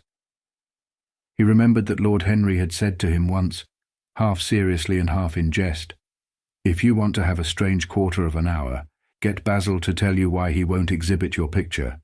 He told me why he wouldn't, and it was a revelation to me." Yes, perhaps Basil too had his secret. He would ask him and try. "Basil," he said, coming over quite close and looking him straight in the face, "we have each of us a secret. Let me know yours and I shall tell you mine. What was your reason for refusing to exhibit my picture?" The painter shuddered in spite of himself. "Dorian, if I told you, you might like me less than you do, and you would certainly laugh at me. I could not bear your doing either of those two things. If you wish me never to look at your picture again, I am content. I have always you to look at. If you wish the best work I have ever done to be hidden from the world, I am satisfied. Your friendship is dearer to me than any fame or reputation." "No, Basil, you must tell me," insisted Dorian Gray. "I think I have a right to know." His feeling of terror had passed away, and curiosity had taken its place. He was determined to find out Basil Hallward's mystery. "Let us sit down, Dorian," said the painter, looking troubled. "Let us sit down, and just answer me one question. Have you noticed in the picture something curious, something that probably at first did not strike you, but that revealed itself to you suddenly?" "Basil!" cried the lad, clutching the arms of his chair with trembling hands and gazing at him with wild, startled eyes. "I see you did. Don't speak. Wait till you hear what I have to say. Dorian, from the moment I met you, your personality had the most extraordinary influence over me. I was dominated, soul, brain, and power by you. You became to me the visible incarnation of that unseen ideal whose memory haunts us artists like an exquisite dream. I worshipped you. I grew jealous of everyone to whom you spoke. I wanted to have you all to myself. I was only happy when I was with you. When you were away from me, you were still present in my art. Of course, I never let you know anything about this. It would have been impossible. You would not have understood it. I hardly understood it myself. I only knew that I had seen perfection face to face, and that the world had become wonderful to my eyes. Too wonderful, perhaps, for in such mad worships there is peril, the peril of losing them, no less than the peril of keeping them. Weeks and weeks went on, and I grew more and more absorbed in you. Then came a new development. I had drawn you as Paris in dainty armor, and as Adonis with huntsman's cloak and polished boar spear. Crowned with heavy lotus blossoms, you had sat on the prow of Adrian's barge, gazing across the green turbid Nile. You had leant over the still pool of some Greek woodland, and seen in the water's silent silver the marvel of your own face. And it had all been what art should be, unconscious, ideal, and remote. One day, a fatal day I sometimes think, I determined to paint a wonderful portrait of you as you actually are, not in the costume of dead ages, but in your own dress and in your own time. Whether it was the realism of the method, or the mere wonder of your own personality, thus directly presented to me without mist or veil, I cannot tell. But I know that as I worked at it, every flake and film of colour seemed to me to reveal my secret. I grew afraid that others would know of my idolatry. I felt, Dorian, that I had told too much, that I had put too much of myself into it. Then it was that I resolved never to allow the picture to be exhibited. You were a little annoyed, but then you did not realize all that it meant to me. Harry, to whom I talked about it, laughed at me, but I did not mind that. When the picture was finished, and I sat alone with it, I felt that I was right.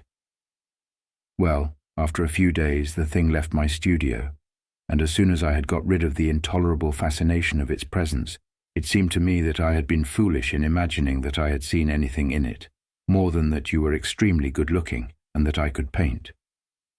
Even now, I cannot help feeling that it is a mistake to think that the passion one feels in creation is ever really shown in the work one creates. Art is always more abstract than we fancy. Form and colour tell us of form and colour, that is all. It often seems to me that art conceals the artist far more completely than it ever reveals him. And so when I got this offer from Paris, I determined to make your portrait the principal thing in my exhibition. It never occurred to me that you would refuse. I see now that you were right. The picture cannot be shown. You must not be angry with me, Dorian, for what I have told you. As I said to Harry once, you are made to be worshipped. Dorian Gray drew a long breath. The colour came back to his cheeks, and a smile played about his lips. The peril was over. He was safe for the time. Yet he could not help feeling infinite pity for the painter who had just made this strange confession to him, and wondered if he himself would ever be so dominated by the personality of a friend. Lord Henry had the charm of being very dangerous, but that was all. He was too clever and too cynical to be really fond of. Would there ever be someone who would fill him with a strange idolatry? Was that one of the things that life had in store? "It is extraordinary to me, Dorian," said Hallward, "that you should have seen this in the portrait. Did you really see it?" "I saw something in it," he answered, "something that seemed to me very curious." "Well, you don't mind my looking at the thing now?" Dorian shook his head. "You must not ask me that, Basil. I could not possibly let you stand in front of that picture. You will some day, surely?" "Never." "Well, perhaps you are right, and now goodbye, Dorian. You have been the one person in my life who has really influenced my art. Whatever I have done that is good, I owe to you. Ah, you don't know what it cost me to tell you all that I have told you." "My dear Basil," said Dorian, "what have you told me? Simply that you felt that you admired me too much. That is not even a compliment. It was not intended as a compliment. It was a confession. Now that I have made it, something seems to have gone out of me. Perhaps one should never put one's worship into words. It was a very disappointing confession. Why, what did you expect, Dorian? You didn't see anything else in the picture, did you? There was nothing else to see. No, there was nothing else to see. Why do you ask? But you mustn't talk about worship. It is foolish. You and I are friends, Basil, and we must always remain so. You have got Harry, said the painter sadly. Oh, Harry, cried the lad with a ripple of laughter. Harry spends his days in saying what is incredible, and his evenings in doing what is improbable. Just the sort of life I would like to lead. But still, I don't think I would go to Harry if I were in trouble. I would sooner go to you, Basil. You will sit to me again? Impossible. You spoil my life as an artist by refusing, Dorian. No man came across two ideal things. Few come across one. I can't explain it to you, Basil, but I must never sit to you again. There is something fatal about a portrait. It has a life of its own. I will come and have tea with you. That will be just as pleasant. Pleasanter for you, I am afraid, murmured Hallward regretfully. And now goodbye. I am sorry you won't let me look at the picture once again, but that can't be helped. I quite understand what you feel about it.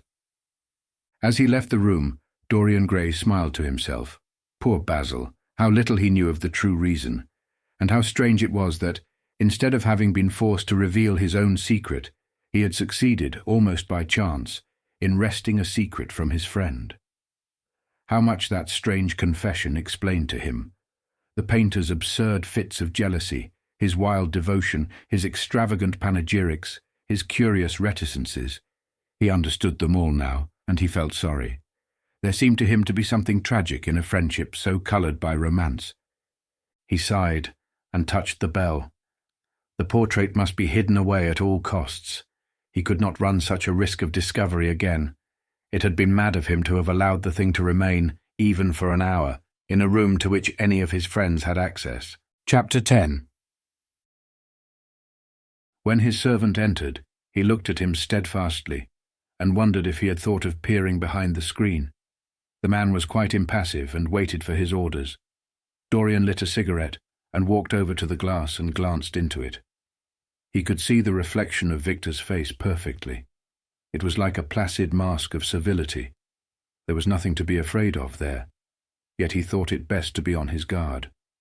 Speaking very slowly, he told him to tell the housekeeper that he wanted to see her, and then to go to the frame-maker and ask him to send 2 of his men round at once. It seemed to him that as the man left the room his eyes wandered in the direction of the screen. Or was that merely his own fancy?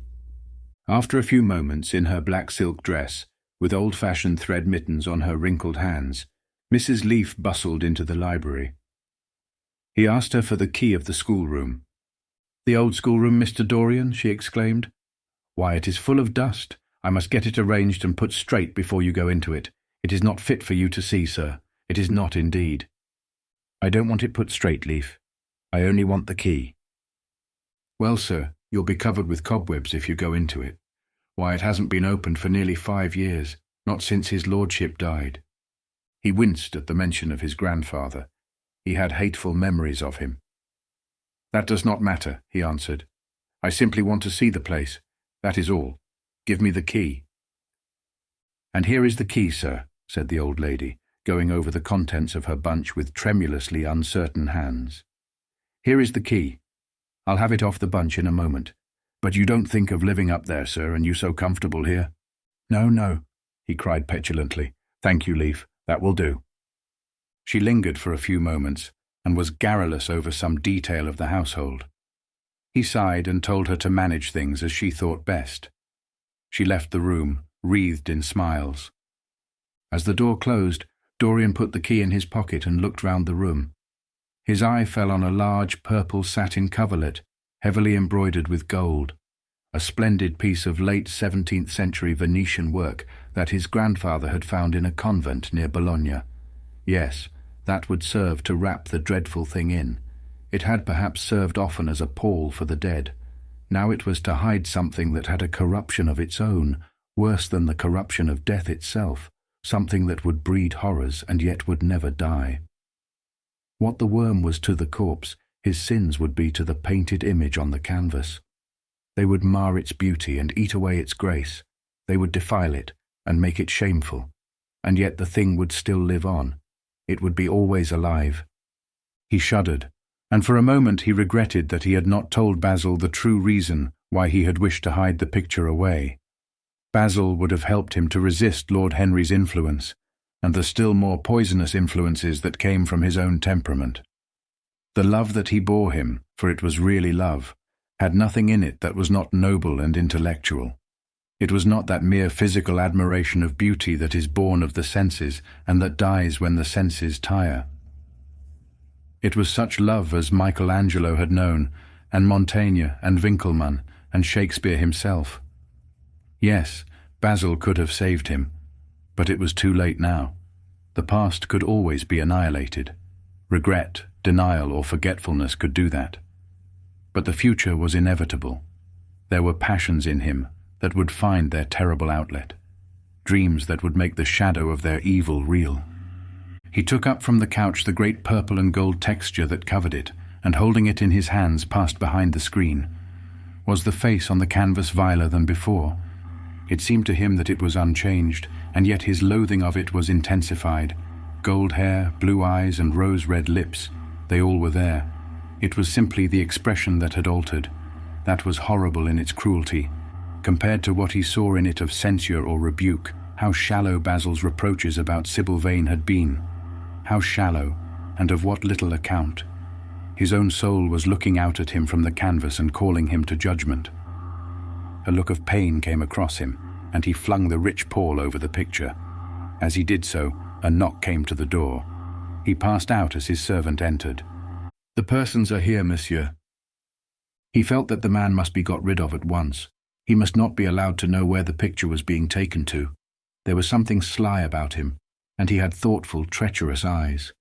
Sitting down at the writing table, he scribbled a note to Lord Henry, asking him to send him round something to read, and reminding him that they were to meet at 8:15 that evening. "Wait for an answer," he said, handing it to him, "and show the men in here."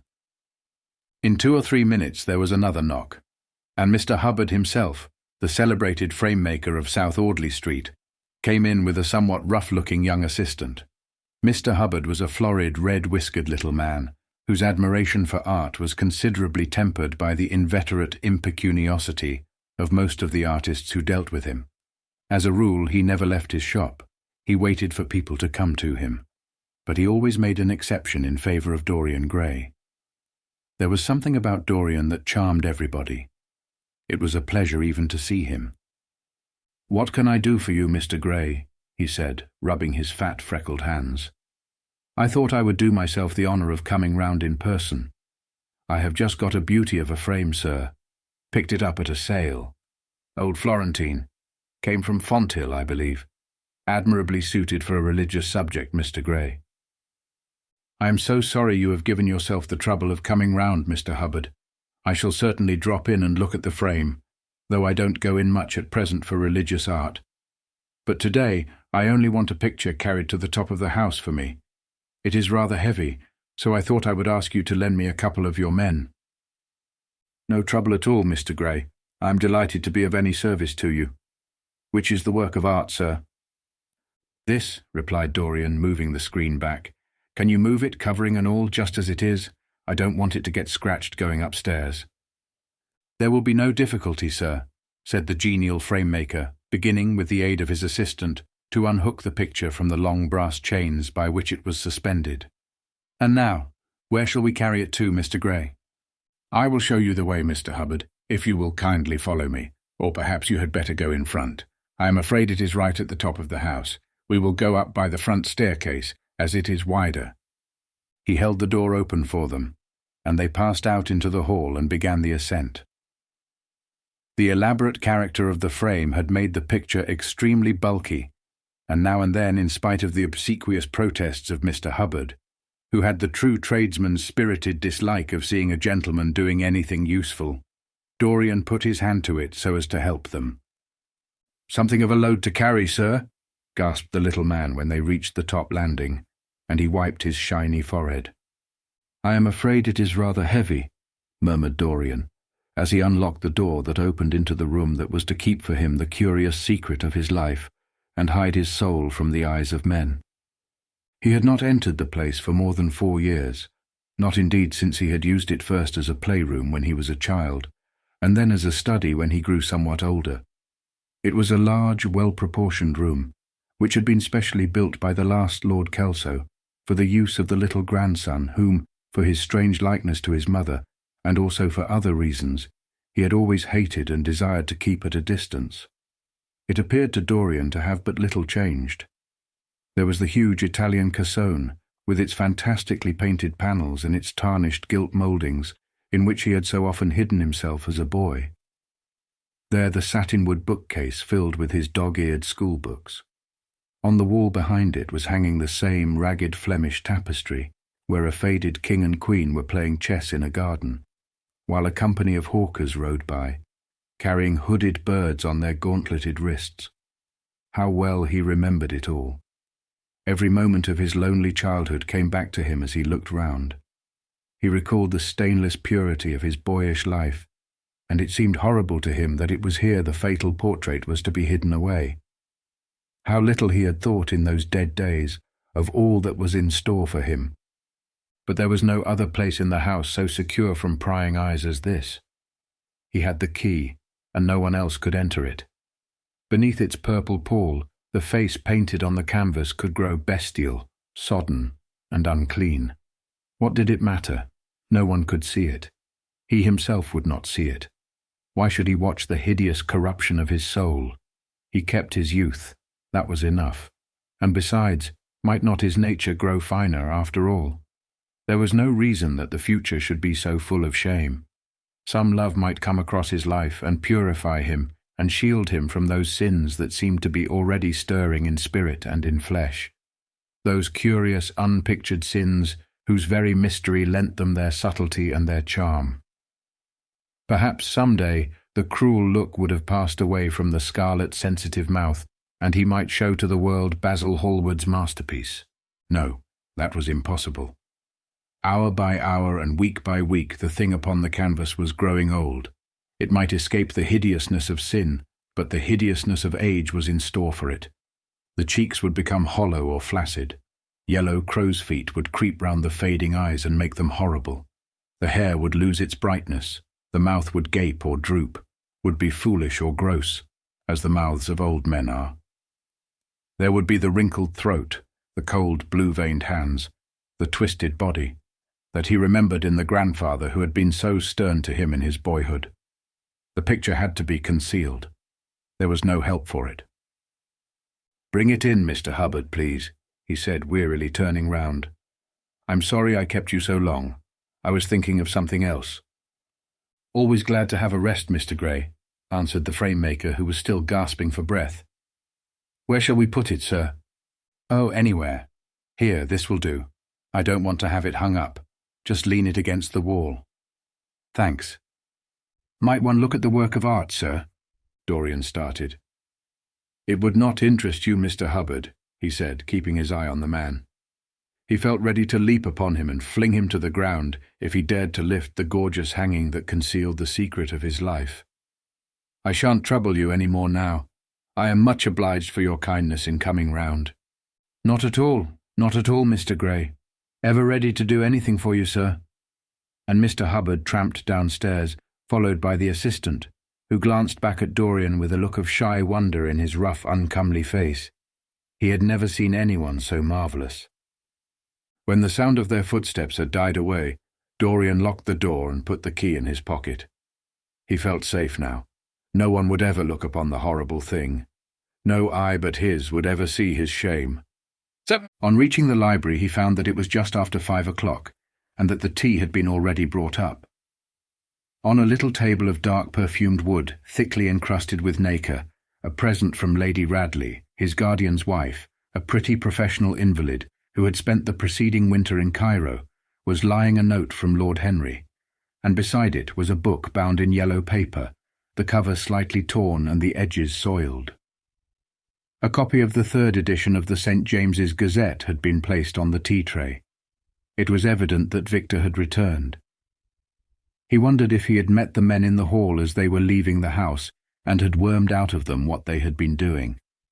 He would be sure to miss the picture, had no doubt missed it already, while he had been laying the tea things. The screen had not been set back, and a blank space was visible on the wall. Perhaps some night he might find him creeping upstairs and trying to force the door of the room. It was a horrible thing to have a spy in one's house. He had heard of rich men who had been blackmailed all their lives by some servant who had read a letter or overheard a conversation, or picked up a card with an address, or found beneath a pillow a withered flower or a shred of crumpled lace. He sighed, and having poured himself out some tea, opened Lord Henry's note.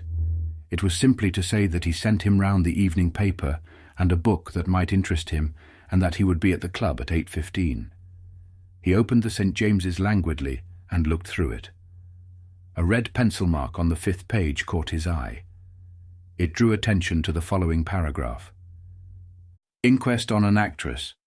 An inquest was held this morning at the Bell Tavern, Hoxton Road, by Mr. Danby, the district coroner, on the body of Sybil Vane, a young actress recently engaged at the Royal Theatre, Holborn. A verdict of death by misadventure was returned.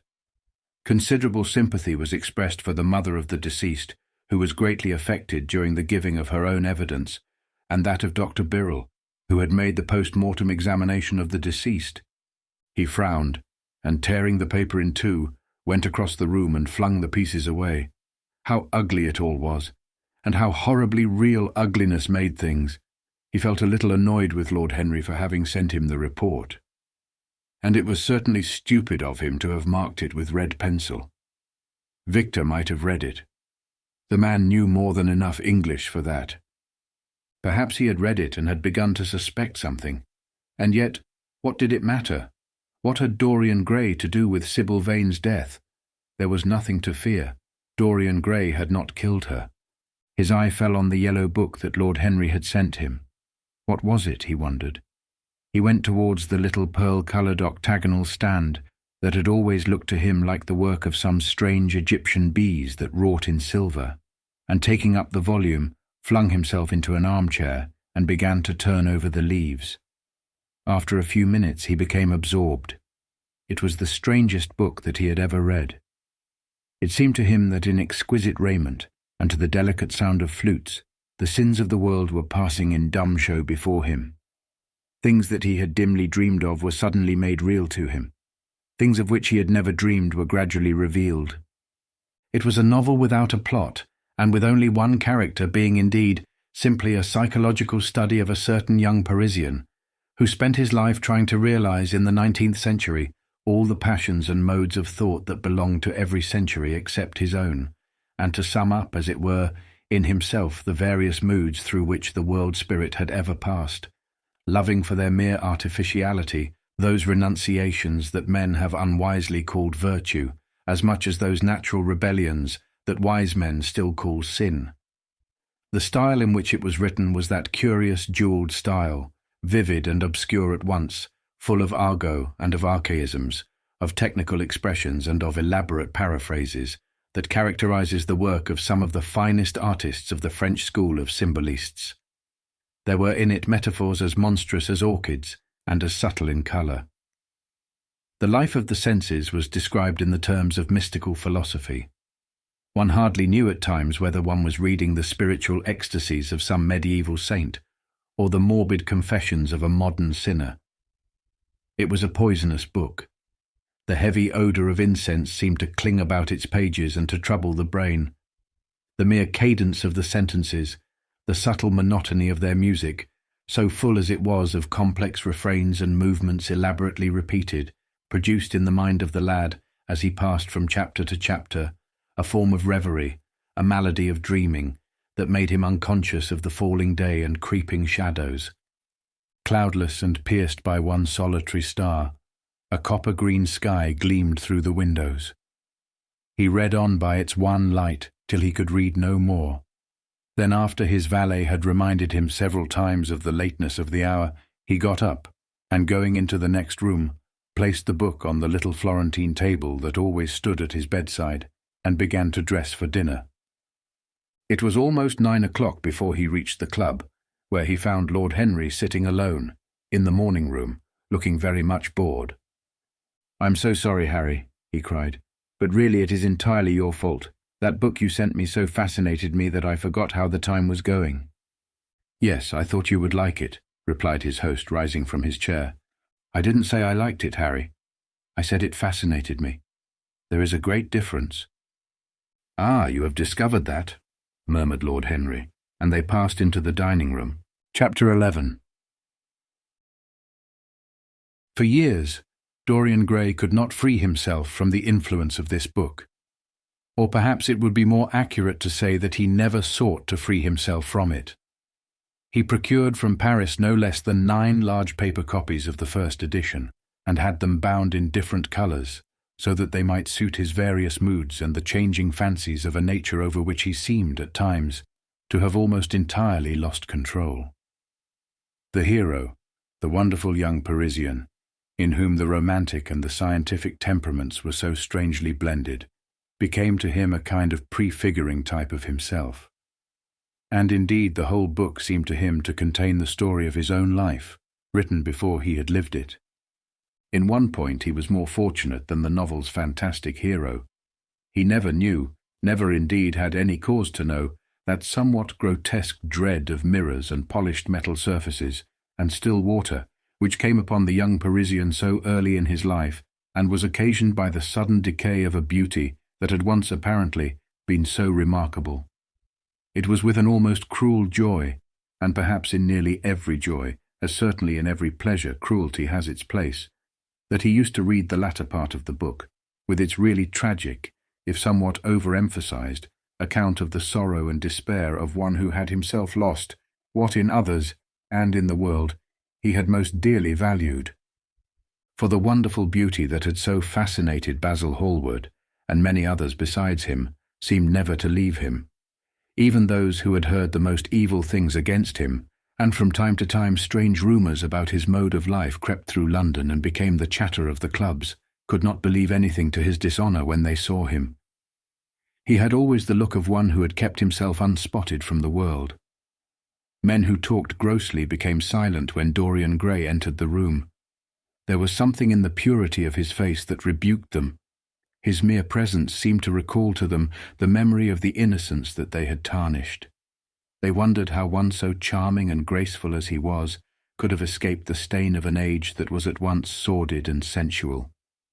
Often on returning home from one of those mysterious and prolonged absences that gave rise to such strange conjecture among those who were his friends, or thought that they were so, he himself would creep upstairs to the locked room, open the door with the key that never left him now, and stand with a mirror in front of the portrait that Basil Hallward had painted of him, looking now at the evil and aging face on the canvas, and now at the fair young face that laughed back at him from the polished glass.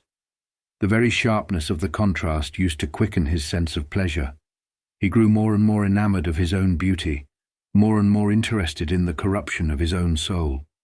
He would examine with minute care, and sometimes with a monstrous and terrible delight, the hideous lines that seared the wrinkling forehead, or crawled around the heavy, sensual mouth, wondering sometimes which were the more horrible, the signs of sin or the signs of age.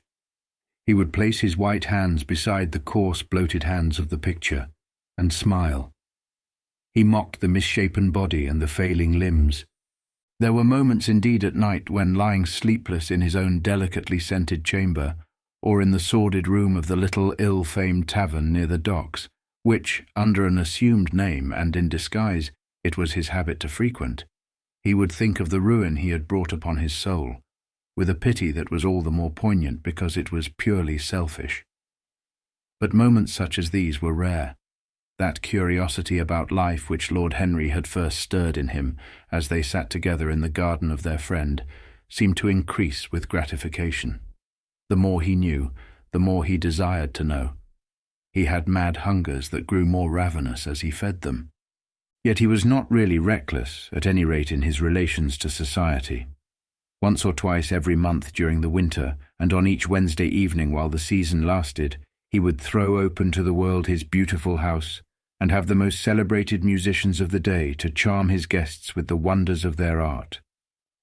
His little dinners, in the settling of which Lord Henry always assisted him, were noted as much for the careful selection and placing of those invited, as for the exquisite taste shown in the decoration of the table, with its subtle symphonic arrangements of exotic flowers and embroidered cloths and antique plate of gold and silver. Indeed, there were many, especially among the very young men, who saw, or fancied that they saw, in Dorian Gray, the true realization of a type of which they had often dreamed in Eton or Oxford days, a type that was to combine something of the real culture of the scholar with all the grace and distinction and perfect manner of a citizen of the world. To them he seemed to be of the company of those whom Dante describes as having sought to make themselves perfect by the worship of beauty. Like Gautier, he was one for whom the visible world existed. And certainly, to him life itself was the first, the greatest of the arts, and for it all the other arts seemed to be but a preparation. Fashion, by which what is really fantastic becomes for a moment universal, and dandyism, which in its own way is an attempt to assert the absolute modernity of beauty, had of course their fascination for him. His mode of dressing, and the particular styles that from time to time he affected, had their marked influence on the young exquisites of the Mayfair balls and Pall Mall club windows, who copied him in everything that he did, and tried to reproduce the accidental charm of his graceful, though to him only half-serious, fopperies. For while he was but too ready to accept the position that was almost immediately offered to him on his coming of age, and found indeed a subtle pleasure in the thought that he might really become to the London of his own day what to imperial Neronian Rome the author of the Satyricon once had been, yet in his inmost heart he desired to be something more than a mere arbiter elegantiarum, to be consulted on the wearing of a jewel, or the knotting of a necktie, or the conduct of a cane. He sought to elaborate some new scheme of life that would have its reasoned philosophy and its ordered principles, and find in the spiritualizing of the senses its highest realization. The worship of the senses has often, and with much justice, been decried, men feeling a natural instinct of terror about passions and sensations that seem stronger than themselves, and that they are conscious of sharing with the less highly organized forms of existence. But it appeared to Dorian Gray that the true nature of the senses had never been understood, and that they had remained savage and animal merely because the world had sought to starve them into submission or to kill them by pain, instead of aiming at making them elements of a new spirituality, of which a fine instinct for beauty was to be the dominant characteristic. As he looked back upon man moving through history, he was haunted by a feeling of loss. So much had been surrendered, and to such little purpose. There had been mad, willful rejections, monstrous forms of self-torture and self-denial, whose origin was fear, and whose result was a degradation infinitely more terrible than that fancied degradation from which, in their ignorance, they had sought to escape, nature, in her wonderful irony, driving out the anchorite to feed with the wild animals of the desert, and giving to the hermit the beasts of the field as his companions. Yes, there was to be, as Lord Henry had prophesied, a new hedonism that was to recreate life, and to save it from that harsh, uncomely Puritanism that is having in our own day its curious revival. It was to have its service of the intellect, certainly, yet it was never to accept any theory or system that would involve the sacrifice of any mode of passionate experience.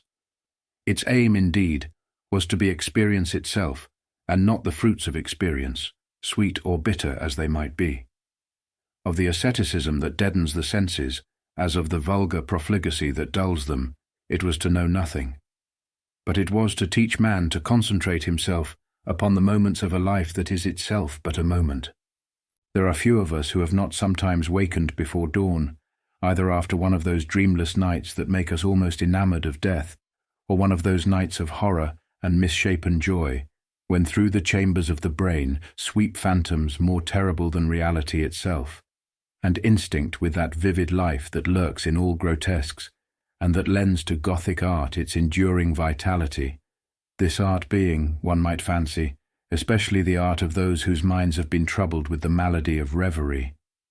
Gradually white fingers creep through the curtains, and they appear to tremble. In black fantastic shapes, dumb shadows crawl into the corners of the room and crouch there. Outside there is the stirring of birds among the leaves, or the sound of men going forth to their work, or the sigh and sob of the wind coming down from the hills, and wandering round the silent house, as though it feared to wake the sleepers, and yet must needs call forth sleep from her purple cave. Veil after veil of thin, dusky gauze is lifted, and by degrees the forms and colours of things are restored to them, and we watch the dawn remaking the world in its antique pattern. The wan mirrors get back their mimic life. The flameless tapers stand where we had left them, and beside them lies the half-cut book that we had been studying, or the wired flower that we had worn at the ball, or the letter that we had been afraid to read, or that we had read too often. Nothing seems to us changed. Out of the unreal shadows of the night comes back the real life that we had known. We have to resume it where we had left off, and there steals over us a terrible sense of the necessity for the continuance of energy in the same wearisome round of stereotyped habits, or a wild longing. It may be that our eyelids might open some morning upon a world that had been refashioned anew in the darkness for our pleasure, a world in which things would have fresh shapes and colours and be changed, or have other secrets, a world in which the past would have little or no place, or survive, at any rate, in no conscious form of obligation or regret, the remembrance even of joy having its bitterness, and the memories of pleasure their pain. It was the creation of such worlds as these that seemed to Dorian Gray to be the true object, or amongst the true objects of life, and in his search for sensations that would be at once new and delightful, and possess that element of strangeness that is so essential to romance. He would often adopt certain modes of thought that he knew to be really alien to his nature, abandon himself to their subtle influences, and then, having, as it were, caught their colour and satisfied his intellectual curiosity, leave them with that curious indifference that is not incompatible with a real ardour of temperament, and that indeed, according to certain modern psychologists, is often a condition of it.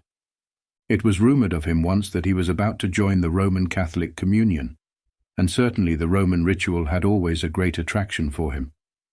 The daily sacrifice, more awful really than all the sacrifices of the antique world, stirred him as much by its superb rejection of the evidence of the senses as by the primitive simplicity of its elements and the eternal pathos of the human tragedy that it sought to symbolize.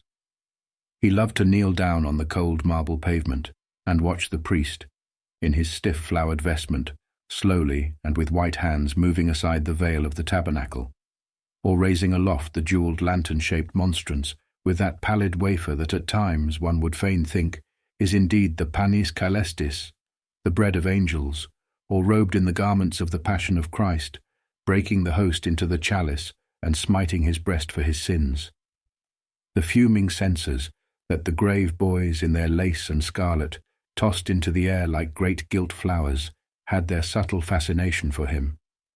As he passed out, he used to look with wonder at the black confessionals, and longed to sit in the dim shadow of one of them and listen to men and women whispering through the worn grating the true story of their lives.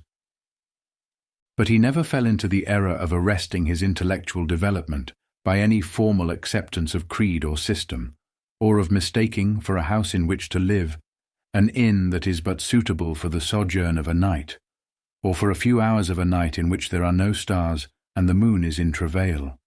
Mysticism, with its marvellous power of making common things strange to us, and the subtle antinomianism that always seems to accompany it, moved him for a season, and for a season he inclined to the materialistic doctrines of the Darwinismus movement in Germany, and found a curious pleasure in tracing the thoughts and passions of men to some pearly cell in the brain, or some white nerve in the body, delighting in the conception of the absolute dependence of the spirit on certain physical conditions, morbid or healthy, normal or diseased.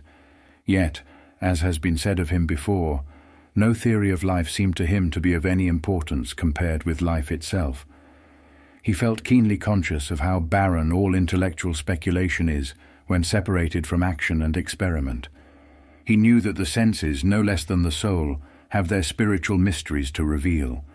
And so he would now study perfumes and the secrets of their manufacture, distilling heavily scented oils and burning odorous gums from the East. He saw that there was no mood of the mind that had not its counterpart in the sensuous life, and set himself to discover their true relations, wondering what there was in frankincense that made one mystical, and in ambergris that stirred one's passions, and in violets that woke the memory of dead romances, and in musk that troubled the brain, and in champagne that stained the imagination, and seeking often to elaborate a real psychology of perfumes, and to estimate the several influences of sweet-smelling roots, and scented pollen-laden flowers, or aromatic balms, and of dark and fragrant woods, of spikenard that sickens, of hovenia that makes men mad, and of aloes that are said to be able to expel melancholy from the soul. At another time he devoted himself entirely to music, and in a long latticed room, with a vermilion and gold ceiling and walls of olive-green lacquer, he used to give curious concerts, in which mad gypsies tore wild music from little zithers, or grave yellow-shawled Tunisians plucked at the strained strings of monstrous lutes, while grinning Negroes beat monotonously upon copper drums, and crouching upon scarlet mats, slim turbaned Indians blew through long pipes of reed or brass, and charmed, or feigned to charm, great hooded snakes and horrible horned adders.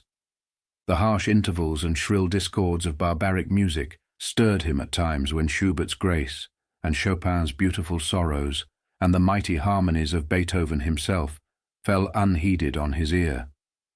He collected together from all parts of the world the strangest instruments that could be found, either in the tombs of dead nations or among the few savage tribes that have survived contact with Western civilizations, and loved to touch and try them. He had the mysterious juruparis of the Rio Negro Indians that women are not allowed to look at, and that even youths may not see till they have been subjected to fasting and scourging, and the earthen jars of the Peruvians that have the shrill cries of birds, and flutes of human bones such as Alfonso de Ovalle heard in Chile, and the sonorous green jaspers that are found near Cuzco, and give forth a note of singular sweetness. He had painted gourds filled with pebbles that rattled when they were shaken. The long clarin of the Mexicans, into which the performer does not blow, but through which he inhales the air. The harsh tur of the Amazon tribes, that is sounded by the sentinels who sit all day long in high trees, and can be heard, it is said, at a distance of 3 leagues. The teponaztli, that has 2 vibrating tongues of wood, and is beaten with sticks that are smeared with an elastic gum obtained from the milky juice of plants. The yotl bells of the Aztecs, that are hung in clusters like grapes, and a huge cylindrical drum, covered with the skins of great serpents, like the one that Bernal Diaz saw when he went with Cortés into the Mexican temple, and of whose doleful sound he has left us so vivid a description.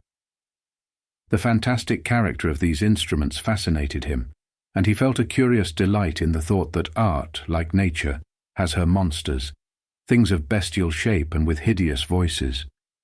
Yet after some time he wearied of them, and would sit in his box at the opera, either alone or with Lord Henry, listening in rapt pleasure to Tannhauser, and seeing in the prelude to that great work of art a presentation of the tragedy of his own soul.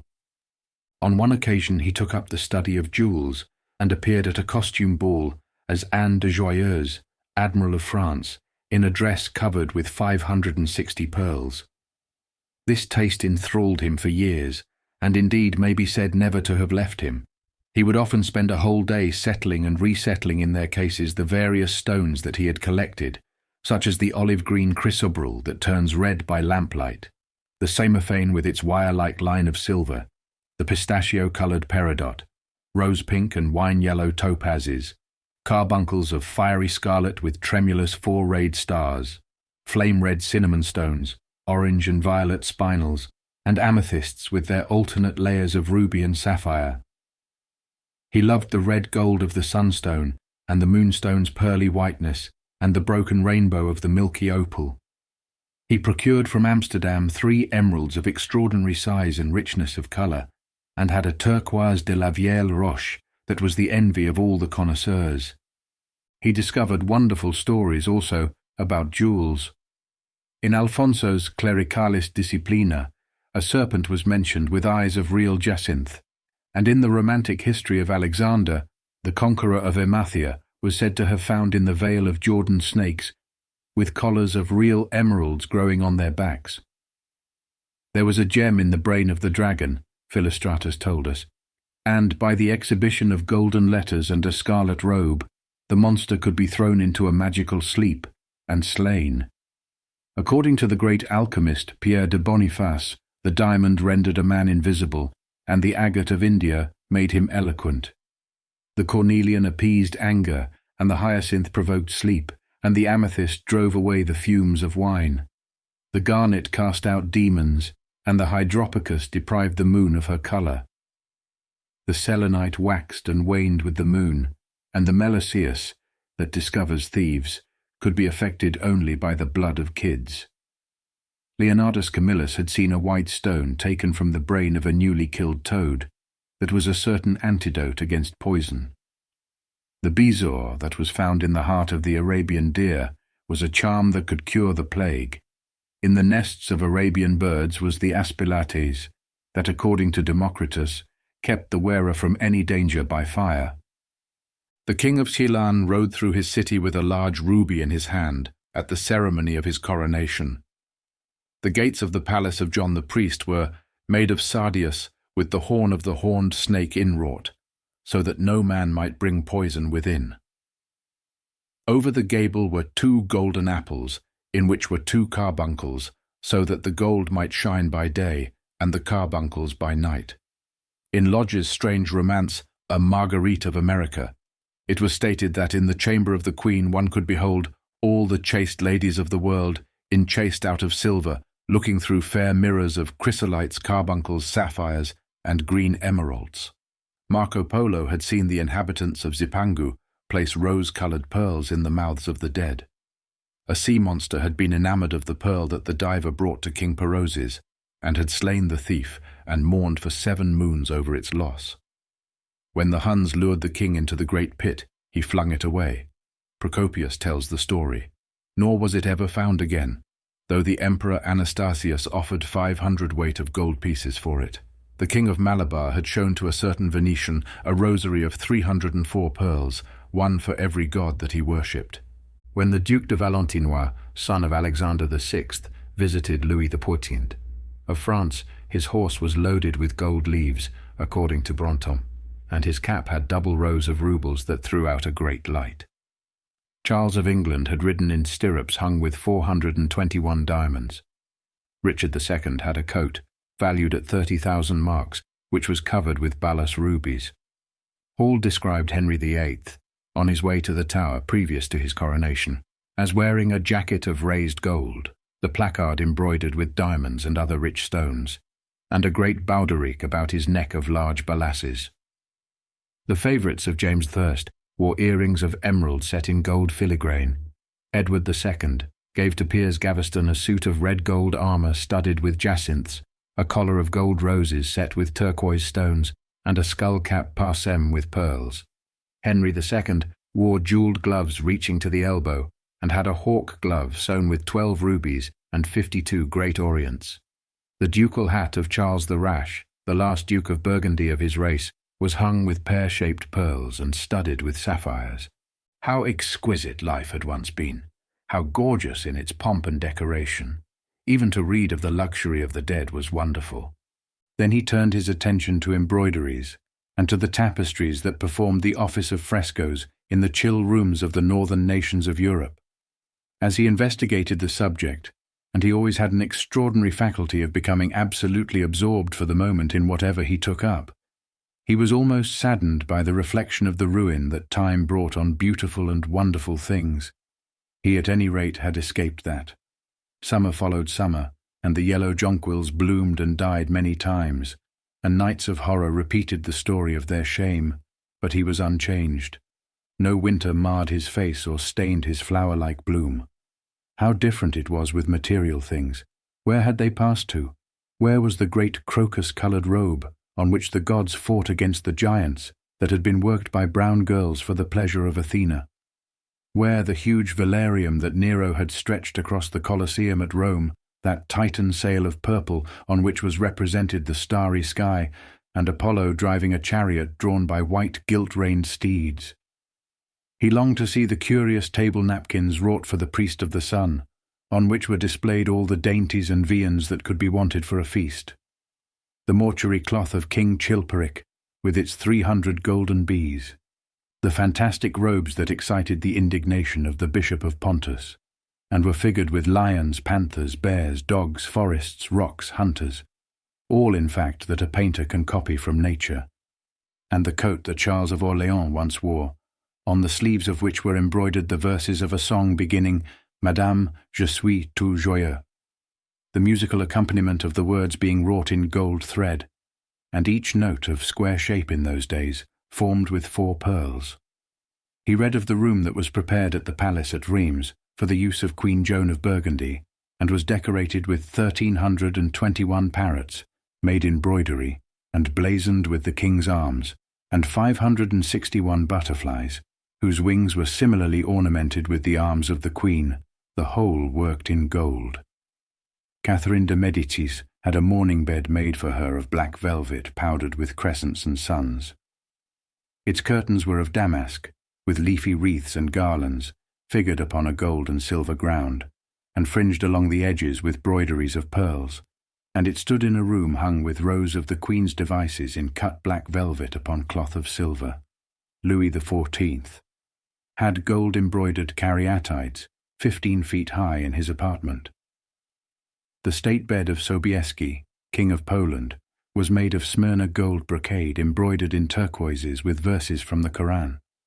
Its supports were of silver gilt, beautifully chased, and profusely set with enamelled and jewelled medallions. It had been taken from the Turkish camp before Vienna, and the standard of Mohammed had stood beneath the tremulous gilt of its canopy.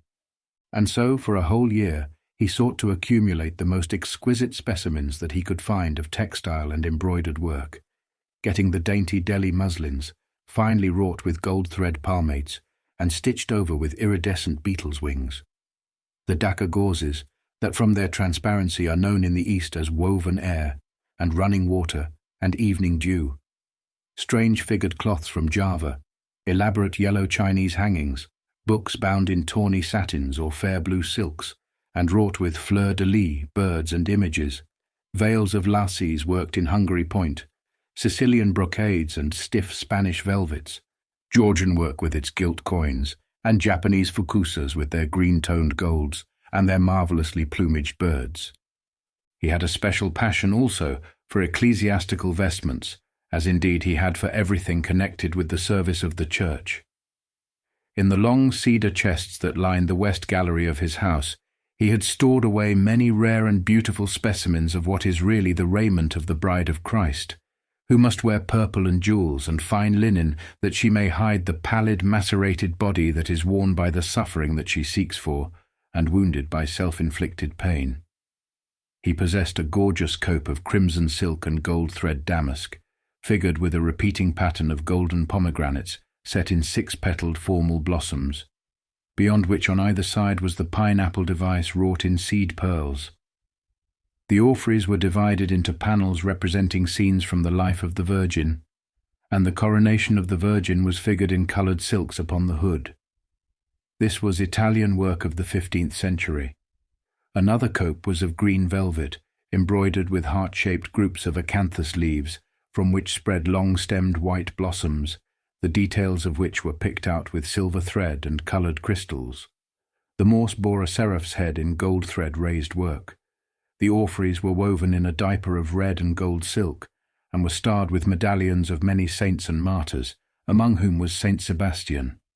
He had chasubles also of amber-coloured silk, and blue silk and gold brocade, and yellow silk damask and cloth of gold, figured with representations of the Passion and Crucifixion of Christ, and embroidered with lions and peacocks and other emblems, dalmatics of white satin and pink silk damask, decorated with tulips and dolphins and fleur-de-lis, altar frontals of crimson velvet and blue linen, and many corporals, chalice veils, and sudaria.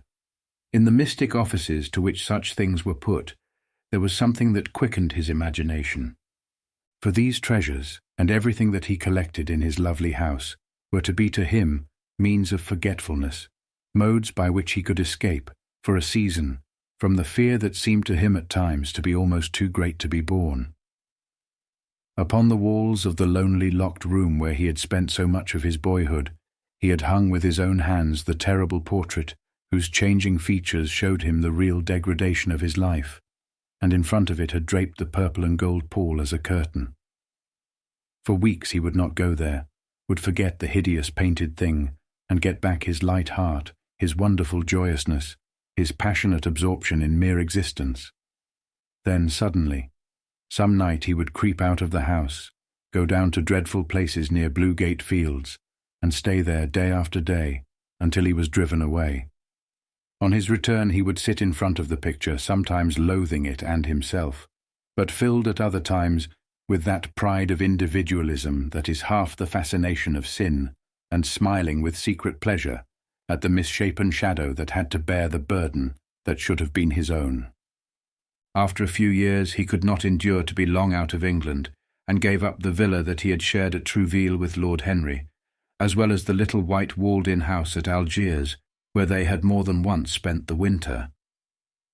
He hated to be separated from the picture that was such a part of his life, and was also afraid that during his absence someone might gain access to the room, in spite of the elaborate bars that he had caused to be placed upon the door. He was quite conscious that this would tell them nothing. It was true that the portrait still preserved, under all the foulness and ugliness of the face, its marked likeness to himself. But what could they learn from that? He would laugh at anyone who tried to taunt him. He had not painted it. What was it to him how vile and full of shame it looked? Even if he told them, would they believe it? Yet he was afraid. Sometimes when he was down at his great house in Nottinghamshire, entertaining the fashionable young men of his own rank who were his chief companions, and astounding the county by the wanton luxury and gorgeous splendour of his mode of life, he would suddenly leave his guests and rush back to town to see that the door had not been tampered with, and that the picture was still there. What if it should be stolen? The mere thought made him cold with horror. Surely the world would know his secret then. Perhaps the world already suspected it. For while he fascinated many, there were not a few who distrusted him. He was very nearly blackballed at a West End club, of which his birth and social position fully entitled him to become a member, and it was said that on one occasion, when he was brought by a friend into the smoking room of the Churchill, the Duke of Berwick and another gentleman got up in a marked manner and went out. Curious stories became current about him after he had passed his 25th year.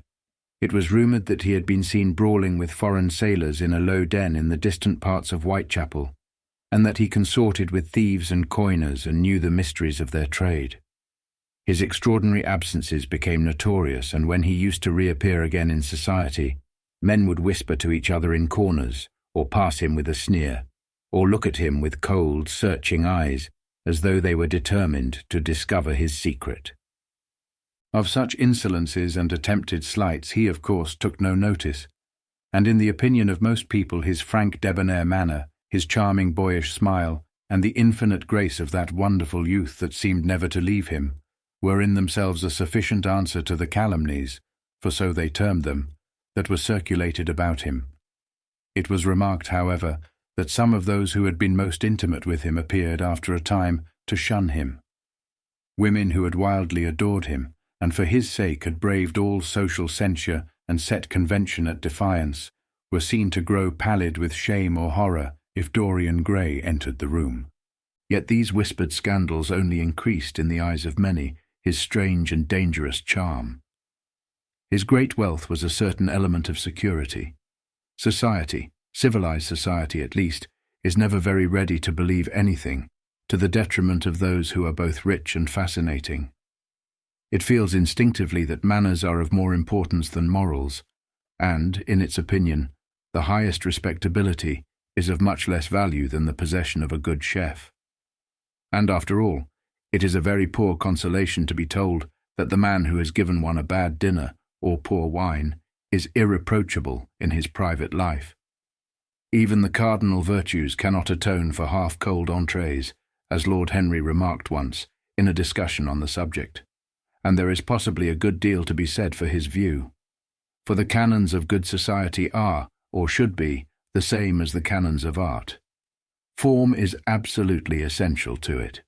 It should have the dignity of a ceremony, as well as its unreality, and should combine the insincere character of a romantic play with the wit and beauty that make such plays delightful to us.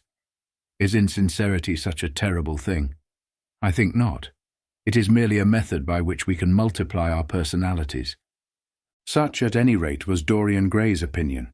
He used to wonder at the shallow psychology of those who conceive the ego in man as a thing simple, permanent, reliable, and of one essence. To him, man was a being with myriad lives and myriad sensations, a complex, multiform creature that bore within itself strange legacies of thought and passion, and whose very flesh was tainted with the monstrous maladies of the dead. He loved to stroll through the gaunt, cold picture gallery of his country house and look at the various portraits of those whose blood flowed in his veins. Here was Philip Herbert, described by Francis Osborne in his Memoirs on the Reigns of Queen Elizabeth and King James, as one who was caressed by the court for his handsome face, which kept him not long company. Was it young Herbert's life that he sometimes led? Had some strange poisonous germ crept from body to body till it had reached his own? Was it some dim sense of that ruined grace that had made him so suddenly, and almost without cause, give utterance in Basil Hallward's studio to the mad prayer that had so changed his life? Here, in gold-embroidered red doublet, jewelled surcoat, and gilt-edged ruff and wristbands, stood Sir Anthony Sherard, with his silver and black armour piled at his feet. What had this man's legacy been? Had the lover of Giovanna of Naples bequeathed him some inheritance of sin and shame? Were his own actions merely the dreams that the dead man had not dared to realize? Here, from the fading canvas, smiled Lady Elizabeth Devereux, in her gauze hood, pearl stomacher, and pink-slashed sleeves. A flower was in her right hand, and her left clasped an enamelled collar of white and damask roses. On a table by her side lay a mandolin and an apple. There were large green rosettes upon her little pointed shoes. He knew her life, and the strange stories that were told about her lovers. Had he something of her temperament in him? These oval, heavy-lidded eyes seemed to look curiously at him. What of George Willoughby, with his powdered hair and fantastic patches? How evil he looked! The face was saturnine and swarthy, and the sensual lips seemed to be twisted with disdain. Delicate lace ruffles fell over the lean yellow hands that were so overladen with rings. He had been a macaroni of the 18th century, and the friend in his youth of Lord Ferrars. What of the second Lord Beckenham, the companion of the Prince Regent in his wildest days, and one of the witnesses at the secret marriage with Mrs. Fitzherbert? How proud and handsome he was, with his chestnut curls and insolent pose. What passions had he bequeathed? The world had looked upon him as infamous. He had led the orgies at Carlton House. The star of the Garter glittered upon his breast. Beside him hung the portrait of his wife, a pallid, thin-lipped woman in black. Her blood also stirred within him. How curious it all seemed. And his mother with her Lady Hamilton face and her moist, wine-dashed lips. He knew what he had got from her. He had got from her his beauty and his passion for the beauty of others. She laughed at him in her loose bacchanti dress. There were vine leaves in her hair.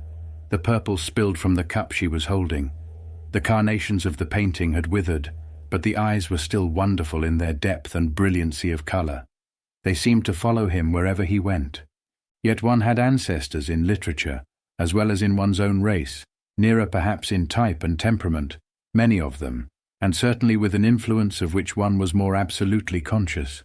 There were times when it appeared to Dorian Gray that the whole of history was merely the record of his own life, not as he had lived it in act and circumstance, but as his imagination had created it for him, as it had been in his brain and in his passions. He felt that he had known them all, those strange, terrible figures that had passed across the stage of the world and made sin so marvellous, and evil so full of subtlety. It seemed to him that in some mysterious way their lives had been his own. The hero of the wonderful novel that had so influenced his life had himself known this curious fancy.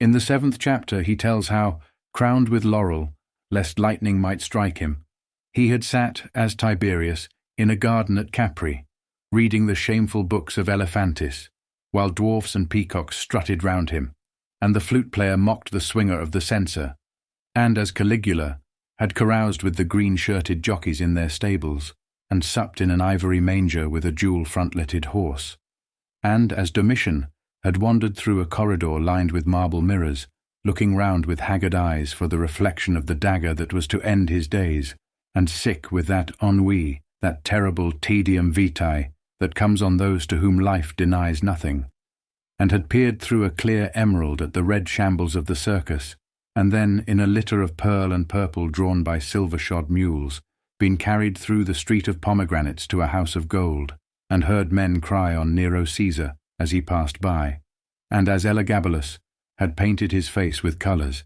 and plied the distaff among the women, and brought the moon from Carthage, and given her in mystic marriage to the sun. Over and over again Dorian used to read this fantastic chapter, and the 2 chapters immediately following, in which, as in some curious tapestries or cunningly wrought enamels, were pictured the awful and beautiful forms of those whom vice and blood and weariness had made monstrous or mad. Filippo, Duke of Milan, who slew his wife and painted her lips with a scarlet poison that her lover might suck death from the dead thing he fondled. Pietro Barbi, the Venetian, known as Paul II, who sought in his vanity to assume the title of Formosus, and whose tiara, valued at 200,000 florins, was bought at the price of a terrible sin. Gian Maria Visconti, who used hounds to chase living men, and whose murdered body was covered with roses by a harlot who had loved him. The Borgia on his white horse, with fratricide riding beside him, and his mantle stained with the blood of Perotto. Pietro Riario, the young Cardinal Archbishop of Florence, child and minion of Sixtus IV, whose beauty was equalled only by his debauchery, and who received Leonora of Aragon in a pavilion of white and crimson silk, filled with nymphs and centaurs, and gilded a boy that he might serve at the feast as Ganymede or Hylas.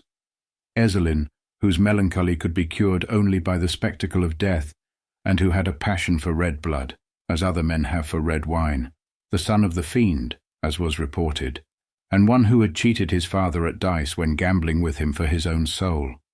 Giambattista Cibo, who in mockery took the name of Innocent, and into whose torpid veins the blood of 3 lads was infused by a Jewish doctor.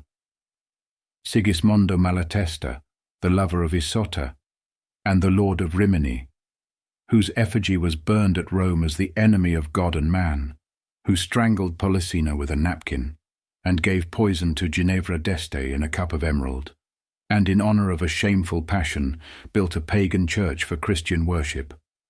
Charles VI, who had so wildly adored his brother's wife that a leper had warned him of the insanity that was coming on him, and who, when his brain had sickened and grown strange, could only be soothed by Saracen cards painted with the images of love and death and madness, and in his trim jerkin and jewelled cap and acanthus-like curls, Griffonetto Baglioni, who slew a story with his bride, and Simonetto with his page, and whose comeliness was such that, as he lay dying in the yellow piazza of Perugia, those who had hated him could not choose but weep, and Atalanta, who had cursed him, blessed him. There was a horrible fascination in them all. He saw them at night, and they troubled his imagination in the day. The Renaissance knew of strange manners of poisoning by a helmet and a lighted torch, by an embroidered glove and a jewelled fan, by a gilded pomander, and by an amber chain. Dorian Gray had been poisoned by a book. There were moments when he looked on evil simply as a mode through which he could realize his conception of the beautiful. Chapter 12.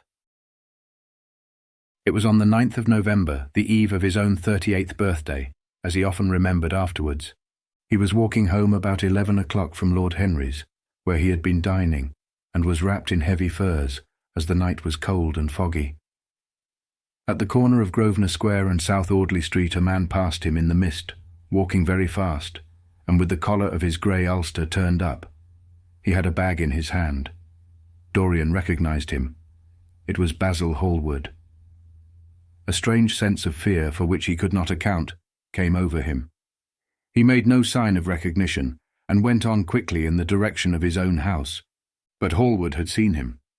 Dorian heard him first stopping on the pavement and then hurrying after him. In a few moments his hand was on his arm. "Dorian, what an extraordinary piece of luck. I've been waiting for you in your library ever since 9 o'clock. Finally I took pity on your tired servant and told him to go to bed, as he let me out. I am off to Paris by the midnight train, and I particularly wanted to see you before I left. I thought it was you, or rather your fur coat, as you passed me, but I wasn't quite sure. Didn't you recognize me?" "In this fog, my dear Basil? Why, I can't even recognize Grosvenor Square. I believe my house is somewhere about here, but I don't feel at all certain about it. I am sorry you are going away, as I have not seen you for ages, but I suppose you will be back soon." "No, I am going to be out of England for 6 months. I intend to take a studio in Paris and shut myself up till I've finished a great picture I have in my head. However, it wasn't about myself I wanted to talk. Here we are at your door. Let me come in for a moment. I have something to say to you." "I shall be charmed. But won't you miss your train?" said Dorian Gray languidly, as he passed up the steps and opened the door with his latchkey. The lamplight struggled out through the fog, and Hallward looked at his watch. "I have heaps of time," he answered. "The train doesn't go till 12:15, and it is only just 11. In fact, I was on my way to the club to look for you when I met you. You see, I shan't have any delay about luggage, as I have sent on my heavy things. All I have with me is in this bag, and I can easily get to Victoria in 20 minutes. Dorian looked at him and smiled.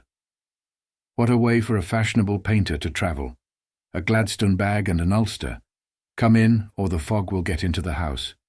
And mind you don't talk about anything serious.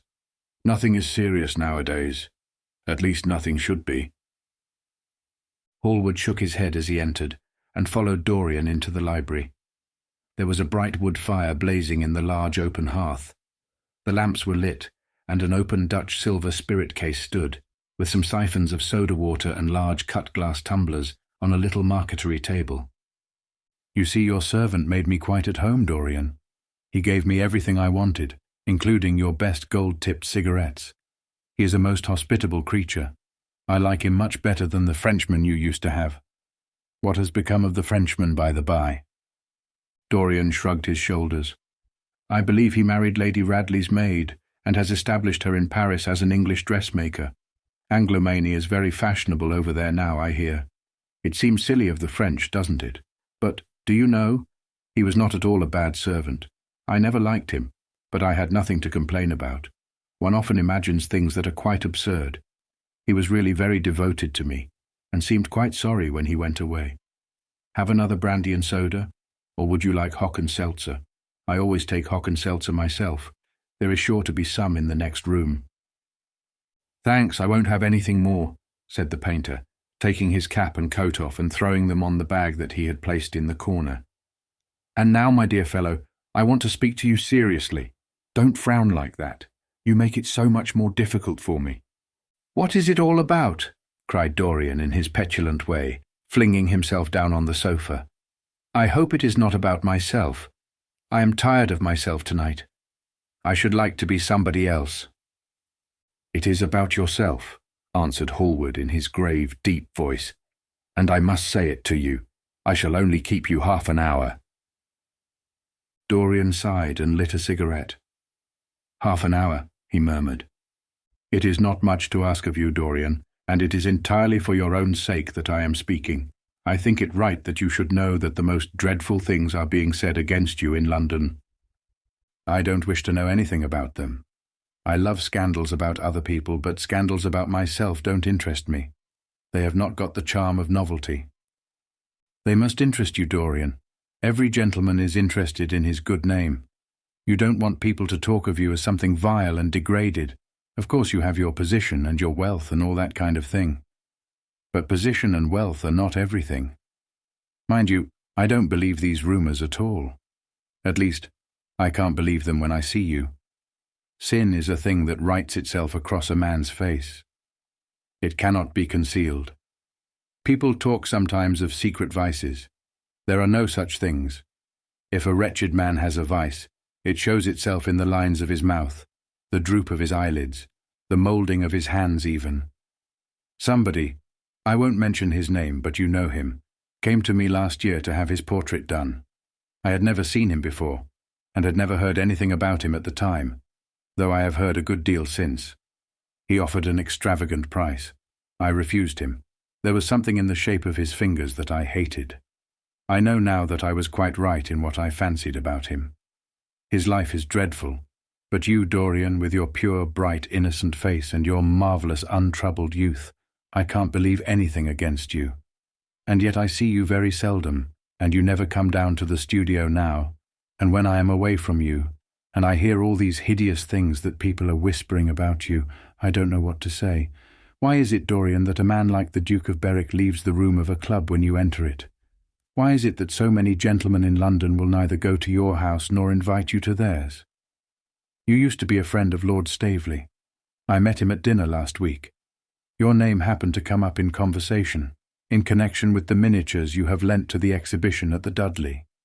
Staveley curled his lip and said that you might have the most artistic tastes, but that you were a man whom no pure-minded girl should be allowed to know, and whom no chaste woman should sit in the same room with. I reminded him that I was a friend of yours and asked him what he meant. He told me. He told me right out before everybody. It was horrible.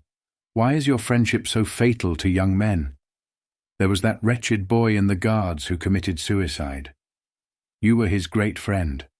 There was Sir Henry Ashton, who had to leave England with a tarnished name. You and he were inseparable. What about Adrian Singleton and his dreadful end?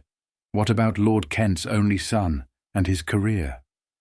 I met his father yesterday in St. James's Street. He seemed broken with shame and sorrow. What about the young Duke of Perth? What sort of life has he got now? What gentleman would associate with him? "Stop, Basil. You're talking about things of which you know nothing," said Dorian Gray, biting his lip, and with a note of infinite contempt in his voice. "You ask me why Berwick leaves a room when I enter it. It is because I know everything about his life, not because he knows anything about mine. With such blood as he has in his veins, how could his record be clean? You ask me about Henry Ashton and young Perth. Did I teach the one his vices and the other his debauchery? If Kent's silly son takes his wife from the streets, what is that to me? If Adrian Singleton writes his friend's name across a bill, am I his keeper? I know how people chatter in England. The middle classes air their moral prejudices over their gross dinner tables, and whisper about what they call the profligacies of their betters, in order to try and pretend that they are in smart society, and on intimate terms with the people they slander. In this country it is enough for a man to have distinction and brains for every common tongue to wag against him. And what sort of lives do these people, who pose as being moral, lead themselves? My dear fellow, you forget that we are in the native land of the hypocrite." "Dorian," cried Hallward, "that is not the question. England is bad enough, I know, and English society is all wrong. That is the reason why I want you to be fine. You have not been fine. One has a right to judge of a man by the effect he has over his friends. Yours seem to lose all sense of honour, of goodness, of purity. You have filled them with a madness for pleasure. They have gone down into the depths. You led them there. Yes, you led them there, and yet you can smile as you are smiling now. And there is worse behind. I know you and Harry are inseparable, surely for that reason, if for none other. You should not have made his sister's name a byword. Take care, Basil, you go too far. I must speak, and you must listen. You shall listen. When you met Lady Gwendolen, not a breath of scandal had ever touched her. Is there a single decent woman in London now who would drive with her in the park? Why, even her children are not allowed to live with her. Then there are other stories. Stories that you have been seen creeping at dawn out of dreadful houses and slinking in disguise into the foulest dens in London. Are they true? Can they be true? When I first heard them, I laughed. I hear them now and they make me shudder. What about your country house and the life that is led there? Dorian, you don't know what is said about you. I won't tell you that I don't want to preach to you. I remember Harry saying once that every man who turned himself into an amateur curate for the moment always began by saying that, and then proceeded to break his word. I do want to preach to you. I want you to lead such a life as will make the world respect you. I want you to have a clean name and a fair record. I want you to get rid of the dreadful people you associate with. Don't shrug your shoulders like that. Don't be so indifferent. You have a wonderful influence. Let it be for good, not for evil. They say that you corrupt everyone with whom you become intimate, and that it is quite sufficient for you to enter a house, for shame of some kind to follow after. I don't know whether it is so or not. How should I know? But it is said of you. I am told things that it seems impossible to doubt. Lord Gloucester was one of my greatest friends at Oxford. He showed me a letter that his wife had written to him when she was dying alone in her villa at Mentone. Your name was implicated in the most terrible confession I ever read. I told him that it was absurd, that I knew you thoroughly, and that you were incapable of anything of the kind. Know you? I wonder, do I know you?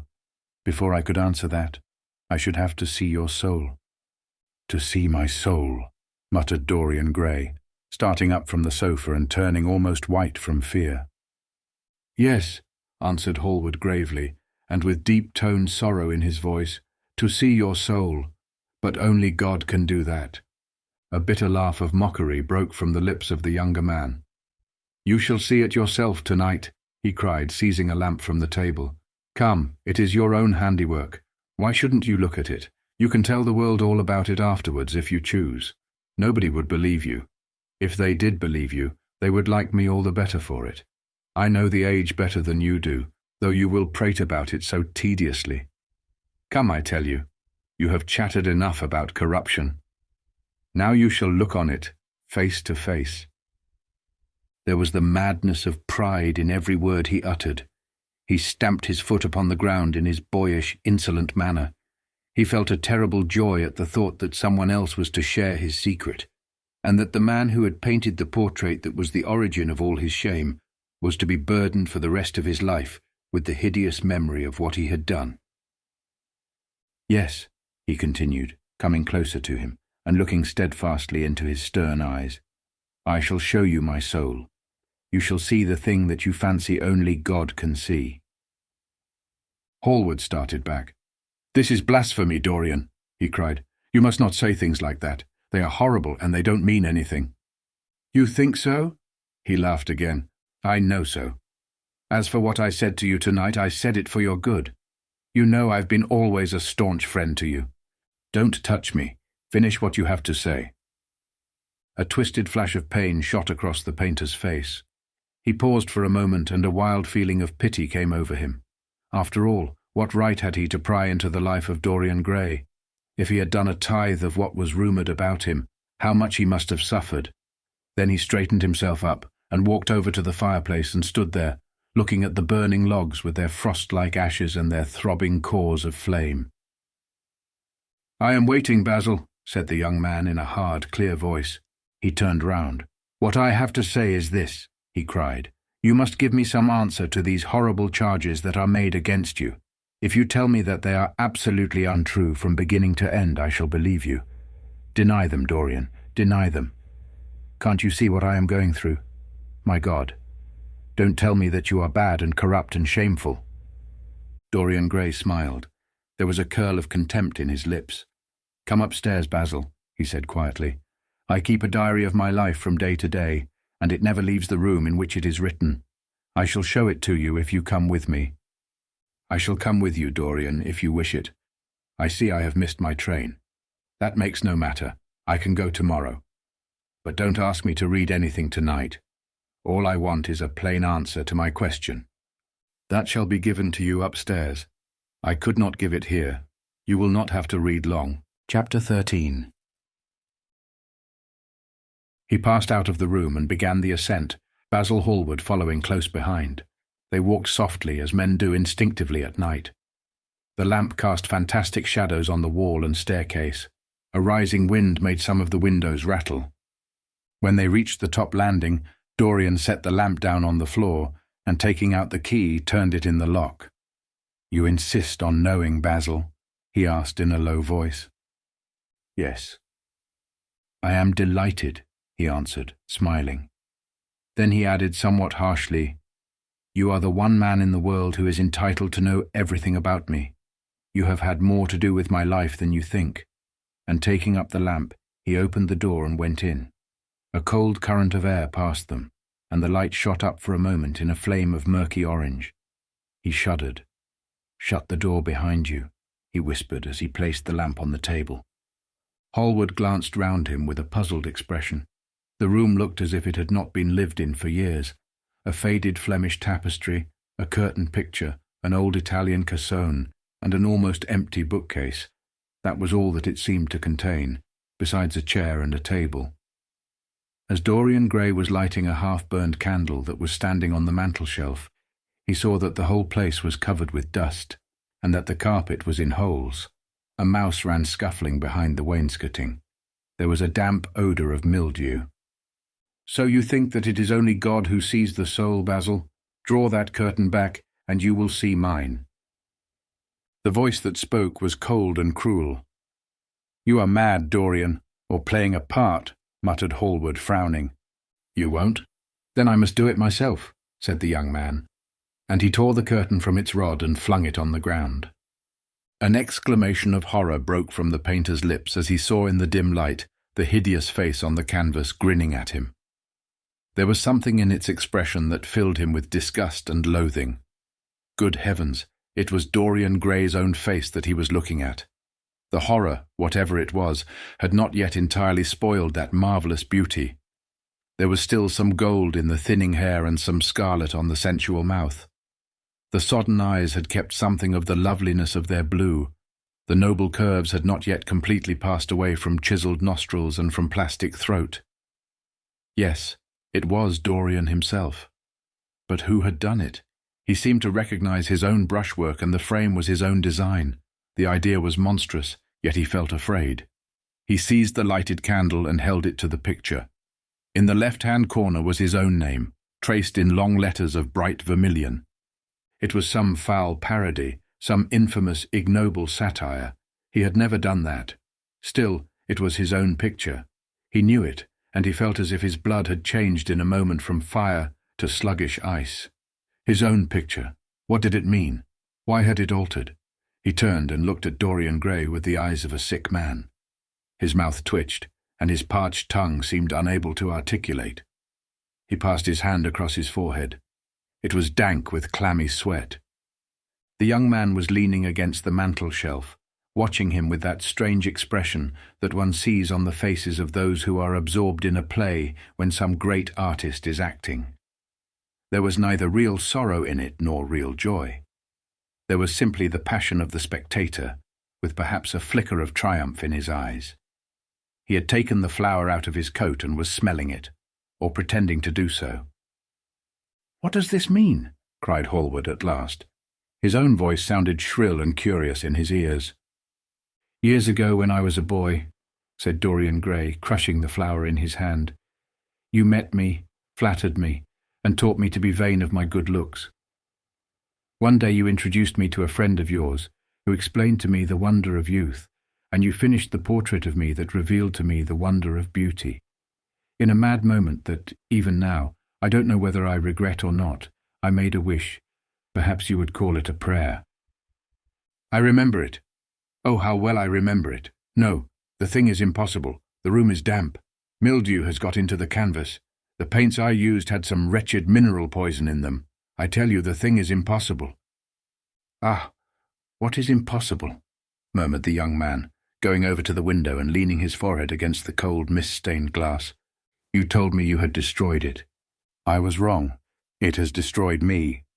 I don't believe it is my picture. Can't you see your ideal in it?" said Dorian bitterly. "My ideal, as you call it. As you called it. There was nothing evil in it, nothing shameful. You were to me such an ideal as I shall never meet again. This is the face of a satyr. It is the face of my soul. Christ, what a thing I must have worshipped. It has the eyes of a devil. Each of us has heaven and hell in him, Basil," cried Dorian with a wild gesture of despair. Hallward turned again to the portrait and gazed at it. "My God, if it is true," he exclaimed, "and this is what you have done with your life, why you must be worse even than those who talk against you fancy you to be." He held the light up again to the canvas and examined it. The surface seemed to be quite undisturbed, and as he had left it. It was from within, apparently, that the foulness and horror had come. Through some strange quickening of inner life, the leprosies of sin were slowly eating the thing away. The rotting of a corpse in a watery grave was not so fearful. His hand shook, and the candle fell from its socket on the floor and lay there sputtering. He placed his foot on it and put it out. Then he flung himself into the rickety chair that was standing by the table and buried his face in his hands. Good God, Dorian, what a lesson! What an awful lesson! There was no answer, but he could hear the young man sobbing at the window. Pray, Dorian, pray, he murmured.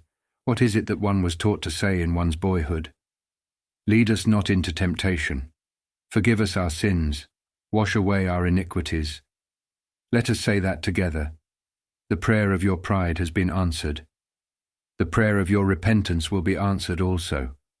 I worshipped you too much. I am punished for it. You worshipped yourself too much. We are both punished. Dorian Gray turned slowly around and looked at him with tear-dimmed eyes. It is too late, Basil, he faltered. It is never too late, Dorian. Let us kneel down and try if we cannot remember a prayer. Isn't there a verse somewhere? Though your sins be as scarlet, yet I will make them as white as snow. Those words mean nothing to me now. Hush, don't say that. You have done enough evil in your life. My God, don't you see that accursed thing leering at us? Dorian Gray glanced at the picture, and suddenly an uncontrollable feeling of hatred for Basil Hallward came over him, as though it had been suggested to him by the image on the canvas, whispered into his ear by those grinning lips. The mad passions of a hunted animal stirred within him, and he loathed the man who was seated at the table. More than in his whole life he had ever loathed anything. He glanced wildly around. Something glimmered on the top of the painted chest that faced him. His eye fell on it. He knew what it was. It was a knife that he had brought up some days before to cut a piece of cord, and had forgotten to take away with him. He moved slowly towards it, passing Hallward as he did so. As soon as he got behind him, he seized it and turned round. Hallward stirred in his chair as if he was going to rise.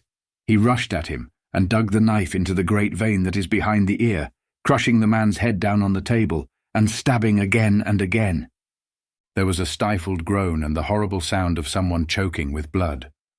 3 times the outstretched arms shot up convulsively, waving grotesque, stiff-fingered hands in the air. He stabbed him twice more, but the man did not move.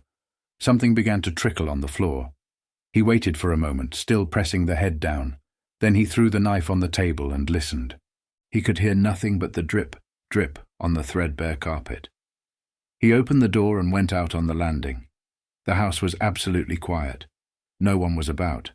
For a few seconds he stood bending over the balustrade and peering down into the black, seething well of darkness. Then he took out the key and returned to the room, locking himself in as he did so. The thing was still seated in the chair, straining over the table with bowed head and humped back and long, fantastic arms. Had it not been for the red, jagged tear in the neck and the clotted black pool that was slowly widening on the table, one would have said that the man was simply asleep. How quickly it had all been done! He felt strangely calm, and walking over to the window, opened it and stepped out on the balcony. The wind had blown the fog away, and the sky was like a monstrous peacock's tail, starred with myriads of golden eyes. He looked down and saw the policeman going his rounds and flashing the long beam of his lantern on the doors of the silent houses. The crimson spot of a prowling hansom gleamed at the corner and then vanished. A woman in a fluttering shawl was creeping slowly by the railings, staggering as she went. Now and then she stopped and peered back. Once she began to sing in a hoarse voice. The policeman strolled over and said something to her. She stumbled away, laughing. A bitter blast swept across the square. The gas lamps flickered and became blue, and the leafless trees shook their black iron branches to and fro. He shivered and went back, closing the window behind him. Having reached the door, he turned the key and opened it. He did not even glance at the murdered man. He felt that the secret of the whole thing was not to realize the situation. The friend who had painted the fatal portrait to which all his misery had been due had gone out of his life. That was enough.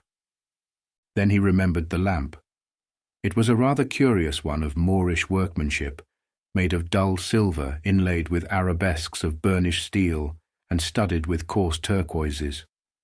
Perhaps it might be missed by his servant and questions would be asked. He hesitated for a moment. Then he turned back and took it from the table. He could not help seeing the dead thing. How still it was. How horribly white the long hands looked. It was like a dreadful wax image. Having locked the door behind him, he crept quietly downstairs. The woodwork creaked and seemed to cry out as if in pain. He stopped several times and waited. No, everything was still. It was merely the sound of his own footsteps. When he reached the library, he saw the bag and coat in the corner. They must be hidden away somewhere. He unlocked a secret press that was in the wainscoting, a press in which he kept his own curious disguises, and put them into it. He could easily burn them afterwards. Then he pulled out his watch. It was 20 minutes to 2. He sat down and began to think. Every year, every month almost, men were strangled in England for what he had done. There had been a madness of murder in the air. Some red star had come too close to the earth. And yet what evidence was there against him? Basil Hallward had left the house at 11. No one had seen him come in again. Most of the servants were at Selby Royal. His valet had gone to bed. Paris, yes. It was to Paris that Basil had gone, and by the midnight train, as he had intended. With his curious reserved habits, it would be months before any suspicions would be aroused. Months. Everything could be destroyed long before then. A sudden thought struck him. He put on his fur coat and hat and went out into the hall. There he paused, hearing the slow, heavy tread of the policeman on the pavement outside, and seeing the flash of the bull's-eye reflected in the window. He waited, and held his breath. After a few moments he drew back the latch and slipped out, shutting the door very gently behind him. Then he began ringing the bell. In about 5 minutes, his valet appeared half-dressed and looking very drowsy. "I'm sorry to have had to wake you up, Francis," he said, stepping in. "But I had forgotten my latchkey. What time is it?" 10 minutes past 2, sir," answered the man, looking at the clock and blinking. 10 minutes past 2? How horribly late! You must wake me at 9 tomorrow. I have some work to do." "All right, sir." "Did anyone call this evening?" "Mr. Hallward, sir. He stayed here till 11, and then he went away to catch his train." "Oh, I'm sorry I didn't see him. Did he leave any message?" "No, sir, except that he would write to you from Paris if he did not find you at the club." "That will do, Francis. Don't forget to call me at 9 tomorrow." "No, sir." The man shambled down the passage in his slippers. Dorian Gray threw his hat and coat upon the table and passed into the library. For a quarter of an hour he walked up and down the room, biting his lip and thinking. Then he took down the blue book from one of the shelves and began to turn over the leaves. Alan Campbell, 152, Hertford Street, Mayfair. Yes, that was the man he wanted. Chapter 14. At 9 o'clock the next morning his servant came in with a cup of chocolate on a tray and opened the shutters. Dorian was sleeping quite peacefully, lying on his right side, with one hand underneath his cheek. He looked like a boy who had been tired out with play or study. The man had to touch him twice on the shoulder before he woke, and as he opened his eyes a faint smile passed across his lips, as though he had been lost in some delightful dream. Yet he had not dreamed at all. His night had been untroubled by any images of pleasure or of pain. But youth smiles without any reason. It is one of its chiefest charms. He turned round and, leaning upon his elbow, began to sip his chocolate. The mellow November sun came streaming into the room. The sky was bright, and there was a genial warmth in the air. It was almost like a morning in May. Gradually the events of the preceding night crept with silent, blood-stained feet into his brain, and reconstructed themselves there with terrible distinctness. He winced at the memory of all that he had suffered, and for a moment the same curious feeling of loathing for Basil Hallward that had made him kill him as he sat in the chair came back to him, and he grew cold with passion. The dead man was still sitting there too, and in the sunlight now. How horrible that was. Such hideous things were for the darkness, not for the day. He felt that if he brooded on what he had gone through, he would sicken or grow mad. There were sins whose fascination was more in the memory than in the doing of them. Strange triumphs that gratified the pride more than the passions, and gave to the intellect a quickened sense of joy, greater than any joy they brought or could ever bring to the senses. But this was not one of them. It was a thing to be driven out of the mind, to be drugged with poppies, to be strangled lest it might strangle one itself. When the half-hour struck, he passed his hand across his forehead, and then got up hastily, and dressed himself with even more than his usual care, giving a good deal of attention to the choice of his necktie and scarf pin, and changing his rings more than once. He spent a long time also over breakfast, tasting the various dishes, talking to his valet about some new liveries that he was thinking of getting made for the servants at Selby, and going through his correspondence. At some of the letters he smiled. 3 of them bored him. One he read several times over, and then tore up with a slight look of annoyance in his face. That awful thing, a woman's memory, as Lord Henry had once said. After he had drunk his cup of black coffee, he wiped his lips slowly with a napkin, motioned to his servant to wait, and going over to the table sat down and wrote 2 letters. One he put in his pocket, the other he handed to the valet. "Take this round to 152, Hertford Street, Francis, and if Mr. Campbell is out of town, get his address." As soon as he was alone, he lit a cigarette and began sketching upon a piece of paper, drawing first flowers and bits of architecture, and then human faces. Suddenly he remarked that every face that he drew seemed to have a fantastic likeness to Basil Hallward. He frowned, and getting up, went over to the bookcase and took out a volume at hazard. He was determined that he would not think about what had happened until it became absolutely necessary that he should do so. When he had stretched himself on the sofa, he looked at the title page of the book. It was Gautier's Émaux et Camée, Charpentier's Japanese paper edition, with the Jacquemart etching. The binding was of citron green leather, with a design of gilt trellis work and dotted pomegranates. It had been given to him by Adrian Singleton. As he turned over the pages, his eye fell on the poem about the hand of Lacenaire, the cold yellow hand, du supplice encore mal lavé, with its downy red hairs and its doigts de faune. He glanced at his own white taper fingers, shuddering slightly in spite of himself, and passed on, till he came to those lovely stanzas upon Venice. Sur une gamme chromatique, le sein de perles ruisselant, la Vénus de l'Adriatique. Sort de l'eau son corps rose et blanc, les dômes sur l'azur des ondes. Suivant la phrase au pur contour, s'enflent comme des gorges rondes, que soulève un soupir d'amour. L'esquif aborde et me dépose, jetant son amarre au pilier, devant une façade rose, sur le marbre d'un escalier. How exquisite they were! As one read them, one seemed to be floating down the green waterways of the pink and pearl city, seated in a black gondola with silver prow and trailing curtains. The mere lines looked to him like those straight lines of turquoise blue that follow one as one pushes out to the Lido. The sudden flashes of colour reminded him of the gleam of the opal and iris-throated birds that flutter round the tall honeycombed campanile, or stalk with such stately grace through the dim dust-stained arcades. Leaning back with half-closed eyes, he kept saying over and over to himself, "Devant une façade rose, sur le marbre d'un escalier." The whole of Venice was in those 2 lines. He remembered the autumn that he had passed there, and a wonderful love that had stirred him to mad, delightful follies. There was romance in every place, but Venice, like Oxford, had kept the background for romance, and to the true romantic, background was everything, or almost everything.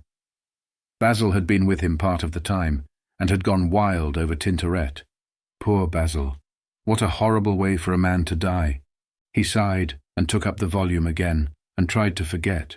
He read of the swallows that fly in and out of the little cafe at Smyrna, where the Hajis sit counting their amber beads, and the turbaned merchants smoke their long tasselled pipes and talk gravely to each other.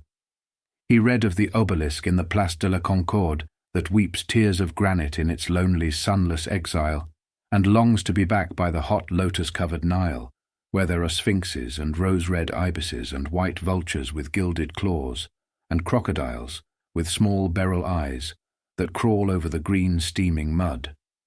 He began to brood over those verses which, drawing music from kiss-stained marble, tell of that curious statue that Gautier compares to a contralto voice, the monstre charmant that couches in the porphyry room of the Louvre.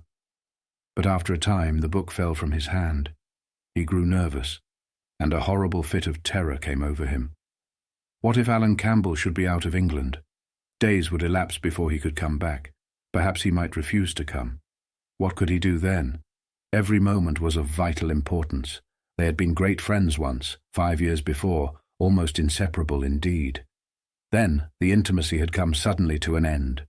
When they met in society now, it was only Dorian Gray who smiled. Alan Campbell never did. He was an extremely clever young man, though he had no real appreciation of the visible arts, and whatever little sense of the beauty of poetry he possessed, he had gained entirely from Dorian. His dominant intellectual passion was for science.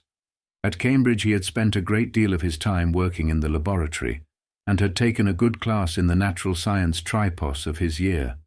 Indeed, he was still devoted to the study of chemistry, and had a laboratory of his own, in which he used to shut himself up all day long, greatly to the annoyance of his mother, who had set her heart on his standing for Parliament, and had a vague idea that a chemist was a person who made up prescriptions. He was an excellent musician, however, as well, and played both the violin and the piano better than most amateurs. In fact, it was music that had first brought him and Dorian Gray together, music and that indefinable attraction that Dorian seemed to be able to exercise whenever he wished, and indeed exercised often without being conscious of it. They had met at Lady Berkshire's the night that Rubinstein played there, and after that used to be always seen together at the opera, and wherever good music was going on. For 18 months their intimacy lasted. Campbell was always either at Selby Royal or in Grosvenor Square. To him, as to many others, Dorian Gray was the type of everything that is wonderful and fascinating in life. Whether or not a quarrel had taken place between them, no one ever knew. But suddenly people remarked that they scarcely spoke when they met, and that Campbell seemed always to go away early from any party at which Dorian Gray was present. He had changed too, was strangely melancholy at times, appeared almost to dislike hearing music, and would never himself play, giving as his excuse, when he was called upon, that he was so absorbed in science that he had no time left in which to practice, and this was certainly true. Every day he seemed to become more interested in biology, and his name appeared once or twice in some of the scientific reviews in connection with certain curious experiments. This was the man Dorian Gray was waiting for. Every second he kept glancing at the clock. As the minutes went by, he became horribly agitated. At last he got up and began to pace up and down the room, looking like a beautiful caged thing. He took long, stealthy strides. His hands were curiously cold. The suspense became unbearable. Time seemed to him to be crawling with feet of lead, while he, by monstrous winds, was being swept towards the jagged edge of some black cleft of precipice. He knew what was waiting for him there, saw it indeed, and shuddering, crushed with dank hands his burning lids as though he would have robbed the very brain of sight and driven the eyeballs back into their cave. It was useless. The brain had its own food on which it battened, and the imagination, made grotesque by terror, twisted and distorted as a living thing by pain, danced like some foul puppet on a stand, and grinned through moving masks. Then suddenly time stopped for him. Yes, that blind, slow-breathing thing crawled no more, and horrible thoughts, time being dead, raced nimbly on in front, and dragged a hideous future from its grave, and showed it to him. He stared at it. Its very horror made him stone. At last the door opened and his servant entered. He turned glazed eyes upon him. "Mr. Campbell, sir," said the man. A sigh of relief broke from his parched lips, and the colour came back to his cheeks.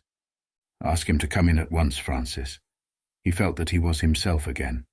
His mood of cowardice had passed away. The man bowed and retired. In a few moments Alan Campbell walked in, looking very stern and rather pale. his pallor being intensified by his coal black hair and dark eyebrows. "Alan, this is kind of you. I thank you for coming." "I had intended never to enter your house again, Gray, but you said it was a matter of life and death." His voice was hard and cold. He spoke with slow deliberation. There was a look of contempt in the steady, searching gaze that he turned on Dorian. He kept his hands in the pockets of his astrakhan coat, and seemed not to have noticed the gesture with which he had been greeted. "Yes, it is a matter of life and death, Alan, and to more than one person. Sit down." Campbell took a chair by the table, and Dorian sat opposite to him. The two men's eyes met. In Dorian's, there was infinite pity. He knew that what he was going to do was dreadful. After a strained moment of silence, he leaned across and said very quietly, but watching the effect of each word upon the face of him he had sent for, "Alan, in a locked room at the top of this house, a room to which nobody but myself has access, a dead man is seated at a table. He has been dead 10 hours now. Don't stir and don't look at me like that. Who the man is, why he died, how he died, are matters that do not concern you. What you have to do is this. Stop, Gray. I don't want to know anything further. Whether what you have told me is true or not true doesn't concern me. I entirely decline to be mixed up in your life. Keep your horrible secrets to yourself. They don't interest me anymore." "Alan, they will have to interest you. This one will have to interest you. I am awfully sorry for you, Alan, but I can't help myself. You are the one man who is able to save me. I am forced to bring you into the matter. I have no option. Alan, you are scientific. You know about chemistry and things of that kind. You have made experiments. What you have got to do is to destroy the thing that is upstairs. To destroy it so that not a vestige of it will be left. Nobody saw this person come into the house. Indeed, at the present moment he is supposed to be in Paris. He will not be missed for months.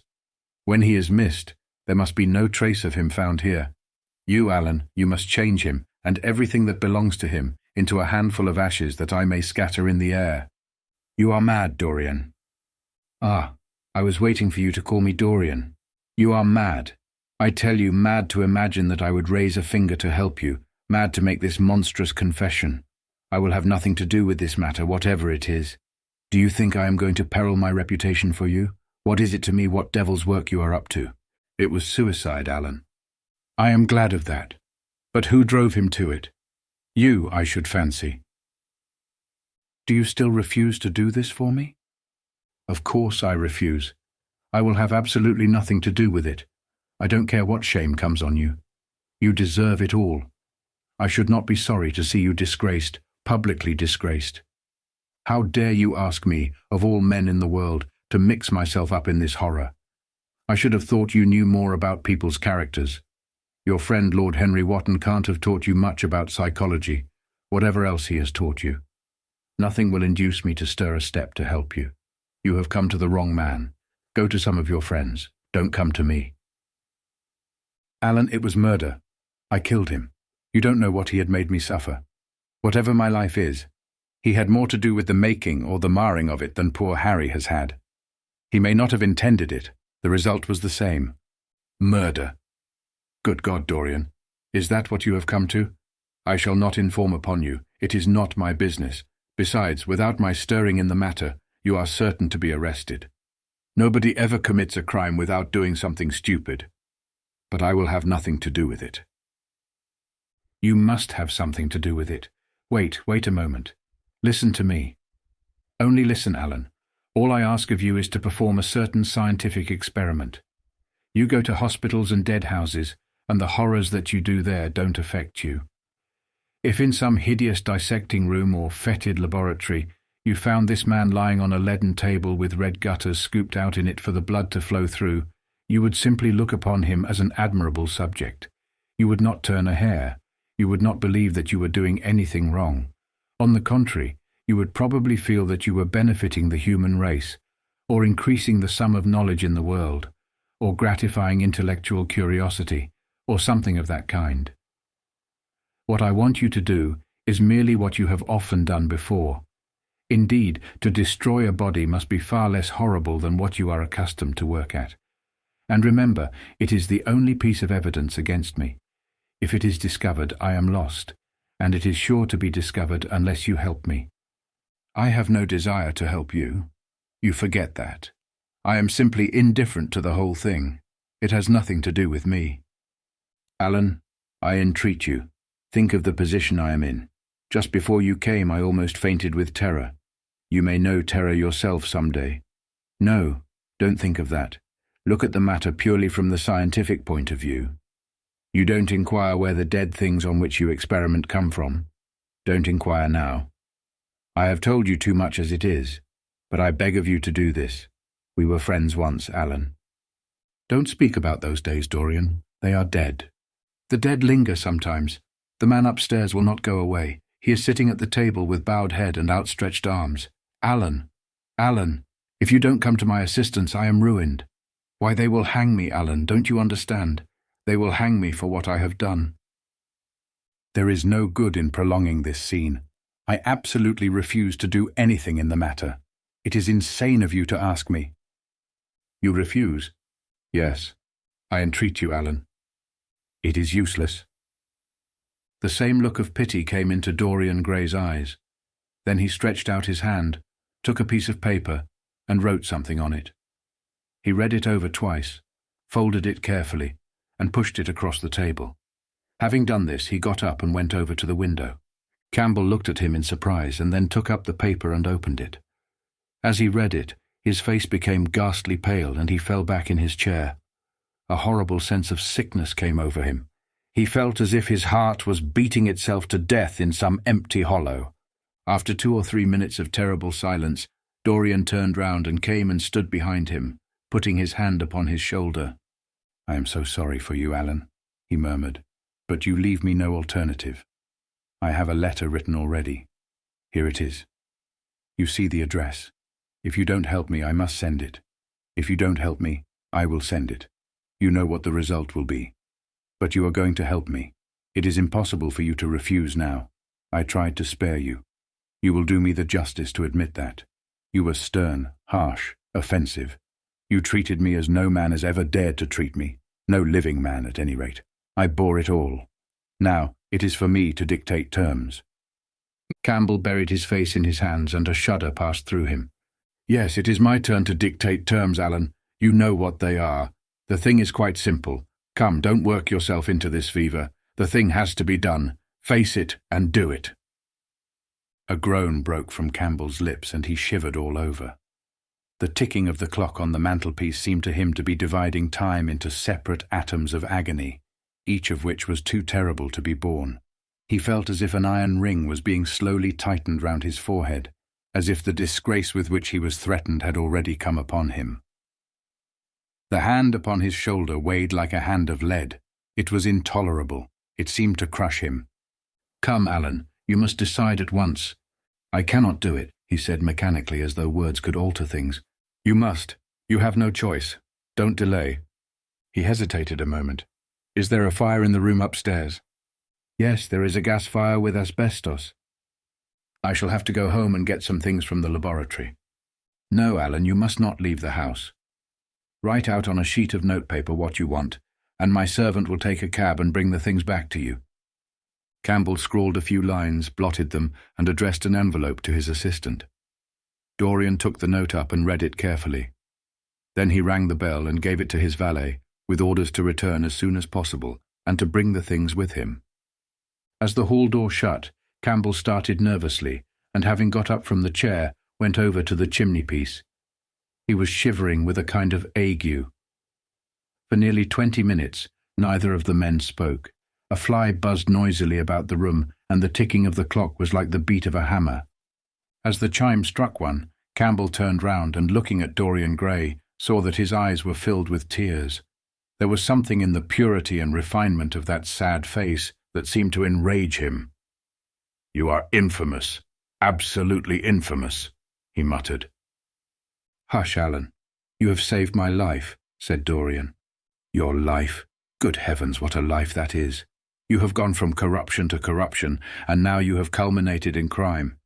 In doing what I am going to do, what you force me to do, it is not of your life that I am thinking."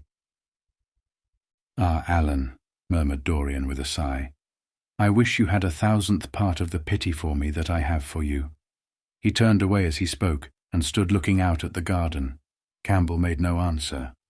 After about 10 minutes, a knock came to the door, and the servant entered, carrying a large mahogany chest of chemicals, with a long coil of steel and platinum wire, and 2 rather curiously shaped iron clamps. "Shall I leave the things here, sir?" he asked Campbell. "Yes," said Dorian, "and I am afraid, Francis, that I have another errand for you. What is the name of the man at Richmond who supplies Selby with orchids?" "Harden, sir." "Yes, Harden.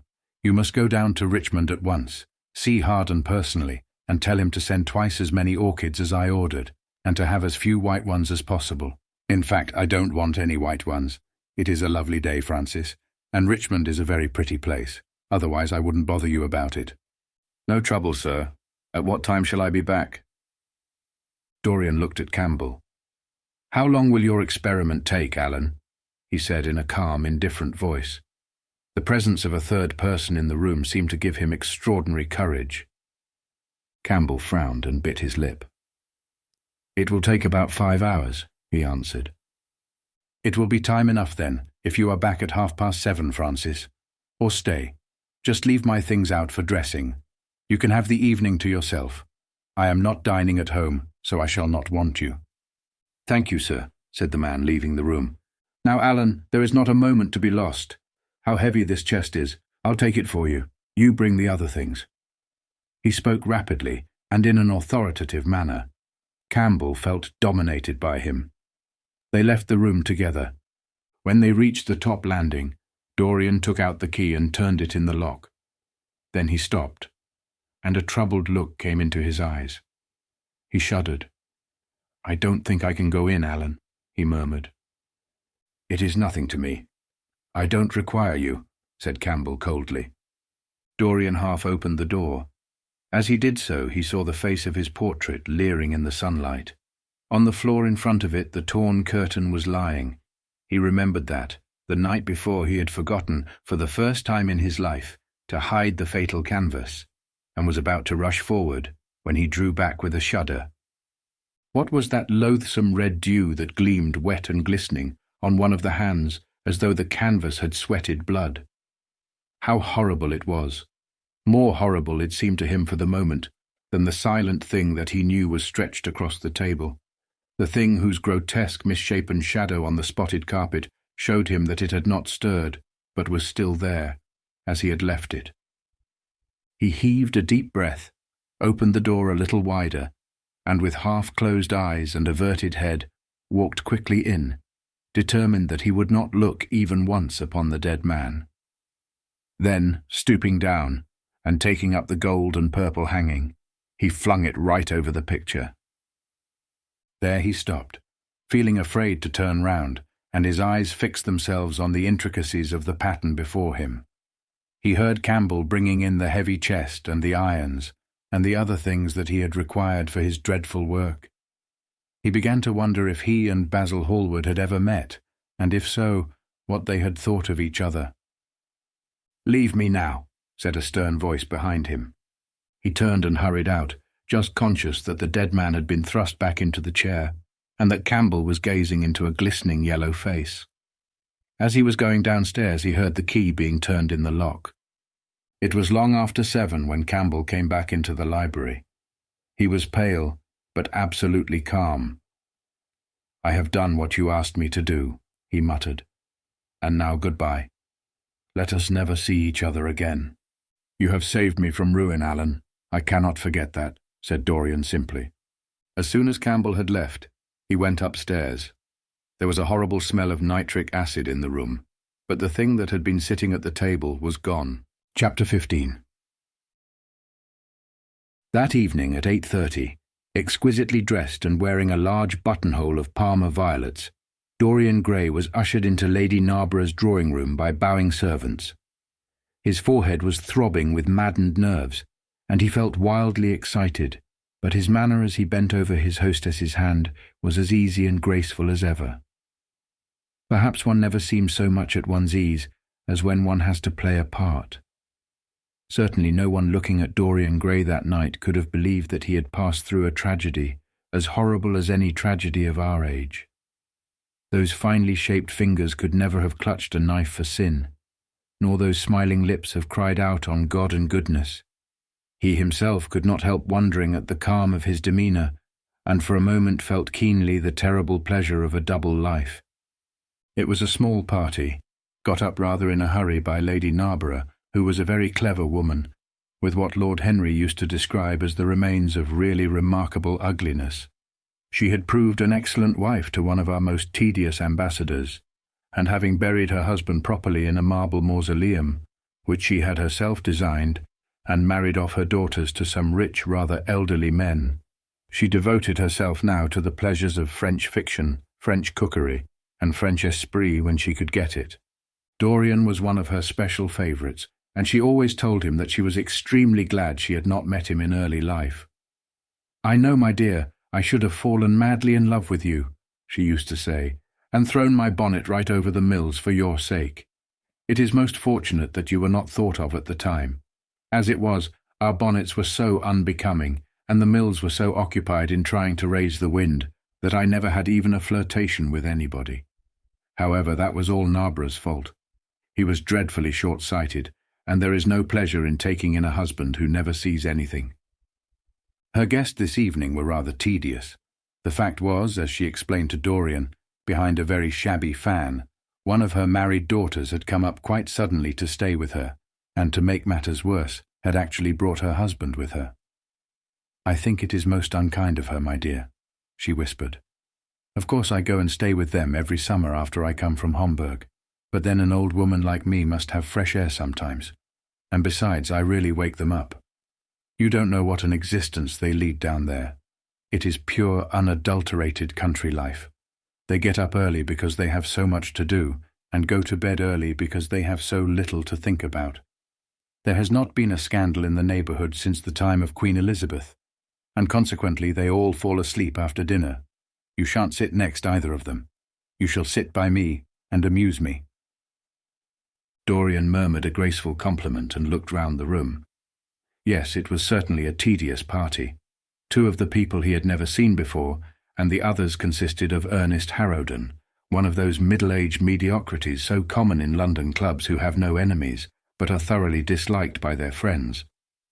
Lady Ruxton, an overdressed woman of 47, with a hooked nose, who was always trying to get herself compromised, but was so peculiarly plain that to her great disappointment no one would ever believe anything against her. Mrs. Erlynne, a pushing nobody with a delightful lisp and Venetian red hair. Lady Alice Chapman, his hostess's daughter, a dowdy, dull girl with one of those characteristic British faces that once seen are never remembered, and her husband, a red-cheeked, white-whiskered creature who, like so many of his class, was under the impression that inordinate joviality can atone for an entire lack of ideas. He was rather sorry he had come, till Lady Narborough, looking at the great ormolu gilt clock that sprawled in gaudy curves on the mauve-draped mantelshelf, exclaimed, "How horrid of Henry Wotton to be so late! I sent round to him this morning on chance, and he promised faithfully not to disappoint me." It was some consolation that Harry was to be there, and when the door opened and he heard his slow, musical voice lending charm to some insincere apology, he ceased to feel bored. But at dinner he could not eat anything. Plate after plate went away untasted. Lady Narborough kept scolding him for what she called an insult to poor Adolphe, who invented the menu specially for you, and now and then Lord Henry looked across at him, wondering at his silence and abstracted manner. From time to time the butler filled his glass with champagne. He drank eagerly, and his thirst seemed to increase. "Dorian," said Lord Henry at last, as the chauffoir was being handed round, "what is the matter with you tonight? You are quite out of sorts." "I believe he is in love," cried Lady Narborough, "and that he is afraid to tell me for fear I should be jealous. He is quite right. I certainly should." "Dear Lady Narborough," murmured Dorian, smiling, "I have not been in love for a whole week, not in fact since Madame de Ferrol left town." "How you men can fall in love with that woman," exclaimed the old lady. I really cannot understand it." "It is simply because she remembers you when you were a little girl, Lady Narborough," said Lord Henry.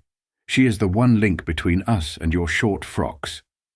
"She does not remember my short frocks at all, Lord Henry, but I remember her very well at Vienna 30 years ago, and how décolletée she was then."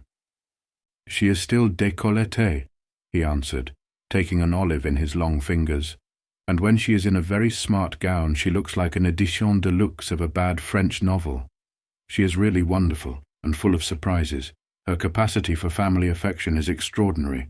When her third husband died, her hair turned quite gold from grief." "How can you, Harry?" cried Dorian. "It is a most romantic explanation," laughed the hostess. "But her third husband, Lord Henry, you don't mean to say Ferrol is the fourth?" "Certainly, Lady Narborough." "I don't believe a word of it." "Well, ask Mr. Gray. He is one of her most intimate friends." "Is it true, Mr. Gray?" "She assures me so, Lady Narborough," said Dorian. "I asked her whether, like Marguerite de Navarre, she had their hearts embalmed and hung at her girdle. She told me she didn't, because none of them had had any hearts at all. 4 husbands. Upon my word, that is trop de zèle." "Trop d'audace, I tell her," said Dorian. "Oh, she is audacious enough for anything, my dear. And what is Ferrol like?" "I don't know him." "The husbands of very beautiful women belong to the criminal classes," said Lord Henry, sipping his wine. Lady Narborough hit him with her fan. "Lord Henry, I am not at all surprised that the world says that you are extremely wicked." "But what world says that?" asked Lord Henry, elevating his eyebrows. "It can only be the next world. This world and I are on excellent terms." "Everybody I know says you are very wicked," cried the old lady, shaking her head. Lord Henry looked serious for some moments. "It is perfectly monstrous," he said at last, "the way people go about nowadays saying things against one behind one's back that are absolutely and entirely true."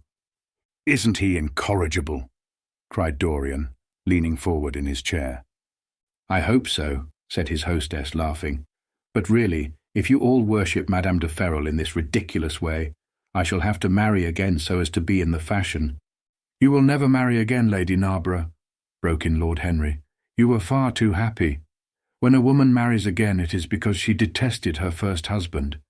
When a man marries again, it is because he adored his first wife. Women try their luck, men risk theirs." "Narborough wasn't perfect," cried the old lady. "If he had been, you would not have loved him, my dear lady," was the rejoinder. "Women love us for our defects. If we have enough of them, they will forgive us everything, even our intellects.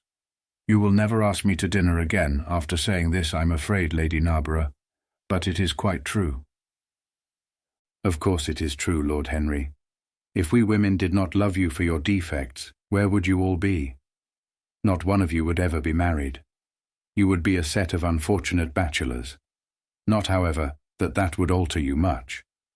Nowadays all the married men live like bachelors, and all the bachelors like married men." "Fin de siècle," murmured Lord Henry. "Fin du globe," answered his hostess. "I wish it were fin du globe," said Dorian with a sigh. "Life is a great disappointment." "Ah, my dear," cried Lady Narborough, putting on her gloves, "don't tell me that you have exhausted life. When a man says that, one knows that life has exhausted him. Lord Henry is very wicked, and I sometimes wish that I had been. But you are made to be good. You look so good. I must find you a nice wife. Lord Henry, don't you think that Mr. Gray should get married?" "I'm always telling him so, Lady Narborough," said Lord Henry with a bow. "Well, we must look out for a suitable match for him.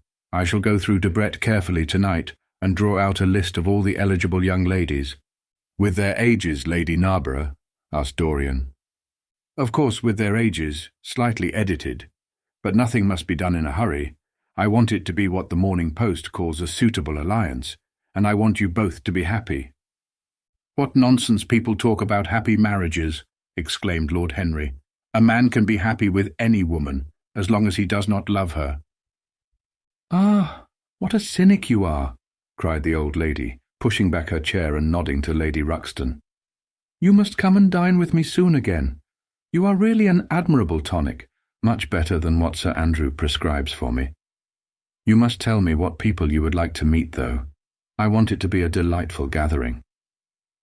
"I like men who have a future and women who have a past," he answered. "Or do you think that would make it a petticoat party?"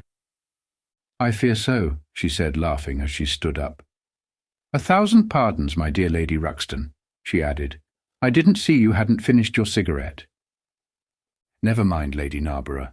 I smoke a great deal too much. I am going to limit myself for the future." "Pray don't, Lady Ruxton," said Lord Henry. "Moderation is a fatal thing. Enough is as bad as a meal. More than enough is as good as a feast."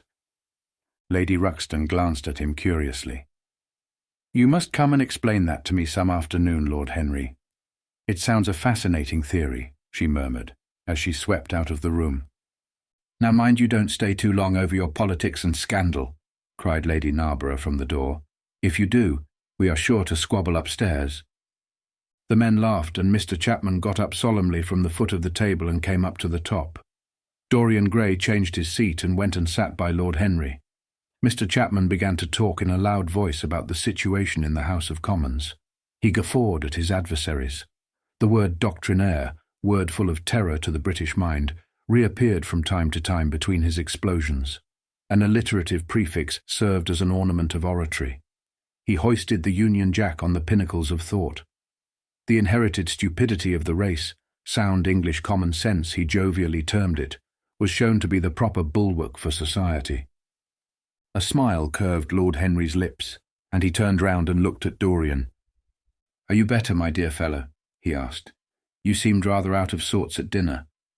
"I am quite well, Harry. I am tired. That is all." "You were charming last night.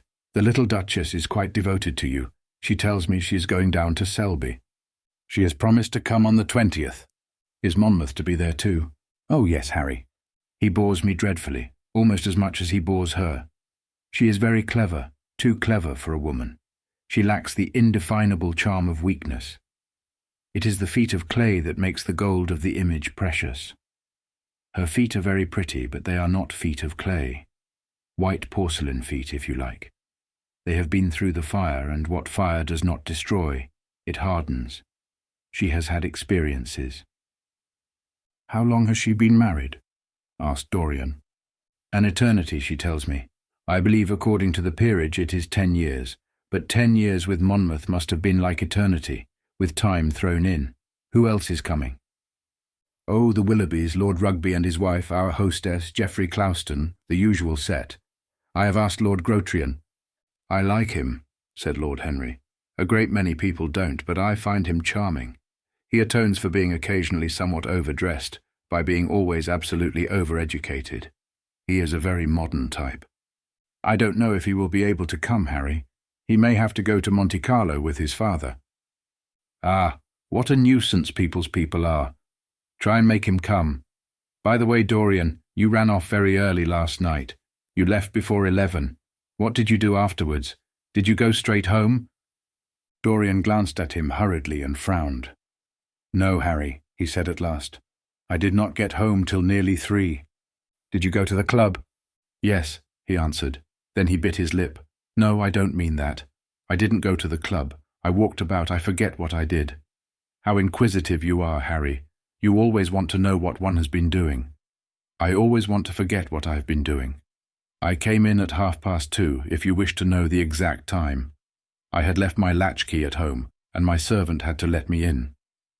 If you want any corroborative evidence on the subject, you can ask him." Lord Henry shrugged his shoulders. "My dear fellow, as if I cared. Let us go up to the drawing-room. No sherry, thank you, Mr. Chapman. Something has happened to you, Dorian. Tell me what it is. You are not yourself tonight." "Don't mind me, Harry. I am irritable and out of temper. I shall come round and see you tomorrow or next day. Make my excuses to Lady Narborough. I shan't go upstairs. I shall go home. I must go home." "All right, Dorian. I dare say I shall see you tomorrow at tea-time. The Duchess is coming." "I will try to be there, Harry," he said, leaving the room. As he drove back to his own house, he was conscious that the sense of terror he thought he had strangled had come back to him. Lord Henry's casual questioning had made him lose his nerves for the moment. and he wanted his nerve still. Things that were dangerous had to be destroyed. He winced. He hated the idea of even touching them, yet it had to be done. He realized that, and when he had locked the door of his library, he opened the secret press into which he had thrust Basil Hallward's coat and bag. A huge fire was blazing. He piled another log on it. The smell of the singeing clothes and burning leather was horrible. It took him 3/4 of an hour to consume everything. At the end he felt faint and sick, and having lit some Algerian pastilles in a pierced copper brazier, he bathed his hands and forehead with a cool musk-scented vinegar. Suddenly he started. His eyes grew strangely bright, and he gnawed nervously at his underlip. Between two of the windows stood a large Florentine cabinet, made out of ebony and inlaid with ivory and blue lapis. He watched it as though it were a thing that could fascinate and make afraid, as though it held something that he longed for and yet almost loathed. His breath quickened. A mad craving came over him. He lit a cigarette and then threw it away. His eyelids drooped till the long fringed lashes almost touched his cheek, but he still watched the cabinet. At last he got up from the sofa on which he had been lying, went over to it, and, having unlocked it, touched some hidden spring. A triangular drawer passed slowly out. His fingers moved instinctively towards it, dipped in, and closed on something. It was a small Chinese box of black and gold dust lacquer, elaborately wrought, the sides patterned with curved waves, and the silken cords hung with round crystals and tasseled in plaited metal threads. He opened it. Inside was a green paste, waxy in lustre, the odour curiously heavy and persistent. He hesitated for some moments, with a strangely immobile smile upon his face. Then, shivering, though the atmosphere of the room was terribly hot, he drew himself up and glanced at the clock. It was 20 minutes to 12. He put the box back, shutting the cabinet doors as he did so, and went into his bedroom. As midnight was striking bronze blows upon the dusky air, Dorian Gray dressed commonly, and with a muffler wrapped round his throat, crept quietly out of the house. In Bond Street, he found a hansom with a good horse. He hailed it, and in a low voice gave the driver an address. The man shook his head. "It is too far for me," he muttered. "Here is a sovereign for you," said Dorian. "You shall have another if you drive fast." "All right, sir," answered the man. "You will be there in an hour." And after his fare had got in, he turned his horse round and drove rapidly towards the river. Chapter 16. A cold rain began to fall, and the blurred street lamps looked ghastly in the dripping mist. The public houses were just closing, and dim men and women were clustering in broken groups round their doors. From some of the bars came the sound of horrible laughter. In others, drunkards brawled and screamed. Lying back in the hansom with his hat pulled over his forehead, Dorian Gray watched with listless eyes the sordid shame of the great city, and now and then he repeated to himself the words that Lord Henry had said to him on the first day they had met. To cure the soul by means of the senses, and the senses by means of the soul. Yes, that was the secret. He had often tried it, and would try it again now. There were opium dens, where one could buy oblivion, dens of horror, where the memory of old sins could be destroyed by the madness of sins that were new. The moon hung low in the sky like a yellow skull. From time to time a huge misshapen cloud stretched a long arm across and hid it. The gas lamps grew fewer, and the streets more narrow and gloomy. Once the man lost his way, and had to drive back 1/2 mile. A steam rose from the horse as it splashed up the puddles. The side windows of the hansom were clogged with a grey flannel mist. To cure the soul by means of the senses, and the senses by means of the soul. How the words rang in his ears. His soul certainly was sick to death. Was it true that the senses could cure it? Innocent blood had been spilt. What could atone for that? Ah, for that there was no atonement. But though forgiveness was impossible, forgetfulness was possible still, and he was determined to forget, to stamp the thing out, to crush it as one would crush the adder that had stung one. Indeed, what right had Basil to have spoken to him as he had done? Who had made him a judge over others? He had said things that were dreadful, horrible, not to be endured. On and on plodded the hansom, going slower, it seemed to him, at each step, He thrust up the trap and called to the man to drive faster. The hideous hunger for opium began to gnaw at him. His throat burned, and his delicate hands twitched nervously together. He struck at the horse madly with his stick. The driver laughed and whipped up. He laughed in answer, and the man was silent. The way seemed interminable, and the streets like the black web of some sprawling spider. The monotony became unbearable, and as the mist thickened, he felt afraid. Then they passed by lonely brickfields. The fog was lighter here, and he could see the strange bottle-shaped kilns with their orange fan-like tongues of fire. A dog barked as they went by, and far away in the darkness some wandering seagull screamed. The horse stumbled in a rut, then swerved aside and broke into a gallop. After some time they left the clay road and rattled again over rough paven streets. Most of the windows were dark, but now and then fantastic shadows were silhouetted against some lamplit blind. He watched them curiously.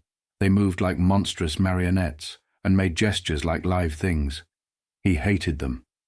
A dull rage was in his heart. As they turned a corner, a woman yelled something at them from an open door, and two men ran after the hansom for about 100 yards. The driver beat at them with his whip. It is said that passion makes one think in a circle. Certainly with hideous iteration, the bitten lips of Dorian Gray shaped and reshaped those subtle words that dealt with soul and sense, till he had found in them the full expression, as it were, of his mood, and justified by intellectual approval, passions that without such justification would still have dominated his temper. From cell to cell of his brain crept the one thought, and the wild desire to live, most terrible of all man's appetites, quickened into force each trembling nerve and fibre. Ugliness, that had once been hateful to him because it made things real, became dear to him now for that very reason. Ugliness was the one reality. The coarse brawl, the loathsome den, the crude violence of disordered life, the very vileness of thief and outcast, were more vivid, in their intense actuality of impression, than all the gracious shapes of art, the dreamy shadows of song. They were what he needed for forgetfulness. In 3 days he would be free. Suddenly the man drew up with a jerk at the top of a dark lane. Over the low roofs and jagged chimney stacks of the houses rose the black masts of ships. Wreaths of white mist clung like ghostly sails to the yards. "Somewhere about here, sir, ain't it?" he asked huskily through the trap. Dorian started and peered round. "This will do," he answered, and having got out hastily and given the driver the extra fare he had promised him, he walked quickly in the direction of the quay. Here and there a lantern gleamed at the stern of some huge merchantman. The light shook and splintered in the puddles. A red glare came from an outward-bound steamer that was coaling. The slimy pavement looked like a wet mackintosh. He hurried on towards the left, glancing back now and then to see if he was being followed. In about 7 or 8 minutes he reached a small shabby house that was wedged in between two gaunt factories. In one of the top windows stood a lamp. He stopped and gave a peculiar knock. After a little time he heard steps in the passage and the chain being unhooked. The door opened quietly, and he went in without saying a word to the squat, misshapen figure that flattened itself into the shadow as he passed. At the end of the hall hung a tattered green curtain that swayed and shook in the gusty wind which had followed him in from the street. He dragged it aside and entered a long, low room which looked as if it had once been a third-rate dancing saloon. Shrill flaring gas jets, dulled and distorted in the fly-blown mirrors that faced them, were ranged round the walls. Greasy reflectors of ribbed tin backed them, making quivering discs of light. The floor was covered with ochre-coloured sawdust, trampled here and there into mud, and stained with dark rings of spilt liquor. Some Malays were crouching by a little charcoal stove playing with bone counters and showing their white teeth as they chattered. In one corner, with his head buried in his arms, a sailor sprawled over a table, and by the tawdrily painted bar that ran across one complete side stood 2 haggard women mocking an old man who was brushing the sleeves of his coat with an expression of disgust. "He thinks he's got red ants on him," laughed one of them as Dorian passed by. The man looked at her in terror and began to whimper. At the end of the room there was a little staircase leading to a darkened chamber. As Dorian hurried up its 3 rickety steps, the heavy odour of opium met him. He heaved a deep breath, and his nostrils quivered with pleasure. When he entered, a young man with smooth yellow hair, who was bending over a lamp, lighting a long thin pipe, looked up at him, and nodded in a hesitating manner. "You here, Adrian?" muttered Dorian. "Where else should I be?" he answered listlessly. "None of the chaps will speak to me now." "I thought you had left England." "Darlington is not going to do anything. My brother paid the bill at last. George doesn't speak to me either. I don't care," he added with a sigh. "As long as one has this stuff, one doesn't want friends. I think I have had too many friends." Dorian winced, and looked round at the grotesque things that lay in such fantastic postures on the ragged mattresses. The twisted limbs, the gaping mouths, the staring, lustreless eyes fascinated him. He knew in what strange heavens they were suffering, and what dull hells were teaching them the secret of some new joy. They were better off than he was. He was prisoned in thought. Memory, like a horrible malady, was eating his soul away. From time to time he seemed to see the eyes of Basil Hallward looking at him, yet he felt he could not stay. The presence of Adrian Singleton troubled him. He wanted to be where no one would know who he was. He wanted to escape from himself. "I am going on to the other place," he said after a pause. "On the wharf?" "Yes. That mad cat is sure to be there. They won't have her in this place now." Dorian shrugged his shoulders.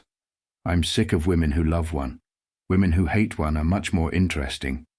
Besides, the stuff is better. Much the same. I like it better. Come and have something to drink. I must have something." "I don't want anything," murmured the young man. "Never mind." Adrian Singleton rose up wearily and followed Dorian to the bar. A half-caste, in a ragged turban and a shabby ulster, grinned a hideous greeting as he thrust a bottle of brandy and 2 tumblers in front of them. The women sidled up and began to chatter. Dorian turned his back on them and said something in a low voice to Adrian Singleton. A crooked smile, like a Malay crease, writhed across the face of one of the women. "We are very proud tonight," she sneered. "For God's sake, don't talk to me," cried Dorian, stamping his foot on the ground. "What do you want? Money? Here it is. Don't ever talk to me again." 2 red sparks flashed for a moment in the woman's sodden eyes, then flickered out and left them dull and glazed.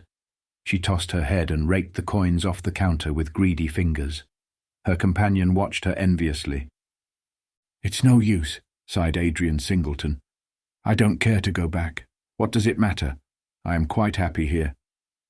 "You will write to me if you want anything, won't you?" said Dorian after a pause. "Perhaps. Good night, then." "Good night," answered the young man, passing up the steps and wiping his parched mouth with a handkerchief. Dorian walked to the door with a look of pain in his face.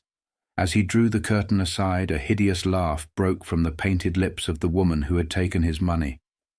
"There goes the devil's bargain," she hiccuped in a hoarse voice. "Curse you," he answered. "Don't call me that." She snapped her fingers. "Prince Charming is what you like to be called, ain't it?" she yelled after him. The drowsy sailor leapt to his feet as she spoke and looked wildly round. The sound of the shutting of the hall door fell on his ear. He rushed out as if in pursuit. Dorian Gray hurried along the quay through the drizzling rain. His meeting with Adrian Singleton had strangely moved him, and he wondered if the ruin of that young life was really to be laid at his door, as Basil Hallward had said to him with such infamy of insult. He bit his lip, and for a few seconds his eyes grew sad. Yet, after all, what did it matter to him? One's days were too brief to take the burden of another's errors on one's shoulders. Each man lived his own life and paid his own price for living it. The only pity was one had to pay so often for a single fault. One had to pay over and over again indeed. In her dealings with man, destiny never closed her accounts. There are moments, psychologists tell us, when the passion for sin, or for what the world calls sin, so dominates a nature that every fibre of the body, as every cell of the brain, seems to be instinct with fearful impulses. Men and women at such moments lose the freedom of their will. They move to their terrible end as automatons move. Choice is taken from them, and conscience is either killed or, if it lives at all, lives but to give rebellion its fascination and disobedience its charm. For all sins, as theologians weary not of reminding us, are sins of disobedience. When that high spirit, that morning star of evil, fell from heaven, it was as a rebel that he fell. Callous, concentrated on evil, with stained mind and soul hungry for rebellion, Dorian Gray hastened on, quickening his step as he went, but as he darted aside into a dim archway that had served him often as a shortcut to the ill-famed place where he was going, he felt himself suddenly seized from behind, and before he had time to defend himself, he was thrust back against the wall with a brutal hand round his throat. He struggled madly for life, and by a terrible effort wrenched the tightening fingers away. In a second he heard the click of a revolver, and saw the gleam of a polished barrel pointing straight at his head, and the dusky form of a short, thick-set man facing him. "What do you want?" he gasped. "Keep quiet," said the man. "If you stir, I shoot you." "You are mad. What have I done to you?" "You wrecked the life of Sybil Vane," was the answer. "And Sybil Vane was my sister. She killed herself, I know it. Her death is at your door. I swore I would kill you in return. For years I have sought you. I had no clue, no trace. The two people who could have described you were dead. I knew nothing of you but the pet name she used to call you. I heard it tonight by chance. Make your peace with God, for tonight you are going to die." Dorian Gray grew sick with fear. "I never knew her," he stammered. "I never heard of her. You are mad. You had better confess your sin, for as sure as I am James Vane, you are going to die." There was a horrible moment. Dorian did not know what to say or do. "Down on your knees," growled the man. "I give you 1 minute to make your peace, no more. I go on board tonight for India, and I must do my job first. 1 minute, that's all." Dorian's arms fell to his side. Paralyzed with terror, he did not know what to do. Suddenly a wild hope flashed across his brain. "Stop," he cried. "How long ago is it since your sister died? Quick, tell me." 18 years, said the man. "Why do you ask me? What do years matter?" 18 years, laughed Dorian Gray with a touch of triumph in his voice. 18 years, set me under the lamp and look at my face. James Vane hesitated for a moment, not understanding what was meant. Then he seized Dorian Gray and dragged him from the archway. Dim and wavering as was the wind-blown light, yet it served to show him the hideous error, as it seemed, into which he had fallen. For the face of the man he had sought to kill had all the bloom of boyhood, all the unstained purity of youth. He seemed little more than a lad of 20 summers, hardly older, if older indeed at all, than his sister had been when they had parted so many years ago. It was obvious that this was not the man who had destroyed her life. He loosened his hold and reeled back. My God, he cried, and I would have murdered you." Dorian Gray drew a long breath. "You have been on the brink of committing a terrible crime, my man," he said, looking at him sternly. "Let this be a warning to you not to take vengeance into your own hands."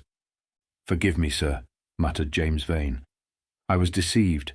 A chance word I heard in that damned den set me on the wrong track." "You had better go home and put that pistol away, or you may get into trouble," said Dorian, turning on his heel and going slowly down the street. James Vane stood on the pavement in horror. He was trembling from head to foot. After a little while, a black shadow that had been creeping along the dripping wall moved out into the light and came close to him with stealthy footsteps. He felt a hand laid on his arm and looked round with a start. It was one of the women who had been drinking at the bar. "Why didn't you kill him?"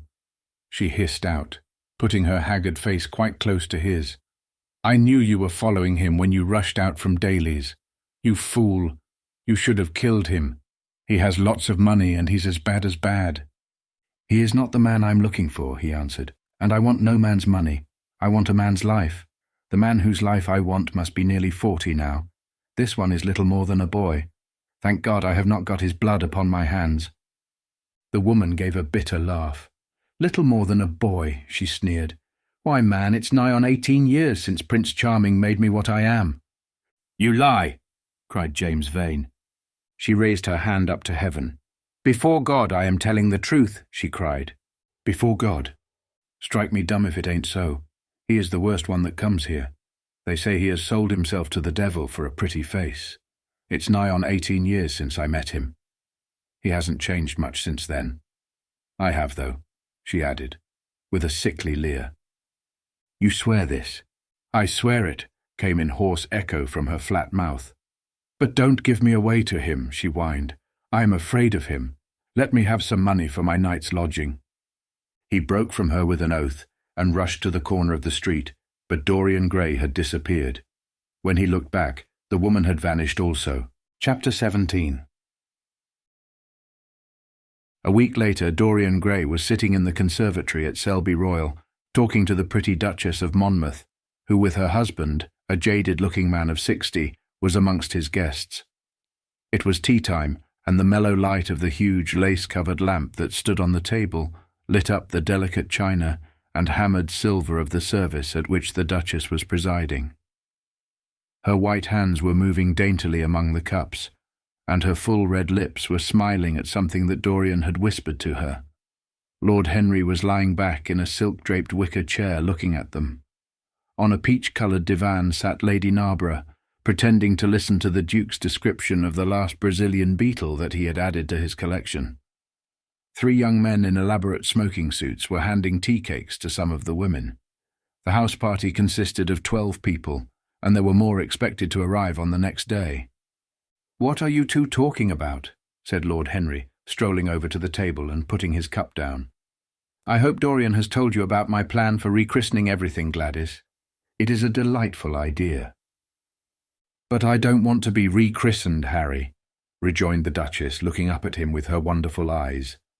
"I am quite satisfied with my own name, and I am sure Mr. Gray should be satisfied with his." "My dear Gladys, I would not alter either name for the world. They are both perfect. I was thinking chiefly of flowers. Yesterday I cut an orchid for my buttonhole. It was a marvellous spotted thing, as effective as the 7 deadly sins. In a thoughtless moment I asked one of the gardeners what it was called. He told me it was a fine specimen of Robinsoniana, or something dreadful of that kind. It is a sad truth, but we have lost the faculty of giving lovely names to things. Names are everything. I never quarrel with actions. My one quarrel is with words. That is the reason I hate vulgar realism in literature. The man who could call a spade should be compelled to use one. It is the only thing he is fit for." "Then what should we call you, Harry?" she asked. "His name is Prince Paradox," said Dorian. "I recognize him in a flash," exclaimed the Duchess. "I won't hear of it," laughed Lord Henry, sinking into a chair. "From a label there is no escape. I refuse the title." "Royalties may not abdicate," fell as a warning from pretty lips. "You wish me to defend my throne, then?" "Yes. I give the truths of tomorrow." "I prefer the mistakes of today," she answered. "You disarm me, Gladys," he cried, catching the wilfulness of her mood. "Of your shield, Harry, not of your spear." "I never tilt against beauty," he said with a wave of his hand. "That is your error, Harry, believe me. You value beauty far too much." "How can you say that? I admit that I think that it is better to be beautiful than to be good. But on the other hand, no one is more ready than I am to acknowledge that it is better to be good than to be ugly." "Ugliness is one of the 7 deadly sins, then?" cried the Duchess. "What becomes of your simile about the orchid?" "Ugliness is one of the 7 deadly virtues, Gladys. You, as a good Tory, must not underrate them. Beer, the Bible, and the 7 deadly virtues have made our England what she is." "You don't like your country, then?" she asked. "I live in it." "That you may censure it the better. Would you have me take the verdict of Europe on it?" he inquired. "What do they say of us?" "That Tartuffe has emigrated to England and opened a shop. Is that yours, Harry? I give it to you. I could not use it. It is too true." "You need not be afraid. Our countrymen never recognize a description. They are practical. They are more cunning than practical. When they make up their ledger, they balance stupidity by wealth and vice by hypocrisy. Still, we have done great things. Great things have been thrust on us, Gladys. We have carried their burden." "Only as far as the stock exchange." She shook her head. "I believe in the race," she cried. It represents the survival of the pushing. It has development. Decay fascinates me more. What of art? She asked. It is a malady. Love. An illusion. Religion. The fashionable substitute for belief. You are a skeptic. Never. Skepticism is the beginning of faith. What are you? To define is to limit. Give me a clue. Threads snap. You would lose your way in the labyrinth. You bewilder me. Let us talk of someone else. Our host is a delightful topic. Years ago he was christened Prince Charming. Ah, don't remind me of that, cried Dorian Gray. Our host is rather horrid this evening, answered the Duchess, colouring. I believe he thinks that Monmouth married me on purely scientific principles as the best specimen he could find of a modern butterfly. Well, I hope he won't stick pins into you, Duchess, laughed Dorian. Oh, my maid does that already, Mr. Gray, when she is annoyed with me. And what does she get annoyed with you about, Duchess? For the most trivial things, Mr. Gray, I assure you. Usually because I come in at 10 minutes to 9 and tell her that I must be dressed by 8:30. How unreasonable of her. You should give her warning. I daren't, Mr. Gray. Why, she invents hats for me. You remember the one I wore at Lady Hilston's garden party? You don't. But it is nice of you to pretend that you do. Well, she made it out of nothing. All good hats are made out of nothing. Like all good reputations, Gladys, interrupted Lord Henry.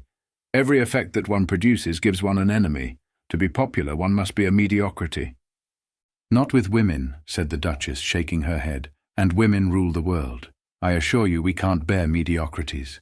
We women, as someone says, love with our ears, just as you men love with your eyes, if you ever love at all. It seems to me that we never do anything else, murmured Dorian. Ah, then you never really love, Mr. Gray, answered the Duchess with mock sadness. My dear Gladys, cried Lord Henry, how can you say that? Romance lives by repetition, and repetition converts an appetite into an art. Besides, each time that one loves is the only time one has ever loved. Difference of object does not alter singleness of passion. It merely intensifies it. We can have in life but one great experience at best, and the secret of life is to reproduce that experience as often as possible. Even when one has been wounded by it, Harry? Asked the Duchess after a pause. Especially when one has been wounded by it, answered Lord Henry. The Duchess turned and looked at Dorian Gray with a curious expression in her eyes. What do you say to that, Mr. Gray? She inquired. Dorian hesitated for a moment. Then he threw his head back and laughed. I always agree with Harry, Duchess. Even when he is wrong? Harry is never wrong, Duchess. And does his philosophy make you happy? I have never searched for happiness. Who wants happiness? I have searched for pleasure. And found it, Mr. Gray. Often. Too often. The Duchess sighed. I am searching for peace, she said, and if I don't go and dress, I shall have none this evening. Let me get you some orchids, Duchess, cried Dorian, starting to his feet and walking down the conservatory. You are flirting disgracefully with him, said Lord Henry to his cousin. You had better take care. He is very fascinating. If he were not, there would be no battle. Greek meets Greek, then. I am on the side of the Trojans. They fought for a woman. They were defeated. There are worse things than capture, she answered. You gallop with a loose rein. Pace gives life, was the riposte. I shall write it in my diary tonight. What? That a burnt child loves the fire. I am not even singed. My wings are untouched. You use them for everything, except flight. Courage has passed from men to women.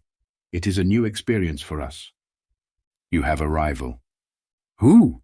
He laughed. Lady Narborough, he whispered. She perfectly adores him. You fill me with apprehension. The appeal to antiquity is fatal to us who are romanticists. Romanticists, you have all the methods of science.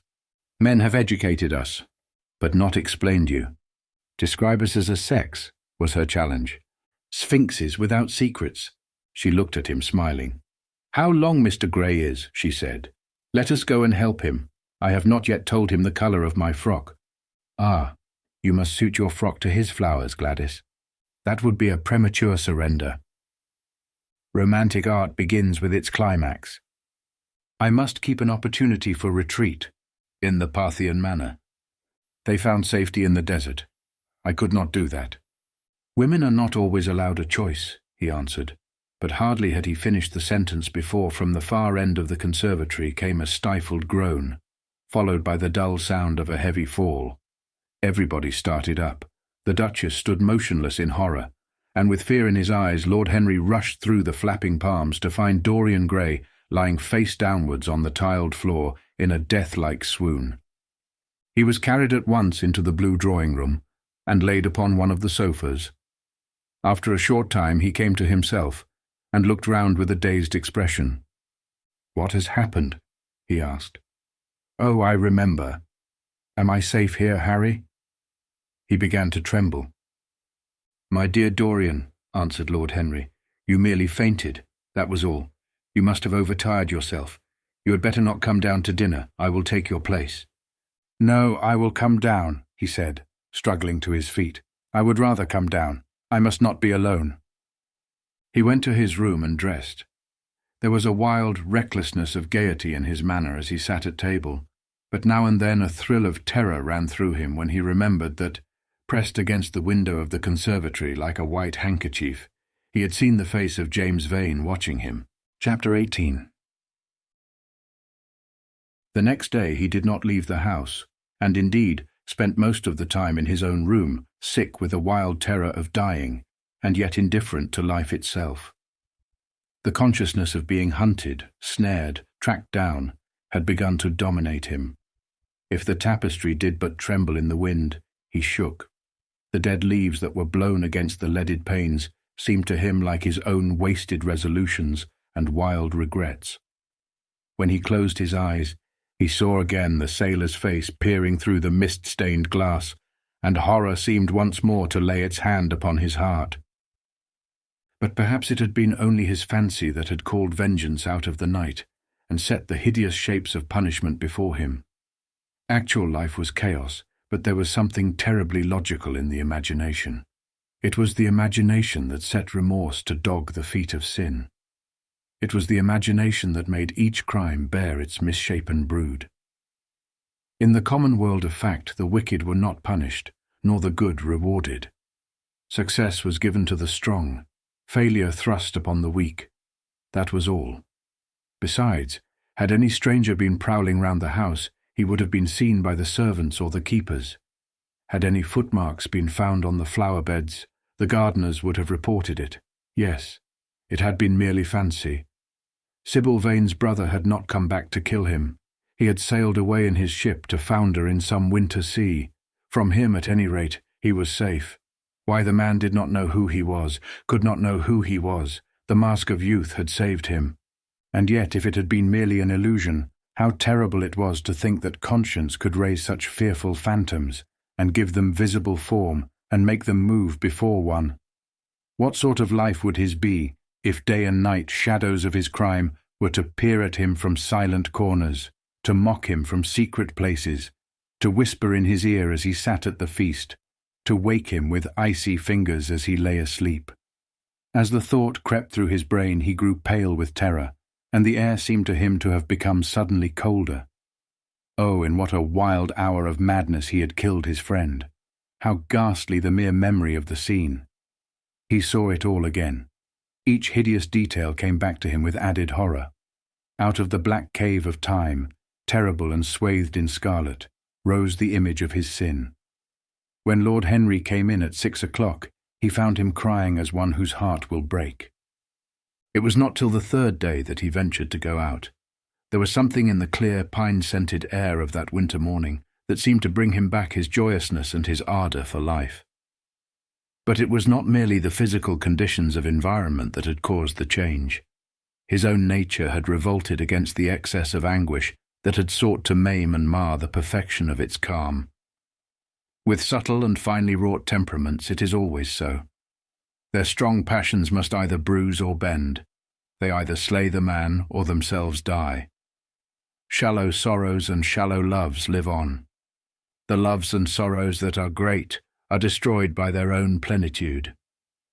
Besides, He had convinced himself that he had been the victim of a terror-stricken imagination, and looked back now on his fears with something of pity and not a little of contempt.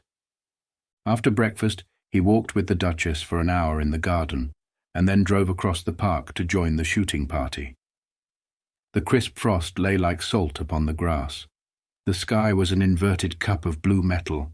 A thin film of ice bordered the flat reed-grown lake. At the corner of the pine wood he caught sight of Sir Geoffrey Clouston, the Duchess's brother, jerking 2 spent cartridges out of his gun. He jumped from the cart, and having told the groom to take the mare home, made his way towards his guest through the withered bracken and rough undergrowth. "Have you had good sport, Geoffrey?" he asked. "Not very good, Dorian. I think most of the birds have gone to the open. I dare say it will be better after lunch when we get to new ground." Dorian strolled along by his side.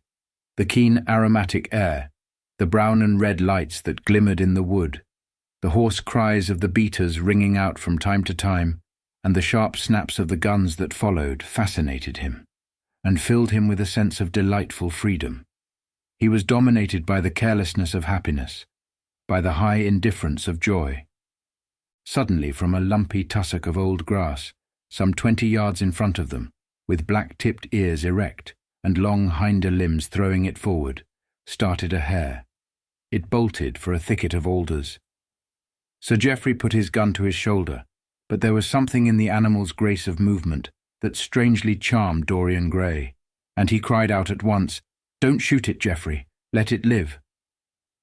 "What nonsense, Dorian," laughed his companion, and as the hare bounded into the thicket he fired. There were 2 cries heard, the cry of a hare in pain, which is dreadful, the cry of a man in agony, which is worse. "Good heavens, I have hit a beater," exclaimed Sir Geoffrey. "What an ass the man was to get in front of the guns. Stop shooting there," he called out at the top of his voice. "A man is hurt." The headkeeper came running up with a stick in his hand. "Where, sir? Where is he?" he shouted.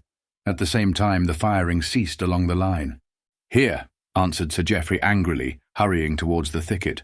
"Why on earth don't you keep your men back? Spoiled my shooting for the day." Dorian watched them as they plunged into the alder clump, brushing the lithe swinging branches aside. In a few moments they emerged, dragging a body after them into the sunlight. He turned away in horror. It seemed to him that misfortune followed wherever he went. He heard Sir Geoffrey ask if the man was really dead, and the affirmative answer of the keeper.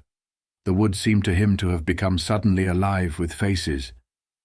There was the trampling of myriad feet and the low buzz of voices.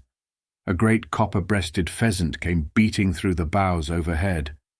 After a few moments that were to him, in his perturbed state, like endless hours of pain, he felt a hand laid on his shoulder. He started and looked round. "Dorian," said Lord Henry, "I had better tell them that the shooting is stopped for today. It would not look well to go on." "I wish it were stopped forever, Harry," he answered bitterly. "The whole thing is hideous and cruel. Is the man—" He could not finish the sentence. "I am afraid so," rejoined Lord Henry. "He got the whole charge of shot in his chest.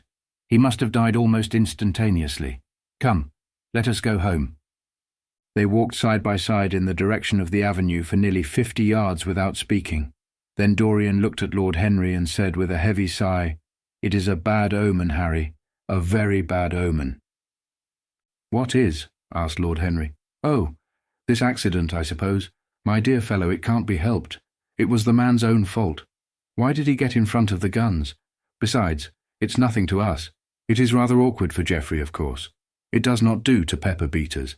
It makes people think that one is a wild shot. And Geoffrey is not. He shoots very straight. But there is no use talking about the matter." Dorian shook his head. "It is a bad omen, Harry. I feel as if something horrible were going to happen to some of us. To myself, perhaps," he added, passing his hand over his eyes with a gesture of pain. The elder man laughed. "The only horrible thing in the world is ennui, Dorian. That is the one sin for which there is no forgiveness. But we are not likely to suffer from it, unless these fellows keep chattering about this thing at dinner. I must tell them that the subject is to be tabooed.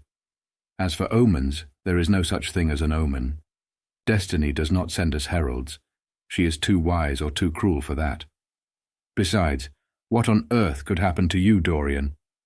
You have everything in the world that a man can want. There is no one who would not be delighted to change places with you. There is no one with whom I would not change places, Harry. Don't laugh like that. I am telling you the truth. The wretched peasant who has just died is better off than I am. I have no terror of death. It is the coming of death that terrifies me. Its monstrous wings seem to wheel in the leaden air around me. Good heavens, don't you see a man moving behind the trees there, watching me, waiting for me? Lord Henry looked in the direction in which the trembling gloved hand was pointing. Yes, he said, smiling. I see the gardener waiting for you. I suppose he wants to ask you what flowers you wish to have on the table tonight. How absurdly nervous you are, my dear fellow. You must come and see my doctor when we get back to town. Dorian heaved a sigh of relief as he saw the gardener approaching.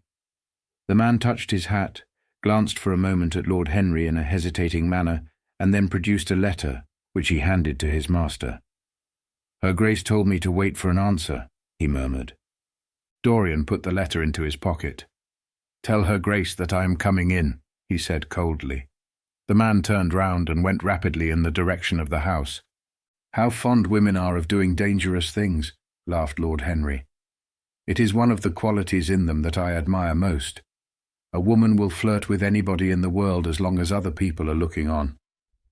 How fond you are of saying dangerous things, Harry. In the present instance you are quite astray.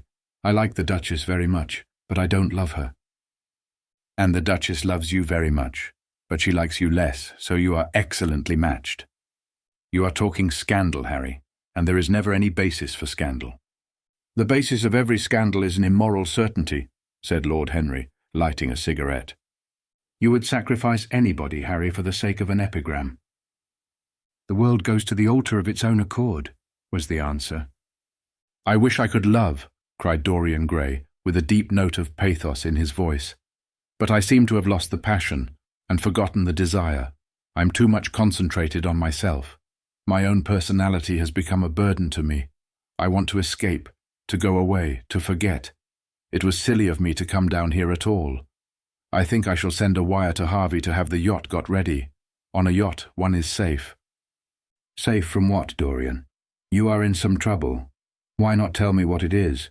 You know I would help you. I can't tell you, Harry, he answered sadly, and I dare say it is only a fancy of mine. This unfortunate accident has upset me. I have a horrible presentiment that something of the kind may happen to me. What nonsense. I hope it is, but I can't help feeling it. Ah, here is the Duchess looking like Artemis in a tailor-made gown. You see, we have come back, Duchess. I have heard all about it, Mr. Gray, she answered. Poor Geoffrey is terribly upset, and it seems that you asked him not to shoot the hare. How curious. Yes, it was very curious. I don't know what made me say it. Some whim, I suppose. It looked the loveliest of little live things. But I am sorry they told you about the man. It is a hideous subject. It is an annoying subject, broke in Lord Henry. It has no psychological value at all. Now, if Geoffrey had done the thing on purpose, how interesting he would be. I should like to know someone who had committed a real murder. How horrid of you, Harry, cried the Duchess. Isn't it, Mr. Gray? Harry, Mr. Gray is ill again. He is going to faint. Dorian drew himself up with an effort and smiled. It is nothing, Duchess, he murmured. My nerves are dreadfully out of order. That is all. I'm afraid I walked too far this morning. I didn't hear what Harry said. Was it very bad? You must tell me some other time. I think I must go and lie down. You will excuse me, won't you? They had reached the great flight of steps that led from the conservatory onto the terrace. As the glass door closed behind Dorian, Lord Henry turned and looked at the Duchess with his slumberous eyes. Are you very much in love with him? He asked. She did not answer for some time, but stood gazing at the landscape. I wish I knew, she said at last. He shook his head. Knowledge would be fatal. It is the uncertainty that charms one. A mist makes things wonderful. One may lose one's way. Always end at the same point, my dear Gladys. What is that? Disillusion. It was my debut in life, she sighed. It came to you crowned. I am tired of strawberry leaves. They become you. Only in public. You would miss them, said Lord Henry. I will not part with a petal. Monmouth has ears. Old age is dull of hearing. Has he never been jealous? I wish he had been. He glanced about as if in search of something. What are you looking for? She inquired. The button from your foil, he answered. You have dropped it. She laughed. I have still the mask. It makes your eyes lovelier, was his reply. She laughed again. Her teeth showed like white seeds in a scarlet fruit. Upstairs in his own room, Dorian Gray was lying on a sofa, with terror in every tingling fibre of his body. Life had suddenly become too hideous a burden for him to bear. The dreadful death of the unlucky beater, shot in the thicket like a wild animal, had seemed to him to prefigure death for himself also. He had nearly swooned at what Lord Henry had said in a chance mood of cynical jesting. At 5 o'clock he rang his bell for his servant and gave him orders to pack his things for the night express to town, and to have the brougham at the door by 8:30. He was determined not to sleep another night at Selby Royal. It was an ill-omened place. Death walked there in the sunlight. The grass of the forest had been spotted with blood. Then he wrote a note to Lord Henry, telling him that he was going up to town to consult his doctor, and asking him to entertain his guests in his absence. As he was putting it into the envelope, a knock came to the door, and his valet informed him that the head-keeper wished to see him. He frowned and bit his lip. Send him in, he muttered after some moments' hesitation. As soon as the man entered, Dorian pulled his cheque-book out of a drawer and spread it out before him. I suppose you have come about the unfortunate accident of this morning, Thornton, he said, taking up a pen. Yes, sir, answered the gamekeeper. Was the poor fellow married? Had he any people dependent on him? Asked Dorian, looking bored. If so, I should not like them to be left in want, and will send them any sum of money you may think necessary. We don't know who he is, sir. That is what I took the liberty of coming to you about. Don't know who he is? Said Dorian listlessly. What do you mean? Wasn't he one of your men? No, sir. Never saw him before. Seems like a sailor, sir. The pen dropped from Dorian Gray's hand, and he felt as if his heart had suddenly stopped beating. A sailor? He cried out. Did you say a sailor? Yes, sir. He looks as if he had been a sort of sailor, tattooed on both arms and that kind of thing. Was there anything found on him? Said Dorian, leaning forward and looking at the man with startled eyes. Anything that would tell his name? Some money, sir, not much, and a 6-shooter. There was no name of any kind. A decent-looking man, sir, but rough-like. A sort of sailor, we think. Dorian started to his feet. A terrible hope fluttered past him. He clutched at it madly. Where is the body? He exclaimed. Quick, I must see it at once. It is in an empty stable in the home farm, sir. The folk don't like to have that sort of thing in their houses. They say a corpse brings bad luck. The home farm. Go there at once and meet me. Tell one of the grooms to bring my horse round. No, never mind. I'll go to the stables myself. It will save time. In less than a quarter of an hour, Dorian Gray was galloping down the long avenue as hard as he could go.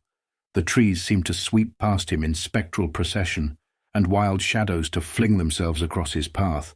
Once the mare swerved at a white gatepost and nearly threw him. He lashed her across the neck with his crop. She cleft the dusky air like an arrow. The stones flew from her hooves. At last he reached the home farm. 2 men were loitering in the yard. He leapt from the saddle and threw the reins to one of them. In the farthest stable, a light was glimmering.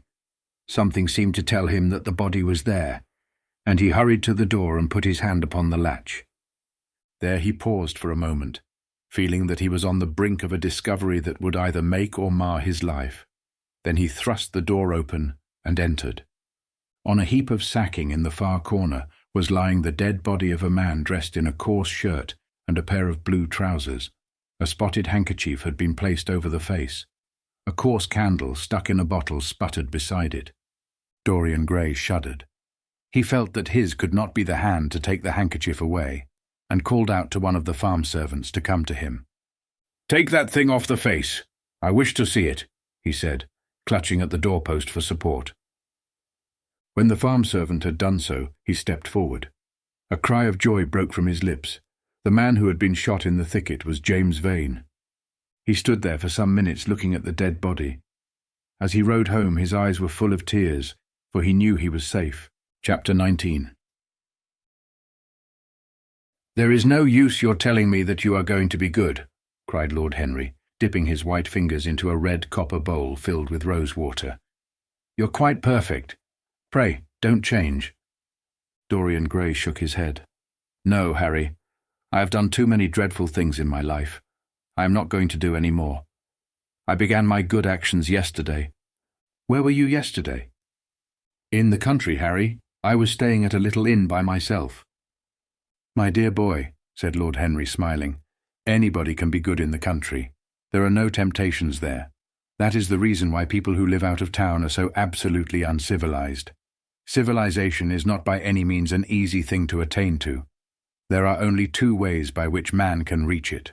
One is by being cultured, the other by being corrupt. Country people have no opportunity of being either, so they stagnate." "Culture and corruption," echoed Dorian. "I have known something of both. It seems terrible to me now that they should ever be found together, for I have a new ideal, Harry. I am going to alter. I think I have altered." "You have not yet told me what your good action was, or did you say you had done more than one?" asked his companion as he spilt into his plate a little crimson pyramid of seeded strawberries, and through a perforated shell-shaped spoon snowed white sugar upon them. "I can tell you, Harry. It is not a story I could tell to anyone else. I spared somebody. It sounds vain, but you understand what I mean. She was quite beautiful, and wonderfully like Sybil Vane. I think it was that which first attracted me to her. You remember Sybil, don't you? How long ago that seems. Well, Hetty was not one of our own class, of course. She was simply a girl in a village, but I really loved her. I am quite sure that I loved her. All during this wonderful May that we have been having, I used to run down and see her 2 or 3 times a week. Yesterday she met me in a little orchard. The apple blossoms kept tumbling down on her hair, and she was laughing. We were to have gone away together this morning at dawn. Suddenly I determined to leave her as flower-like as I had found her. I should think the novelty of the emotion must have given you a thrill of real pleasure, Dorian," interrupted Lord Henry. "But I can finish your idyll for you. You gave her good advice and broke her heart. That was the beginning of your reformation." "Harry, you are horrible. You mustn't say these dreadful things. Hetty's heart is not broken. Of course she cried and all that, but there is no disgrace upon her. She can live like Perdita in her garden of mint and marigold."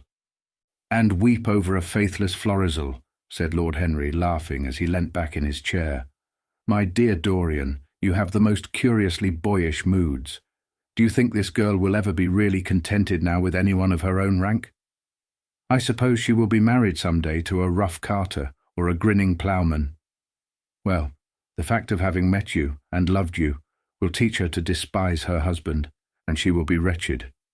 From a moral point of view, I cannot say that I think much of your great renunciation. Even as a beginning, it is poor. Besides, how do you know that Hetty isn't floating at the present moment in some starlit mill-pond, with lovely water-lilies round her like Ophelia? I can't bear this, Harry. You mock at everything and then suggest the most serious tragedies. I am sorry I told you now.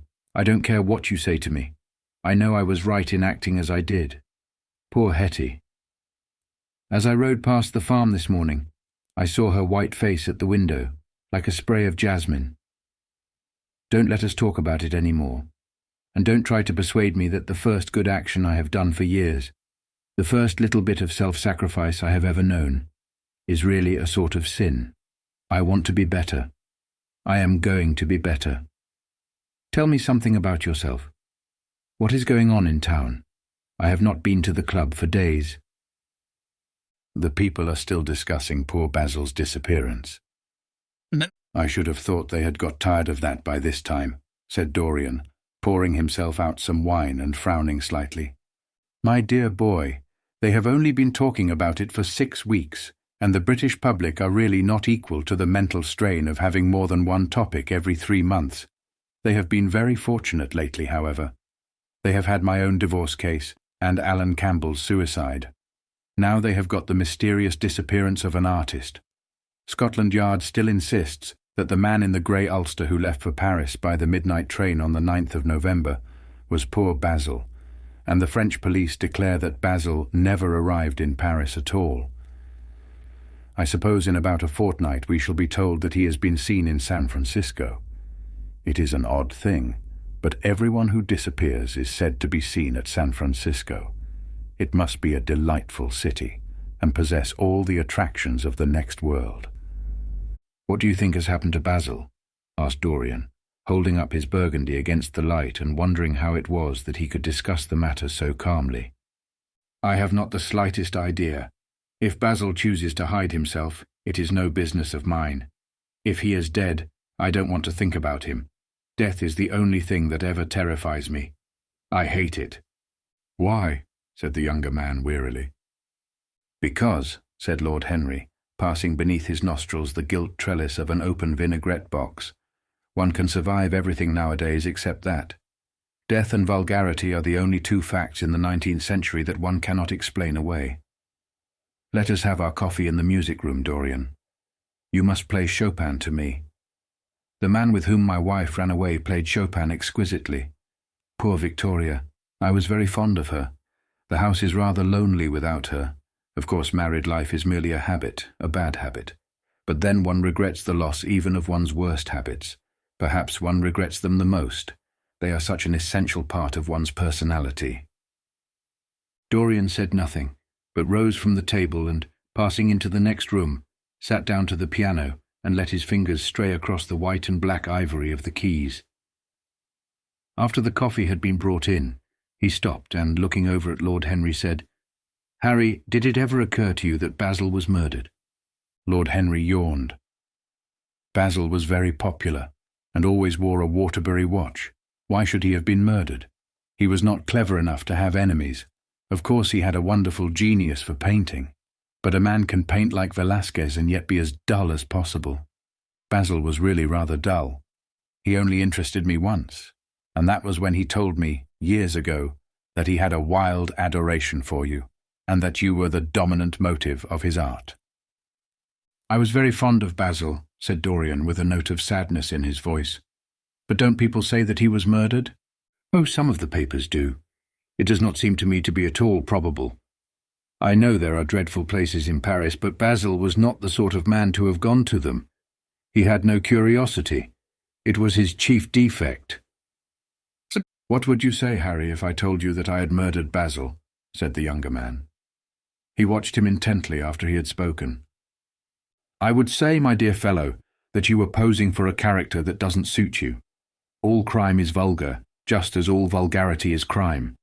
It is not in you, Dorian, to commit a murder. I am sorry if I hurt your vanity by saying so, but I assure you it is true. Crime belongs exclusively to the lower orders. I don't blame them in the smallest degree. I should fancy that crime was to them what art is to us, simply a method of procuring extraordinary sensations." "A method of procuring sensations? Do you think, then, that a man who has once committed a murder could possibly do the same crime again? Don't tell me that." "Oh, anything becomes a pleasure if one does it too often," cried Lord Henry, laughing. "That is one of the most important secrets of life. I should fancy, however, that murder is always a mistake. One should never do anything that one cannot talk about after dinner. But let us pass from poor Basil. I wish I could believe that he had come to such a really romantic end as you suggest, but I can't. I dare say he fell into the Seine off an omnibus, and that the conductor hushed up the scandal. Yes, I should fancy that was his end.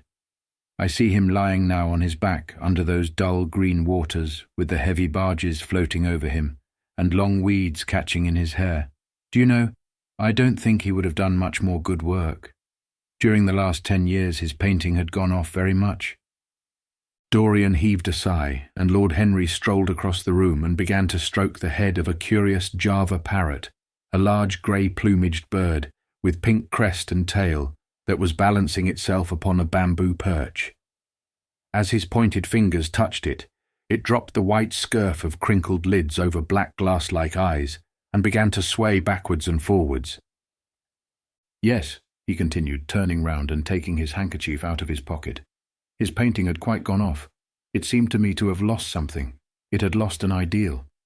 When you and he ceased to be great friends, he ceased to be a great artist. What was it separated you? I suppose he bored you.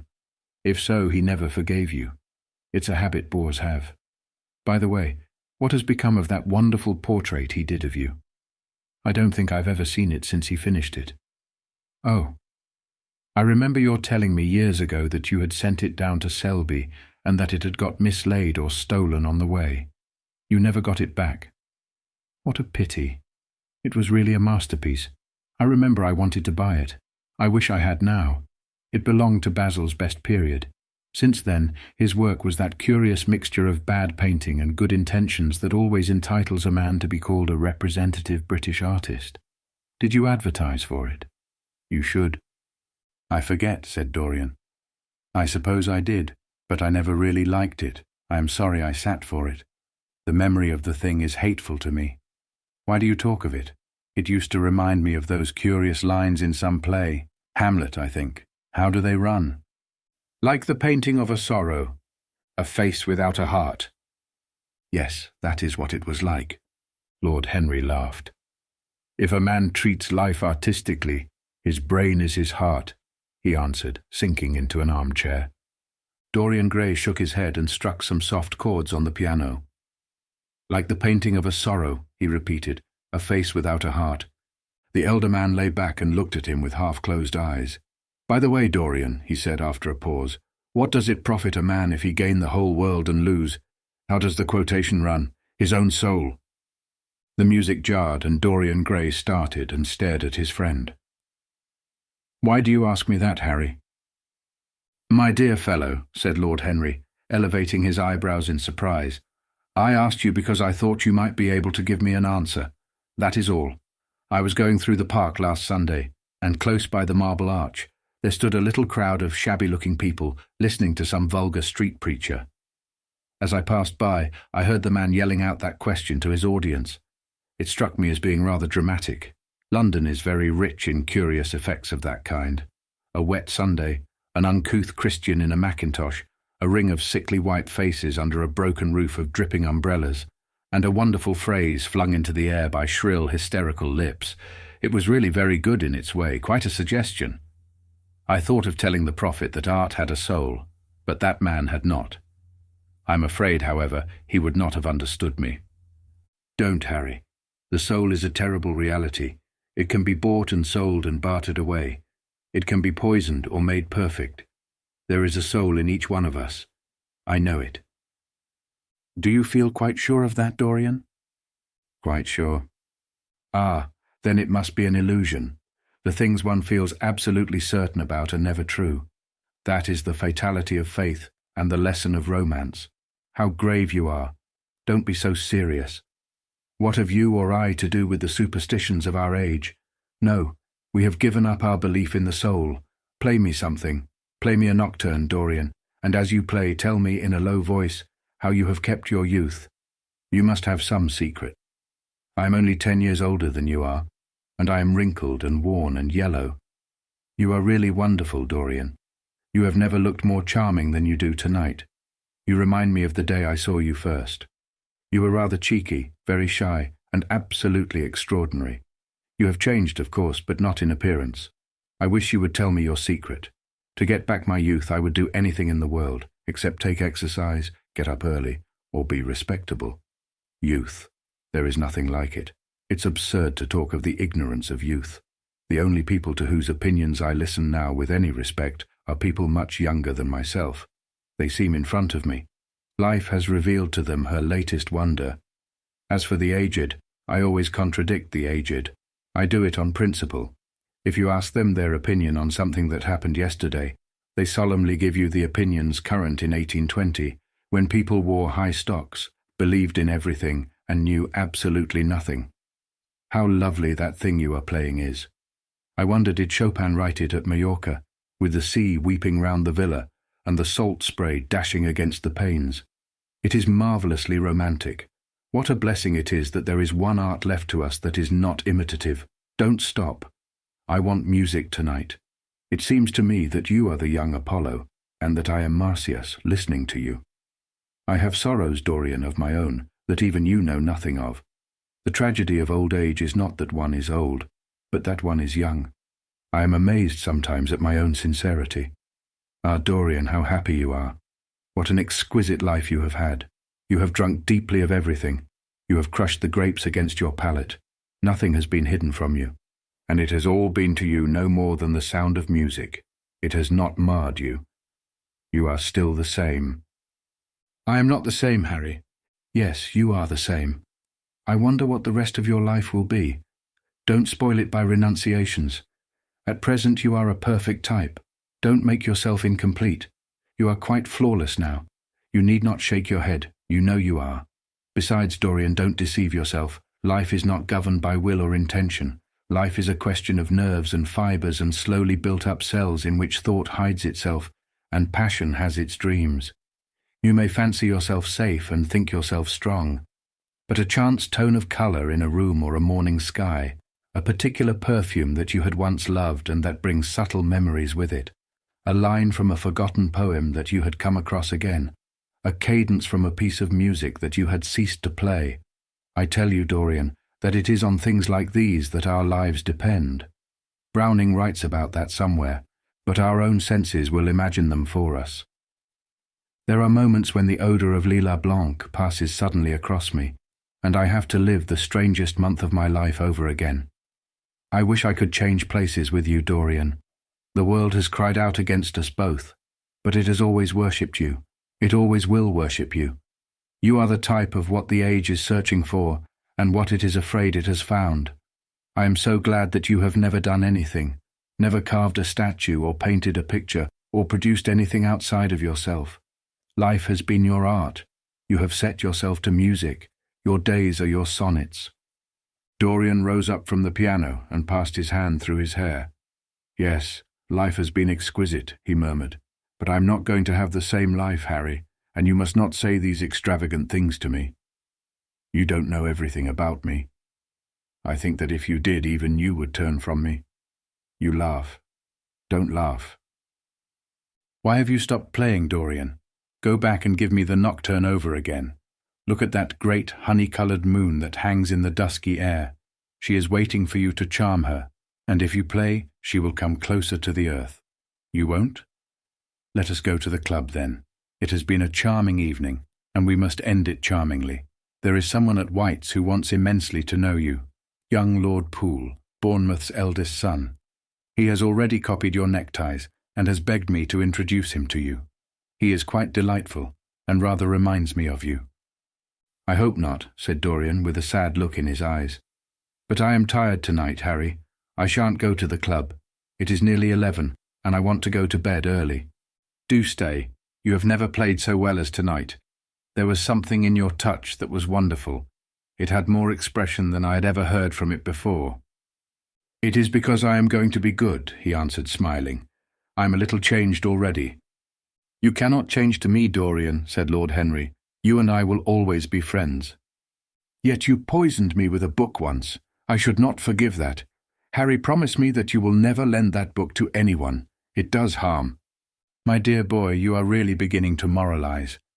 You will soon be going about like the converted and the revivalist, warning people against all the sins of which you have grown tired.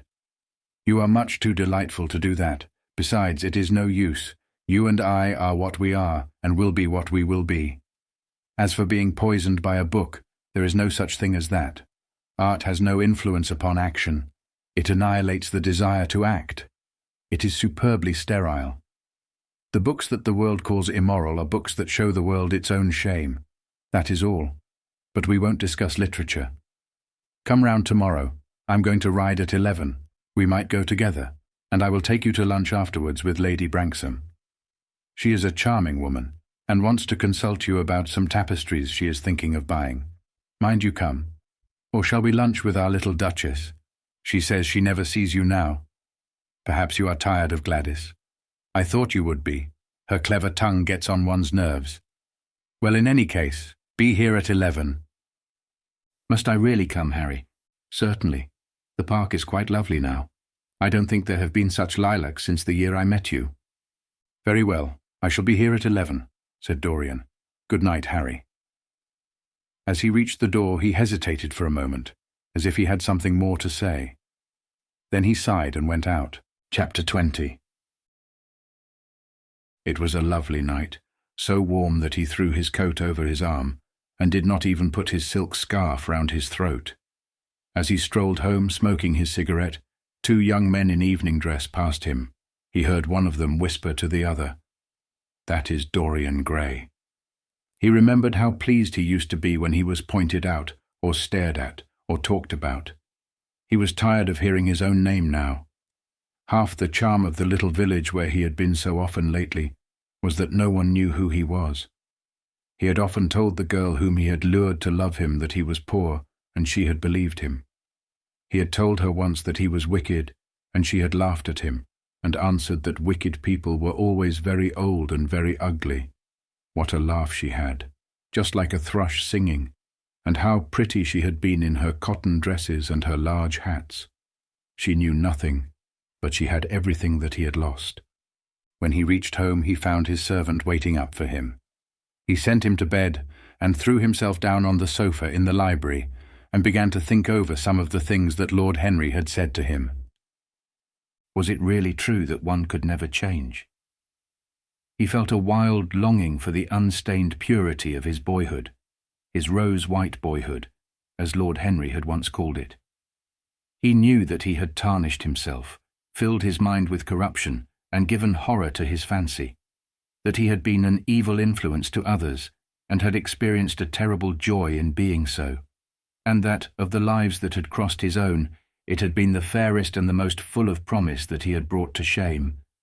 But was it all irretrievable? Was there no hope for him? Ah, in what a monstrous moment of pride and passion he had prayed that the portrait should bear the burden of his days, and he keep the unsullied splendor of eternal youth. All his failure had been due to that. Better for him that each sin of his life had brought its sure, swift penalty along with it. There was purification in punishment. Not "forgive us our sins," but "smite us for our iniquities," should be the prayer of a man to a most just God. The curiously carved mirror that Lord Henry had given to him, so many years ago now, was standing on the table, and the white-limbed cupids laughed round it as of old. He took it up, as he had done on that night of horror, when he had first noted the change in the fatal picture, and with wild, tear-dimmed eyes looked into its polished shield. Once someone who had terribly loved him had written to him a mad letter, ending with these idolatrous words: "The world is changed because you are made of ivory and gold. The curves of your lips rewrite history." The phrases came back to his memory, and he repeated them over and over to himself.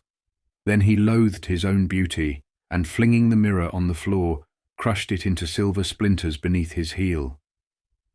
It was his beauty that had ruined him, his beauty and the youth that he had prayed for. But for those 2 things, his life might have been free from stain.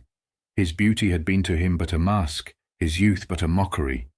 What was youth at best? A green and unripe time, a time of shallow moods and sickly thoughts. Why had he worn its livery? Youth had spoiled him.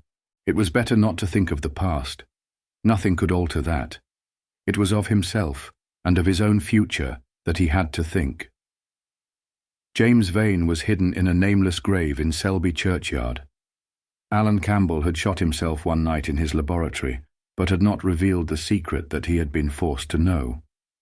The excitement, such as it was, over Basil Hallward's disappearance would soon pass away. It was already waning.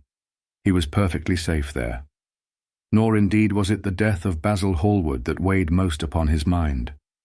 It was the living death of his own soul that troubled him. Basil had painted the portrait that had marred his life. He could not forgive him that. It was the portrait that had done everything. Basil had said things to him that were unbearable, and that he had yet borne with patience. The murder had been simply the madness of a moment. As for Alan Campbell, his suicide had been his own act. He had chosen to do it. It was nothing to him. A new life. That was what he wanted. That was what he was waiting for. Surely he had begun it already. He had spared one innocent thing at any rate. He would never again tempt innocence. He would be good. As he thought of Hetty Merton, He began to wonder if the portrait in the locked room had changed. Surely it was not still so horrible as it had been. Perhaps if his life became pure, he would be able to expel every sign of evil passion from the face. Perhaps the signs of evil had already gone away. He would go and look. He took the lamp from the table and crept upstairs. As he unbarred the door, a smile of joy flitted across his strangely young-looking face and lingered for a moment about his lips. Yes, he would be good, and the hideous thing that he had hidden away would no longer be a terror to him. He felt as if the load had been lifted from him already. He went in quietly, locking the door behind him, as was his custom, and dragged the purple hanging from the portrait. A cry of pain and indignation broke from him. He could see no change, save that in the eyes there was a look of cunning, and in the mouth the curved wrinkle of the hypocrite. The thing was still loathsome, more loathsome if possible than before, and the scarlet dew that spotted the hand seemed brighter and more like blood newly spilt. Then he trembled. Had it been merely vanity that had made him do his one good deed? Or the desire for a new sensation, as Lord Henry had hinted with his mocking laugh? Or that passion to act a part that sometimes makes us do things finer than we are ourselves? Or perhaps all these? And why was the red stain larger than it had been? It seemed to have crept like a horrible disease over the wrinkled fingers. There was blood on the painted feet, as though the thing had dripped, blood even on the hand that had not held the knife. Confess? Did it mean that he was to confess, to give himself up and be put to death? He laughed. He felt that the idea was monstrous. Besides, even if he did confess, who would believe him? There was no trace of the murdered man anywhere. Everything belonging to him had been destroyed. He himself had burned what had been below stairs. The world would simply say that he was mad. They would shut him up if he persisted in his story. Yet it was his duty to confess, to suffer public shame, and to make public atonement. There was a God who called upon men to tell their sins to earth as well as to heaven. Nothing that he could do would cleanse him till he had told his own sin. His sin? He shrugged his shoulders. The death of Basil Hallward seemed very little to him. He was thinking of Hetty Merton. For it was an unjust mirror, this mirror of his soul that he was looking at. Vanity? Curiosity? Hypocrisy? Had there been nothing more in his renunciation than that? There had been something more. At least he thought so. But who could tell? No, there had been nothing more. Through vanity he had spared her. In hypocrisy he had worn the mask of goodness. For curiosity's sake he had tried the denial of self. He recognized that now. But this murder, was it to dog him all his life? Was he always to be burdened by his past? Was he really to confess? Never. There was only one bit of evidence left against him. The picture itself, that was evidence. He would destroy it. Why had he kept it so long? Once it had given him pleasure to watch it changing and growing old. Of late he had felt no such pleasure. It had kept him awake at night. When he had been away, he had been filled with terror lest other eyes should look upon it. It had brought melancholy across his passions. Its mere memory had marred many moments of joy. It had been like conscience to him. Yes, it had been conscience. He would destroy it. He looked round and saw the knife that had stabbed Basil Hallward. He had cleaned it many times, till there was no stain left upon it. It was bright and glistened. As it had killed the painter, so it would kill the painter's work and all that that meant. It would kill the past, and when that was dead he would be free. It would kill this monstrous soul life, and without its hideous warnings he would be at peace. He seized the thing and stabbed the picture with it. There was a cry heard and a crash. The cry was so horrible in its agony that the frightened servants woke and crept out of their rooms. Two gentlemen who were passing in the square below stopped and looked up at the great house. They walked on till they met a policeman and brought him back. The man rang the bell several times, but there was no answer. Except for a light in one of the top windows, the house was all dark. After a time he went away and stood in an adjoining portico and watched. "Whose house is that, constable?" asked the elder of the two gentlemen. Mr. Dorian Gray's, sir," answered the policeman. They looked at each other as they walked away and sneered. One of them was Sir Henry Ashton's uncle.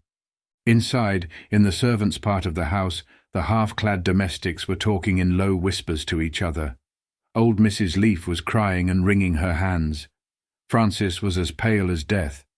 After about a quarter of an hour, he got the coachman and one of the footmen and crept upstairs. They knocked, but there was no reply. They called out.